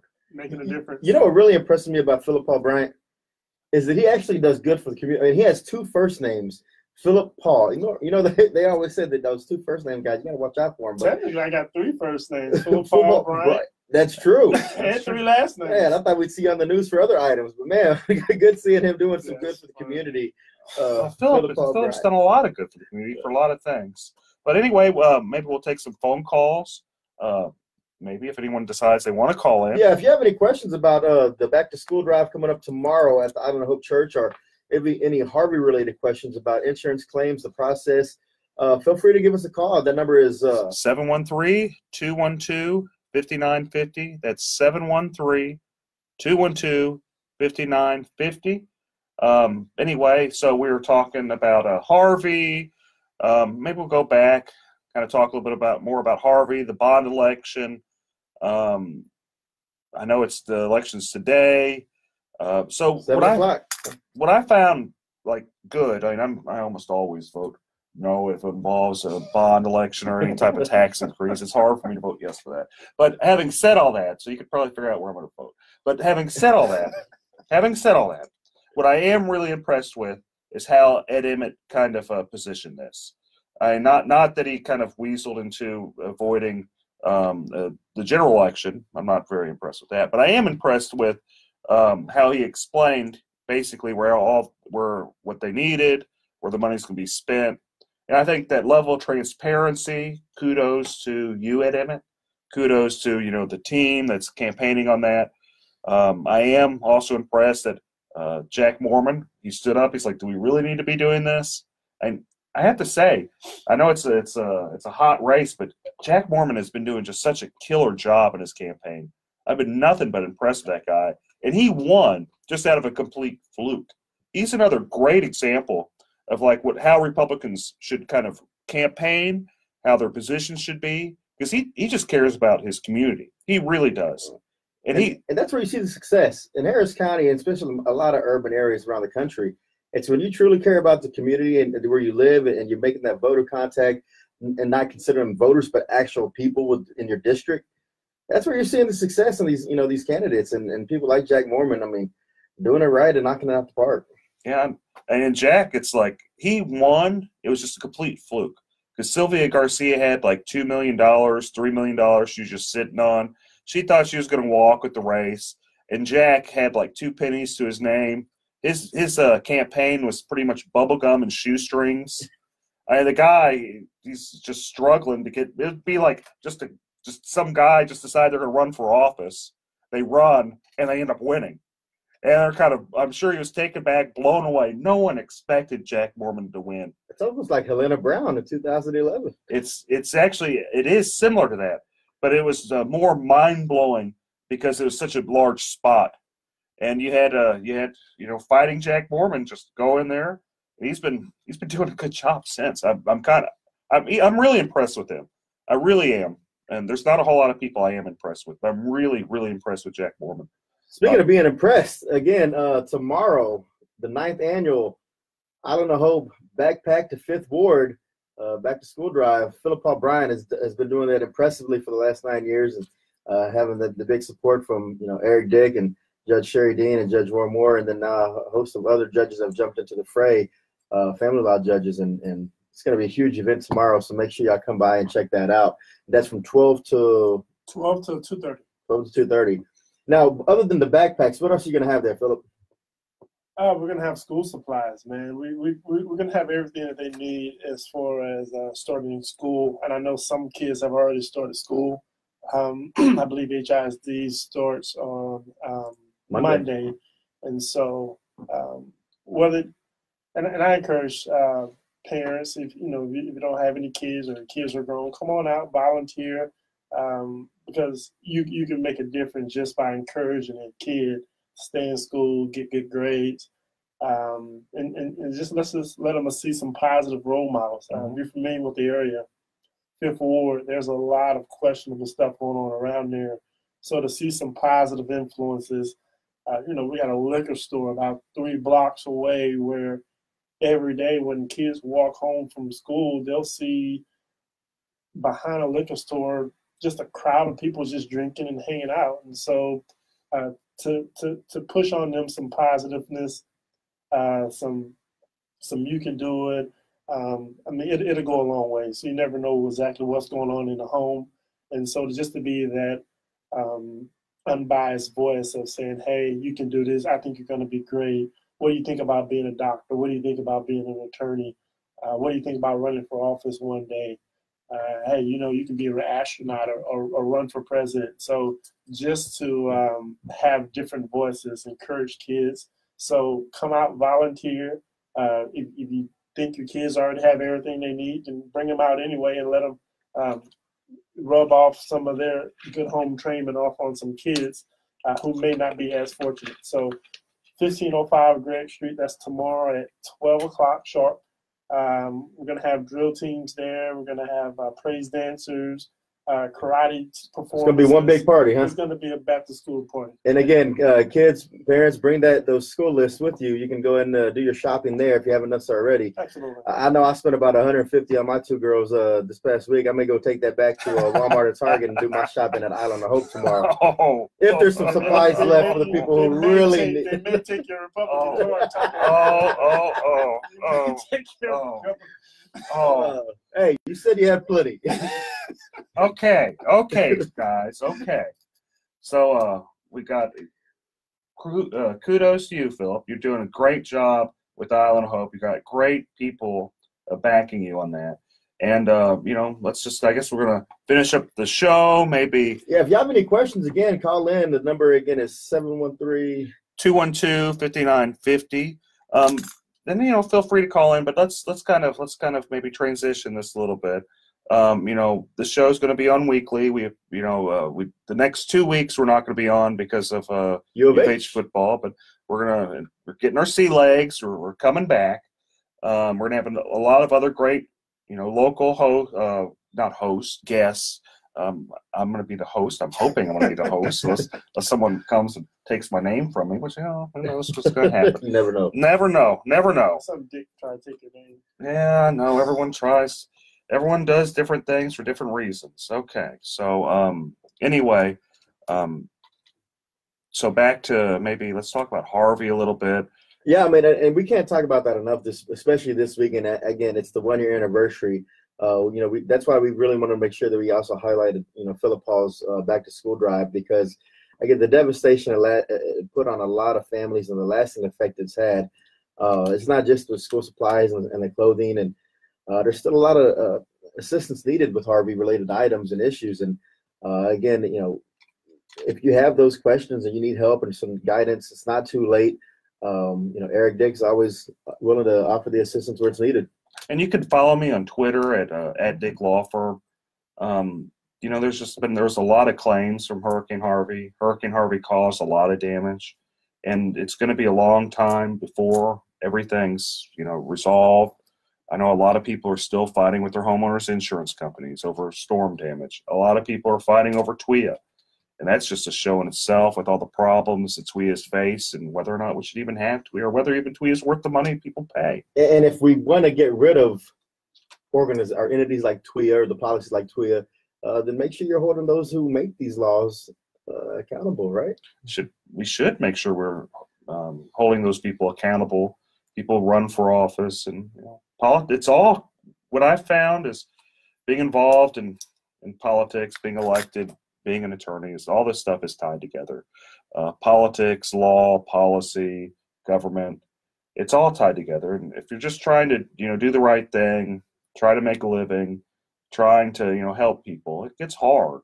And it's easy to go down the path of being negative and being upset at the situation, but it's really hard to actually do something that's meaningful, that actually is worthwhile, and actually get paid for it. So I'm always impressed with people like Philip Paul Bryant that go out, and he just does a lot of different things. And I've always been impressed with what you do, Philip. I'm impressed with the Kojic PAC, which is it's a great organization that you're the chairman for. Can we get you to put some of this stuff in writing, please? Absolutely. But you've done really great. And but my point is this, that it's so easy to go down the path of just being negative and, oh no, everyone else, caused this. So thank you. And it's good to have people like that in the community. And, if you're always getting pushed around, you got to make sure you have somebody in your corner that's a little bit stronger, a little bit tougher, than the other guy, and that's Eric Dick. Thank you guys so much for tuning in. You can follow me on Twitter at Dick Law Firm. You guys have a great day, and I'll see you in a couple weeks. Thanks, guys. You have a great one.